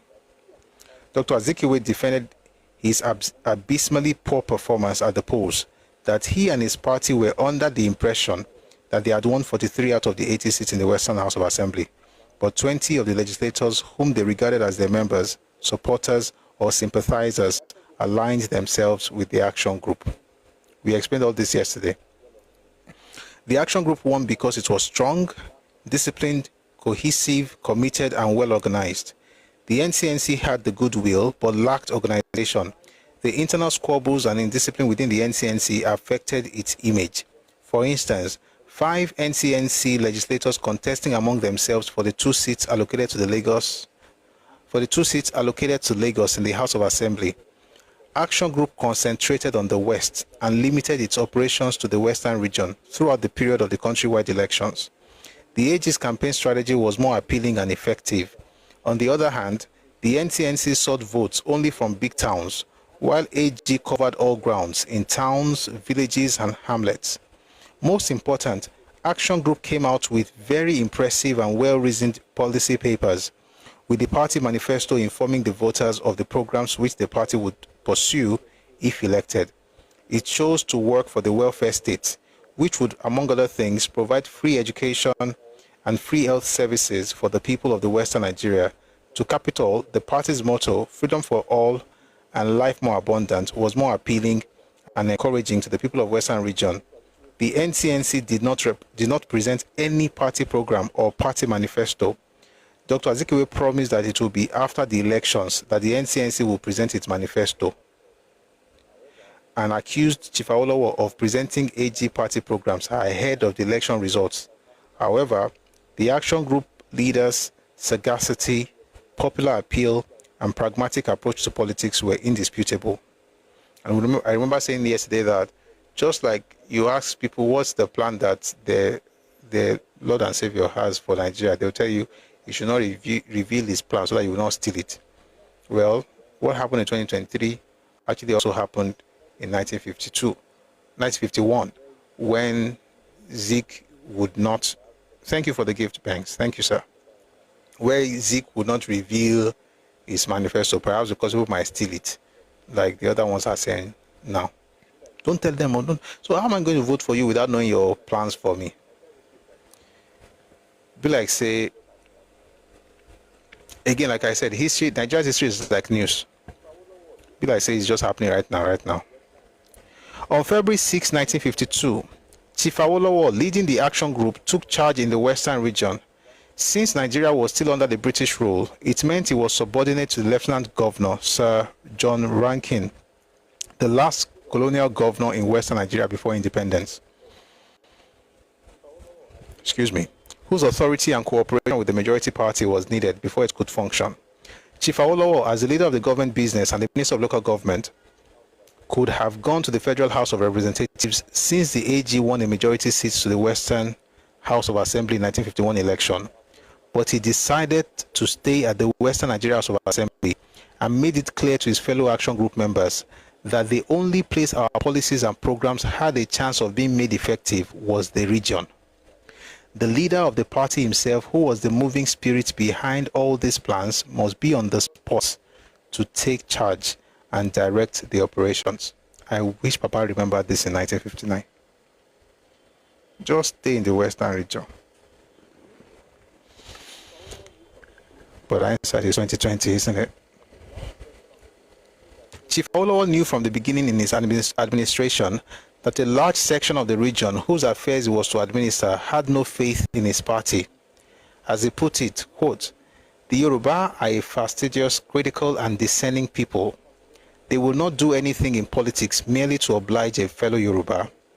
The only consolation he had was that if the Yoruba man is satisfied that your policy is good and will serve his self-interest, he will support you no matter from which ethnic group you hail."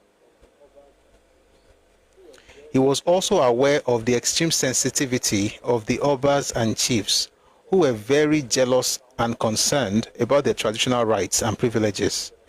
The rights and privileges he found to be anti-ethical to democratic concepts and yearnings and aspirations of the people. Let me just stop here to quickly explain something. Should I stop yet? Okay, let me read this paragraph, then I'll explain what I want to say. Therefore, to successfully carry out his policies, Awolowo decided not to make a frontal attack on the rights and privileges of the Obas and chiefs, because compromise with them would mean death to the Action Group. He therefore tried to harness the influence of the Obas and chiefs for the purpose of the party, and at the same time take the earliest possible steps to modify their rights and abrogate some of their privileges as were considered repugnant, but made the Obas feel secured in their traditional offices by creating a separate House of Chiefs. Specifically, the Action Group, let me say something before I move on. You see, one of the things that you discover as you saw your Nigerian history is the fact that the powers the Obas had by 1951 was not the kind of powers they had before the British got into Yoruba land. So when he said they found some things to be anti-ethical to democratic concepts, the truth of the matter is that the Obas were too powerful, contrary to tradition. In other words, what made the Obas that powerful was not the tradition, it was the British, which is why, like, there's a conversation going on right now about traditions, and I hear people on both sides, and I just laugh. I laugh because some of the things they are calling traditions today were not even tradition like that.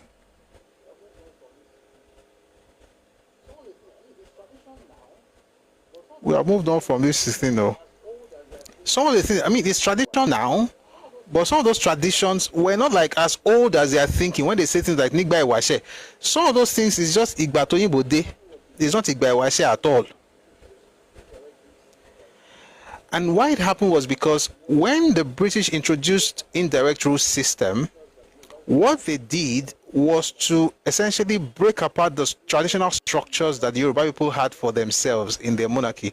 So, for instance, you were the king in Yoruba land, but you were never the absolute, you never had absolute power. So you can be questioned. You had checks, you had balance, you had checks and balances, right? You had something like a legislature, so to speak. You have something like the judiciary, which would be the Ogboni.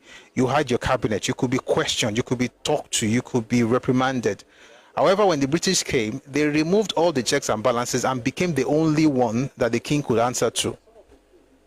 When the British now left, it became very difficult for some of the kings to listen to the people they considered to be, let me find a way to explain. So, Oyinbo Tilonsin, you now have Nigerians occupying the places that be powerful positions, like they are now the government. So you have Nigerians as government, or Yoruba people as government. But some of those Yoruba people are also your subjects as the king. So it becomes difficult for you to have them perform the oversight functions that the British were performing when they were here. And in doing that, it becomes difficult for them to work for the people, because now you don't have the organizations, the traditional organizations that checked you before the British. So you feel you're very powerful, which was what led to the, what's that word? What's the word they use now? The removal of some kings, by Papa, by Awo himself, because they became too powerful. They were doing things. I just thought they were power to themselves. And I'll say something. At that time, what they thought they had as power, like Kabiyesi, which of course Kabiyesis have powers, right? But they were never absolute monarchs until the British. And what made them absolute monarchs? Oh, thank you for the gift. Thanks a lot. Thank you. What makes them that powerful was the British. Now that the British had left, you now hear things like, Olagbara. But then the point is, Agbara yen kò lè work, because now you don't have the traditional institutions to check you, and now you are looking at the closing pay. Tó wá jẹ́ government is saying they're just black, they are Yoruba, some of them are even your subjects. Why should you listen to them? There's a word I'm looking for. The dethronement is synonymous with dethronement. But you get the gist. It happened with the Alaafin at the time. And of course, one of the things they did, of course, was to create a house of chiefs, to be able to work with the kings at the time. So he says here, they had to, remember, that's Awolowo, not impeached, not deposed, not disposed, but deposed. Kings, a lot of kings have been deposed in Nigeria, in the west, in the north, especially those two places. A lot of kings, a number of times. Because, to be honest, what the government does now is what the cabinet and the Ogboni would have done in the past. For instance, tí wọ́n bá ṣe mistake, wọ́n ṣe àwọn kan, wọ́n máa send him, wọ́n á fi àròkọ ránṣẹ́ sí ọba pé kó ṣígbá. Ẹ̀rọ kan ṣígbá fún, which means that àwọn lè báwí. Ṣígbá, by the way, you know what that is? That's royal suicide. But ta ló máa sọ fún ọba kó ṣe yẹn nígbà tó jẹ́ pé wọ́n ti gé àwọn yẹn kù. They've cut them to size. Wọ́n ti gé wọn kù. Òyìnbó ló wá dọ̀gà. Which is why there's somebody asked me about it today and said I should talk about it. And I said, I'm not sure people want to know what I think about it. A lot of people are fighting for traditions, and I respect it. But you see, tradition, at the end of the day, is what we call it. When I say we, by we, I mean the elders of the land and the people of the land, what they call it. And I think we have a very funny, interesting way of thinking that what it was called, it is what it has always been. The truth is that some of the things that exist now are dated. There was a time it started, and it started based on what they agreed upon. So whatever they agreed upon today is what it is. And I know I'm speaking round around. I'm not going directly to the topic that the person said I should speak on, but just to the person that sent me that message, I'm sure he's hearing me. The idea is that when it comes to traditions of the land, all these things of bó ṣe rí yẹn, àwọn kan ló bẹ̀rẹ̀ láti nígbà kan. And because culture is dynamic, things change. And when things change, the people sometimes will also change. And those people can decide what they want to do going forward. Whatever they decide, that is tradition. But of course, it will also be linked to the past. But the idea that everything we do right now started from, heaven, is not true.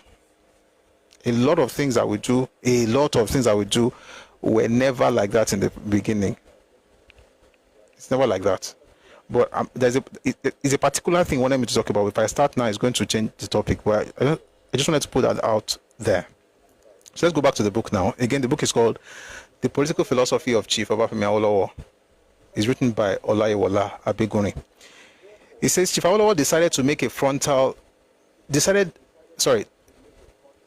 Therefore, to successfully carry out his policies, Chief Awolowo decided not to make a frontal attack on the rights and privileges of the Obas and chiefs, because compromise with them would mean death to the action group. He therefore tried to harness the influence of the Obas and chiefs for the purpose of the party, and at the same time take the earliest possible steps to modify their rights and abrogate some of their privileges as were considered repugnant, but made the Obas feel secured in their traditional offices by creating a separate house of chiefs. So Papa had to depose and check traditional laws.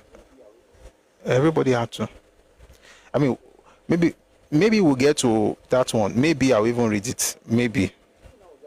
But let's just continue for now. But yes, it did. It did. It happened. It happened. Even now, Ojale was going to be deposed by Olabisi Onabanjo, if not for the coup. Ojale would have been dethroned in the 1980s. 84, I think. They started in 81. They would have removed him. But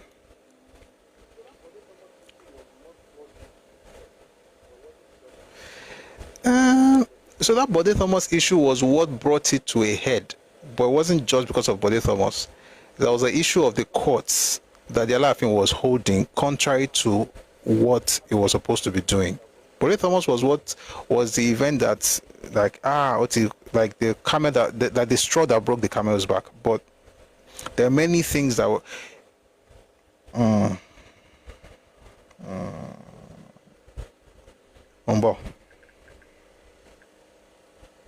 I think we can pause to quickly get into that.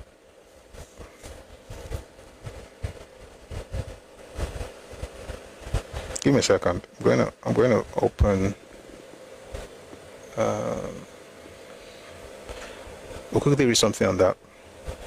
How are others able to send gifts? I couldn't find anything to click for that purpose. You know what, Madam Katharina, let me write something here on TikTok. Oh, sorry, on YouTube.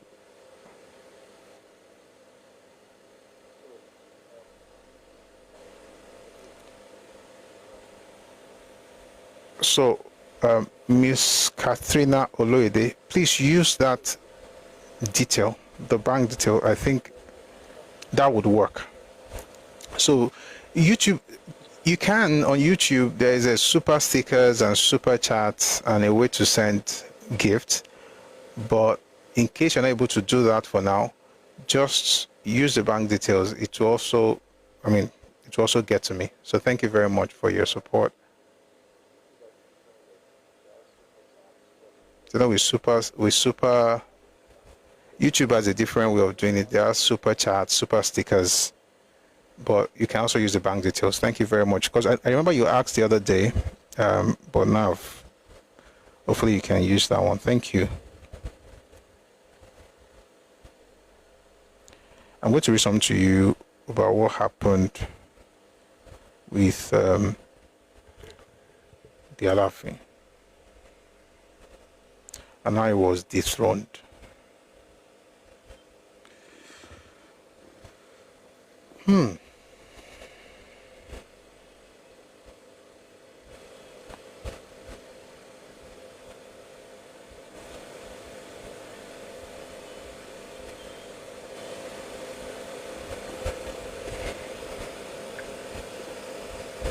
I'll find that page. I want to read this so I can all get a bit more information on this.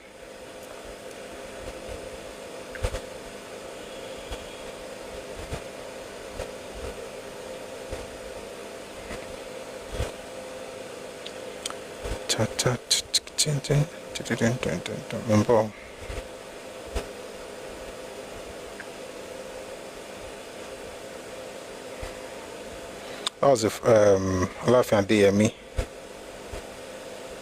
Please, let's power tap. This thing is showing inactivity. If you're on TikTok, please power tap. This bit, I'm actually stopping everything because I think it's okay if we can just spend some time to read it.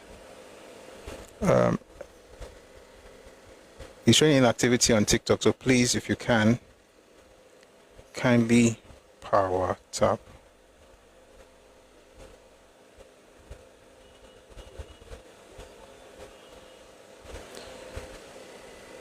So this is something. Show your car solo, Nisha. I don't think it's such a bad idea, to be honest.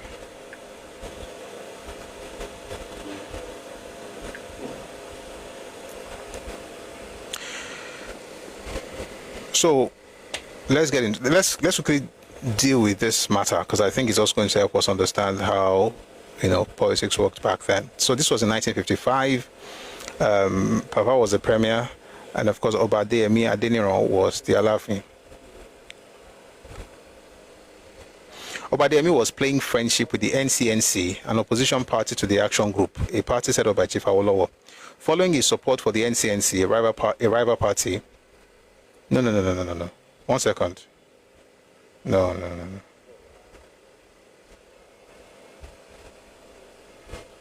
I think. Okay, I'm right. It's the right document. In pre-colonial times, the Oyo Empire was headed by the Alaafin in a monarchical system where the only functional check on its usage of powers was the Oyomesi Council. The coming of the colonialists changed it to a form of indirect rule where the Britons ruled via the instituted system. However, this system was again tampered with after the exit of the colonialists following a clash of powers between the Oba and Chief Obafemi Awolowo. Obademi II, who succeeded his father, Obademi I Alowolodu, ascended this. This is not Adeyemi. It's not Oba Lamidi Adeyemi Alaafin. No, this one is his grandfather. No, his father. His father. Yes, this is his own father. Obademi II was his father. He's, I think, Obademi III, named Oba Lamidi. Obademi II, who succeeded his father, Obademi I Alowolodu, ascended the stool in 1945 and reigned for about a decade before his abrupt and unexpected dethronement in July 55. When in 1950, Obafemi Awolowo established Action Group, promising freedom from British rule, disease, and so on and so forth. I'm not going to read everything. The Alaafin was one of the few highly placed men of the Yoruba extraction who did not go along with Awo. The Oba did not in any way hide the fact that he was a fan of Dr. Azikiwe and by extension the National Council of Nigerians and the Cameroons, NCNC. This was the beginning of the rift between Awolowo, who was the national president of the newly formed party, which was thought to project the interests of the Westerners, and Alaafin, who was the undisputed supreme ruler. No, it's wrong to call Alaafin undisputed supreme ruler of Yoruba. He was the ruler of Oyo. Based on the regional ties, the Northern People's Congress dominated the north, the NCNC dominated the east, while Action Group AG had the west as their home zone. I'm starting to rush to the real thing that happened. We don't need all this.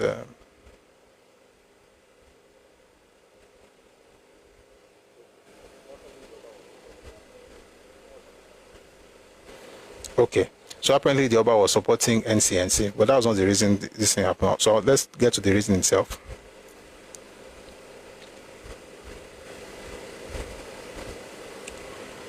When Umbo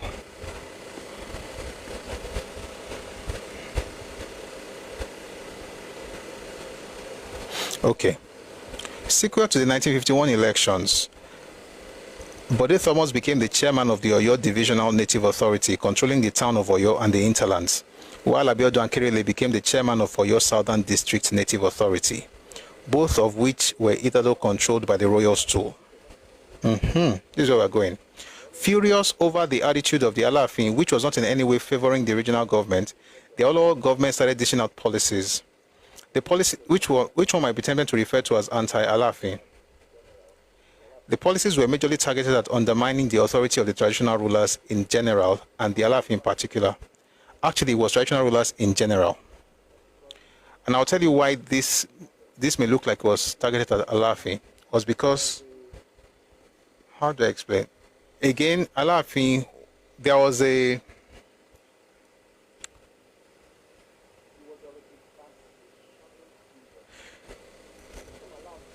it was like a transitioning period. So this same Alaafin had dealt with the British. Now that the British were leaving, there's the assumption that it would be difficult for him to listen to who I'll call mere mortals. And that's how royalty would mean. If not, it's now that government has all this power over the king. Back then, it's more like, who are you? Like, you're not the colonial master, they are gone. I should be able to do what I want to do. I can support what I want to support. But I'm looking. Let me just go straight to the page, because this thing is I'm looking for what really happened. Umbo.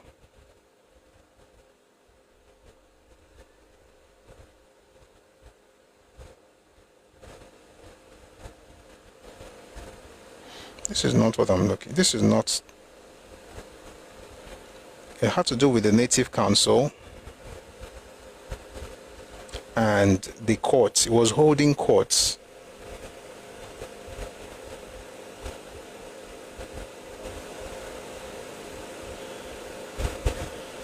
You know what? I'm going to find the document. I'll look for the page later because I can't. It's not today's session anyway. Somebody just asked a question about it. I can't believe that it's not here, Shao. I thought it was here.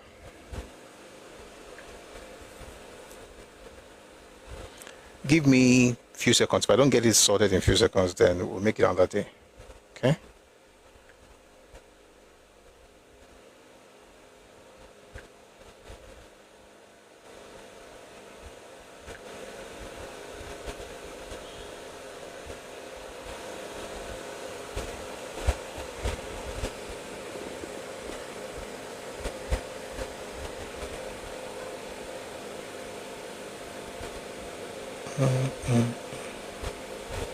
Blessed assurance, Jesus is mine.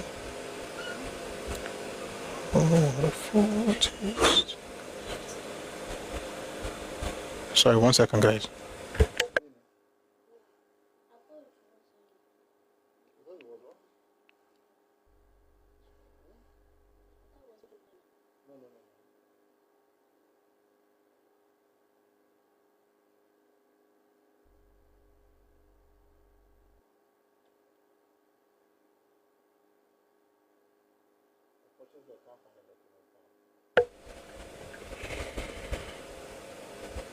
Unfortunately, I can't find a document now because I didn't prepare to.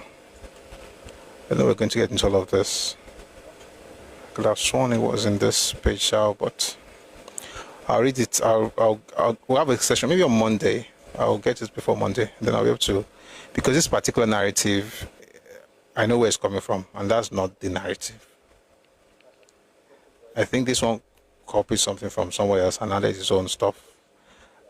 That's something. The person is writing, from what he's writing himself, making somebody supreme leader, supreme clinical, supreme something. So there's a lot of agenda, and I'm not going to be drawn into that. But I already mentioned it, Shah, that he's not the supreme leader of all Yoruba people. That's just you got to be here.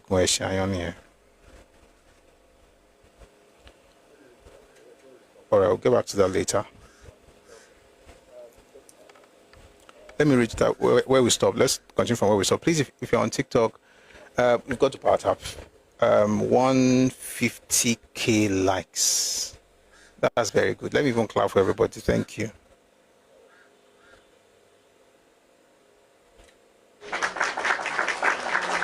All right. Thank you very much. So let's get back into this. I'll explain that stuff in detail. I remember it. I have this fuzzy recollection, but I'm going to find the document, not the one that is trying to. Actually, I know where I could find it though. Let me finish reading this and then I'll find it in the other book. It says to successfully carry out his policies, Chief Awolowo decided not to make a frontal attack on the rights and privileges of the Obas and chiefs because compromises with them would mean death to the action group. He therefore tried to harness the influence of the Obas and chiefs for the purpose of the party, and at the same time take the earliest possible steps to modify their rights and abrogate some of their privileges as were considered repugnant, but made the Obas feel secured in their traditional offices by creating a separate House of Chiefs. Specifically, the action group devoted closer attention to and placed the utmost premium on its 4 cardinal programs: education, health, economic development, and democratization and good governance of local government or native authority councils. Awolowo believed that the provision of roads, water supply, electricity, jobs, and other infrastructure, as he put it, to educate the children and enlighten the illiterate adults is to lay a solid foundation not only for the future social and economic progress, but also for political stability, because education is a passport to a better future. Chief Awolowo was the leader of the government business between 1952 and 1954, and later Premier of Western Region on October 1, 1954. The 1953 London Constitutional Conference resumed in 1954. Sorry, I'm coming. 1 second. Okay. The 1953 London Constitutional Conference and resumed 1954 Lagos Conference, which gave the direction and federal constitution under which Nigeria would be ruled, took two substantive decisions, namely that number one, Nigeria would be a truly federal state with limited and specific powers allocated to the federal government, and residual powers reside in the regional governments. And number two, within a greatly increased sphere of power and responsibility, each of the regional governments will be controlled by Nigerians ministers with the Nigerian premier as their head. The first question Chief Awolowo and his government had to tackle was where to get the required money to implement action group programs. He said that, quote, it was a question which had to be tackled with speed and success if we were to redeem our promises to the electorate, end quote. According to Chief Awolowo, the estimated capital costs for education and health alone amounted to £10 million sterling, about $30 million at that period, while the recurrent expenditure was expected to increase by £3 million. That's about $9 million US. During the 1954-55 fiscal period, compared with a capital and recurrent expenditure of £4.79 million sterling, about $14.4 million in 1952-1953. To solve the financial problems, Chief Awolowo resolved that efforts be made to save money on approved capital estimates. I'll read this in from another book. It's a bit deeper. It's a bit detailed in the other one. So it says here, to solve the financial problems, Chief Awolowo resolved that efforts be made to save money on approved capital estimates. He therefore placed an embargo on expenditure on a number of building projects, maintaining that government officials must live in rented and personal houses in Ibadan, the regional capital. So no building of houses for anybody at that time. Throughout the period of his administration as Premier of Western Region, Chief Awolowo did not live. That's from 1951 to 1959. Chief Awolowo did not live in the official government house or use an official government car. He lived in his house at Okeado in Ibadan and used his personal car, Mercedes-Benz. He did the same thing when he was Minister of Finance and Vice Chairman of the Federal Executive Council in the General Gowon military administration between 1967 and 1971. This policy proved his leadership by example. He applied for a grant from the Cocoa Marketing Board, CMB, to meet part of the capital expenditure on education, arguing that the scheme was a legitimate project and should be implemented. Because the application was turned down, the Action Group government decided to impose a 10 shilling tax on all adult taxpayers in the Western region. When the tax levy came for consideration and approval by the House of Assembly, the opposition party, the NCNC, led by Dr. Azikiwe, was opposed to it, contending that, quote, in a society where the majority of the people could not understand why a government could mint coins and print paper should be levying, I'll take that again. In a society where the majority of the people could not understand why a government which could mint tax, sorry, this thing is actually a bit confused. 1 second, guys. So it says here, when the tax levy came for consideration and approval by the House of Assembly, the opposition party, the NCNC, led by Dr. Azikiwe, was opposed to it, contending that, quote, in a society where the majority of the people could not understand why a government which could mint coins and print paper money should be levying a tax on its subjects. Dr. Azikiwe led a ferocious opposition against this tax measure and was received by acclamation in certain parts of the region, end quote. Thus, during the 1954 federal elections, the unpopularity of the education tax levy resulted in the defeat of the Action Group at the poll, winning only 19 seats, while the NCNC won 22, with one seat won by an independent candidate who campaigned on a purely anti-tax platform. Consequently, Chief Awolowo had to make some financial adjustments in an effort to raise the money to finance the free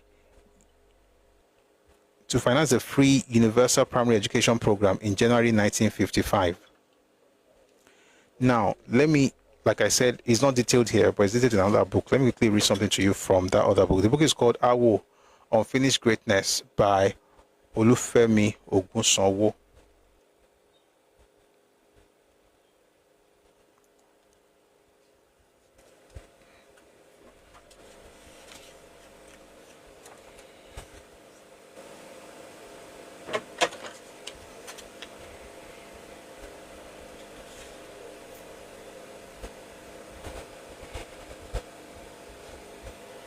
Number.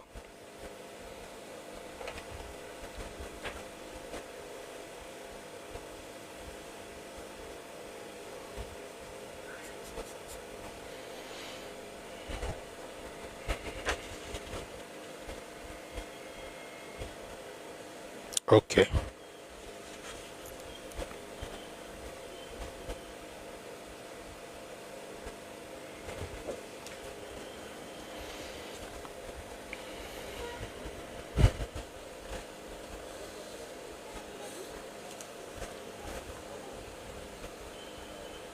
Federal Parliamentary... Okay, I'm reading from the book again. I'm reading from Awo, Unfinished Greatness by Olufemi Ogunsanwo. He says here, federal parliamentary elections had been scheduled for 1954 in the Western region.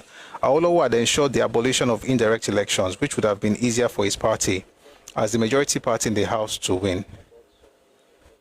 Awolowo's government was the first in the Federation to adopt the universal adult suffrage for elections that year. He threw away indirect elections and tax payment as a qualification to vote, initiated by the British, into the dustbin of history. What I just read right now is a lot. I mean, a lot can be, a lot can be unpacked in that little thing I read, but that's on today's topic. So let's just continue. So he threw away indirect elections and tax payment as a qualification to vote, initiated by the British, into the dustbin of history. He and his government now had to face the electorate directly in a free-for-all midterm test.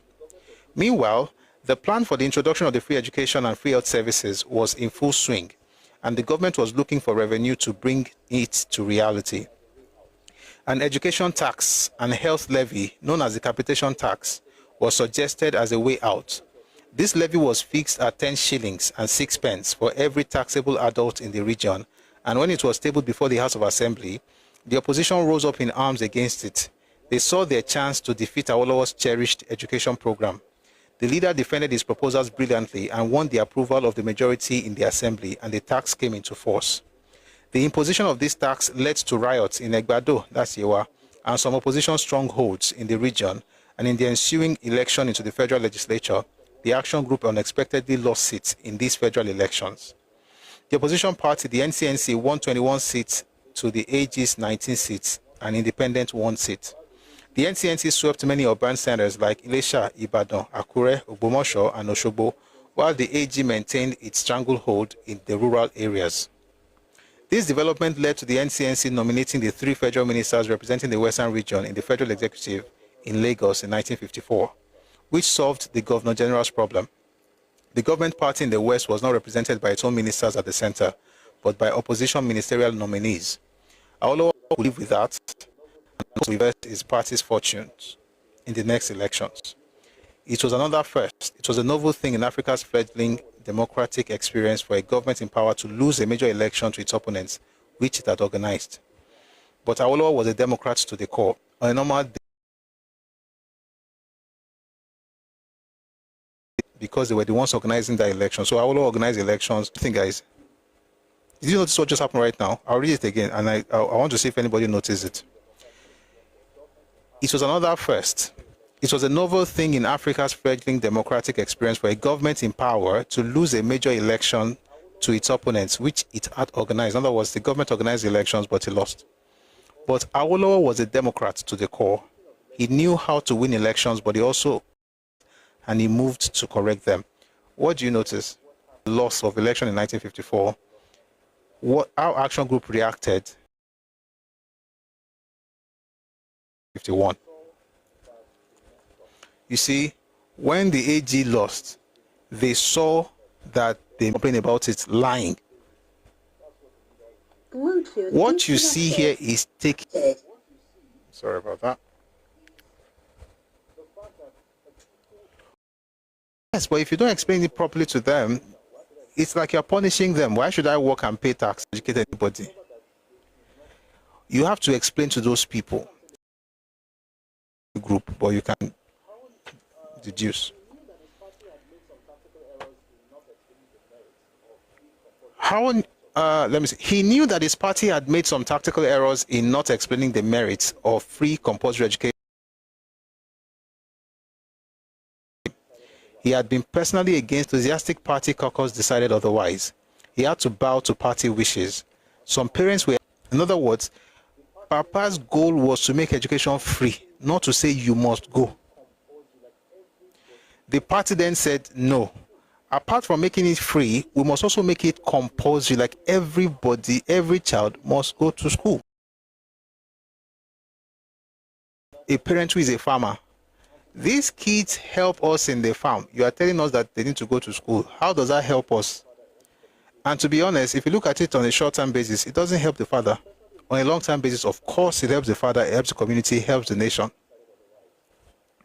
He had been personally against making the free education scheme compulsory, but his enthusiastic party caucus decided otherwise. Excuse me. He had to bow to party wishes. Some parents were apprehensive that they could lose farm hands if all their wards were ferried off to the Awolowo schools. The draw board. They were not against free education per se, but they were against its compulsory aspect. And if the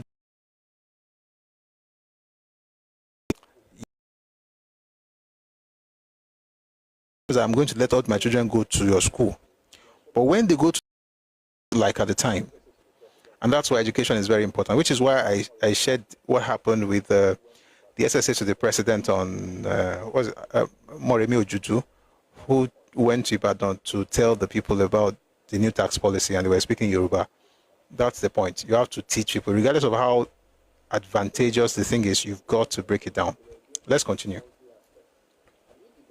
So it says they were not against free education per se, but they were against its compulsory aspect. And if the government was going to give their children free education, the opposition exploited this dilemma by spreading all sorts of scurrilous stories to undermine the government's real intentions.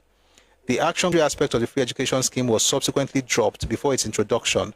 The capitation tax levy was scrapped, and austere means were found to scale down the capital cost of the free education program.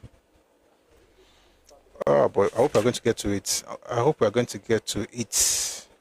There's a sweet part about how they did it that I want to read.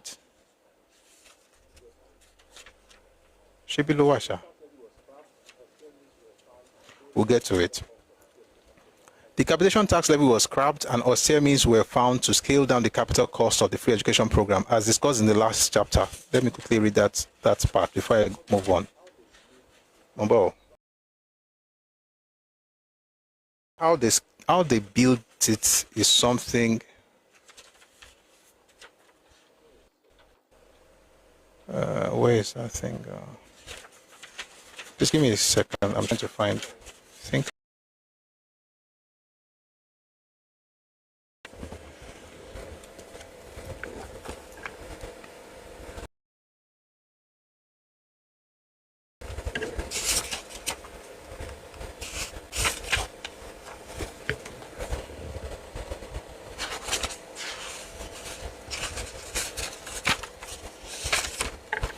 I think it's here.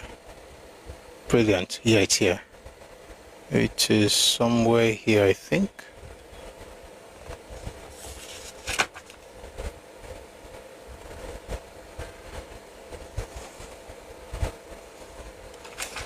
£10 million. That's the word I'm looking for. This is the thing about e-copies. I just type 10 million and I'll find what I'm looking for right now. I'm just don't worry, you guys.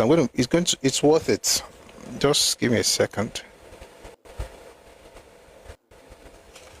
Was how they how they came up with the idea of reducing the cost of building the schools itself from £10 million. Then they reduced it, and were able to still get the kids to go to school. Just give me a second, or a moment, I should say.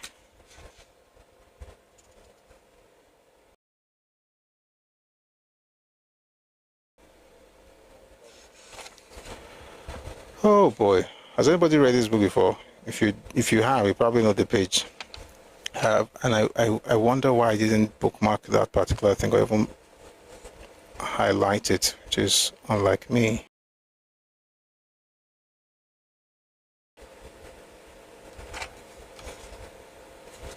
Okay, I think this might help to get into it, the free education program. I read part of it.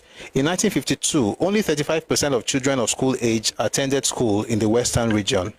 In July 1952, when Awolowo came up with his blueprint, senior British officials and top civil servants were skeptical about how the funding for such a gigantic project in the region would be sourced. He was advised after the election, but Awolowo was not a man to give up easily, certainly not a cardinal program of his party. The economic indices and fiscal statistics to pay for free education stared him in the face and were grim indeed. According to the accounts of Chief Awolowo himself, the estimate for the takeoff of the primary education... Oh, this is what I was looking for. Now let me mark it.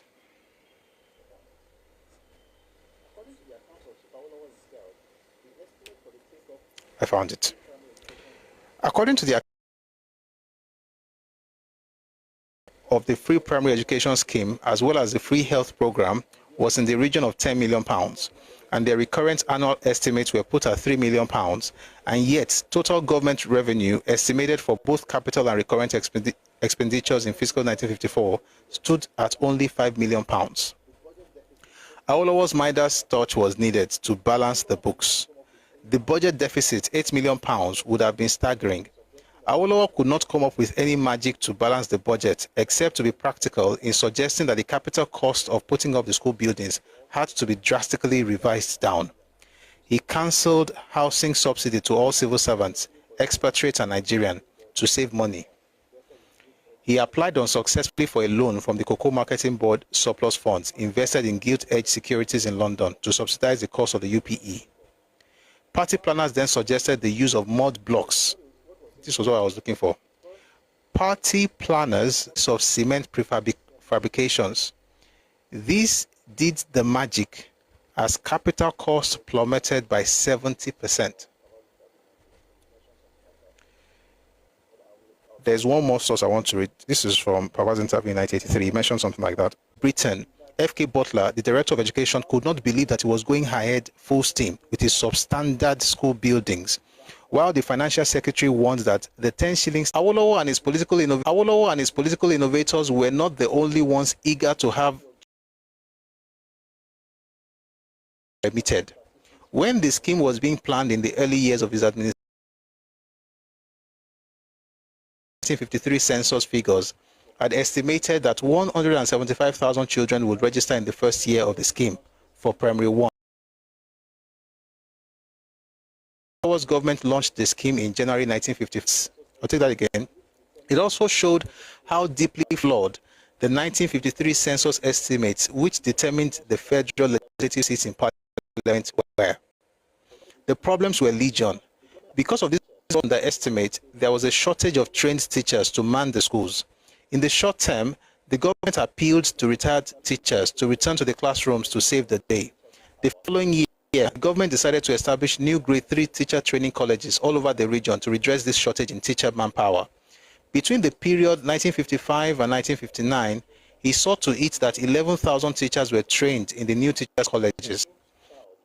Conditions and were ambitious in telling the voters that his government would build schools near each community in the region, such that no child would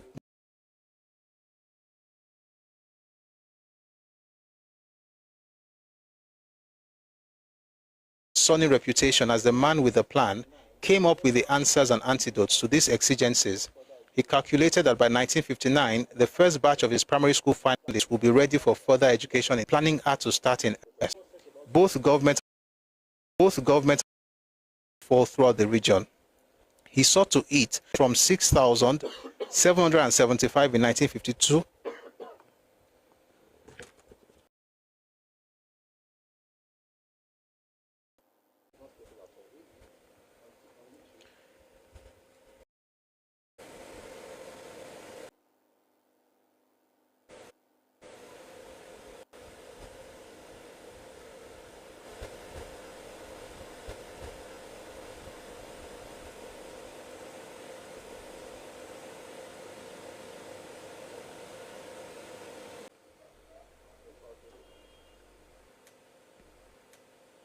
back to offline again.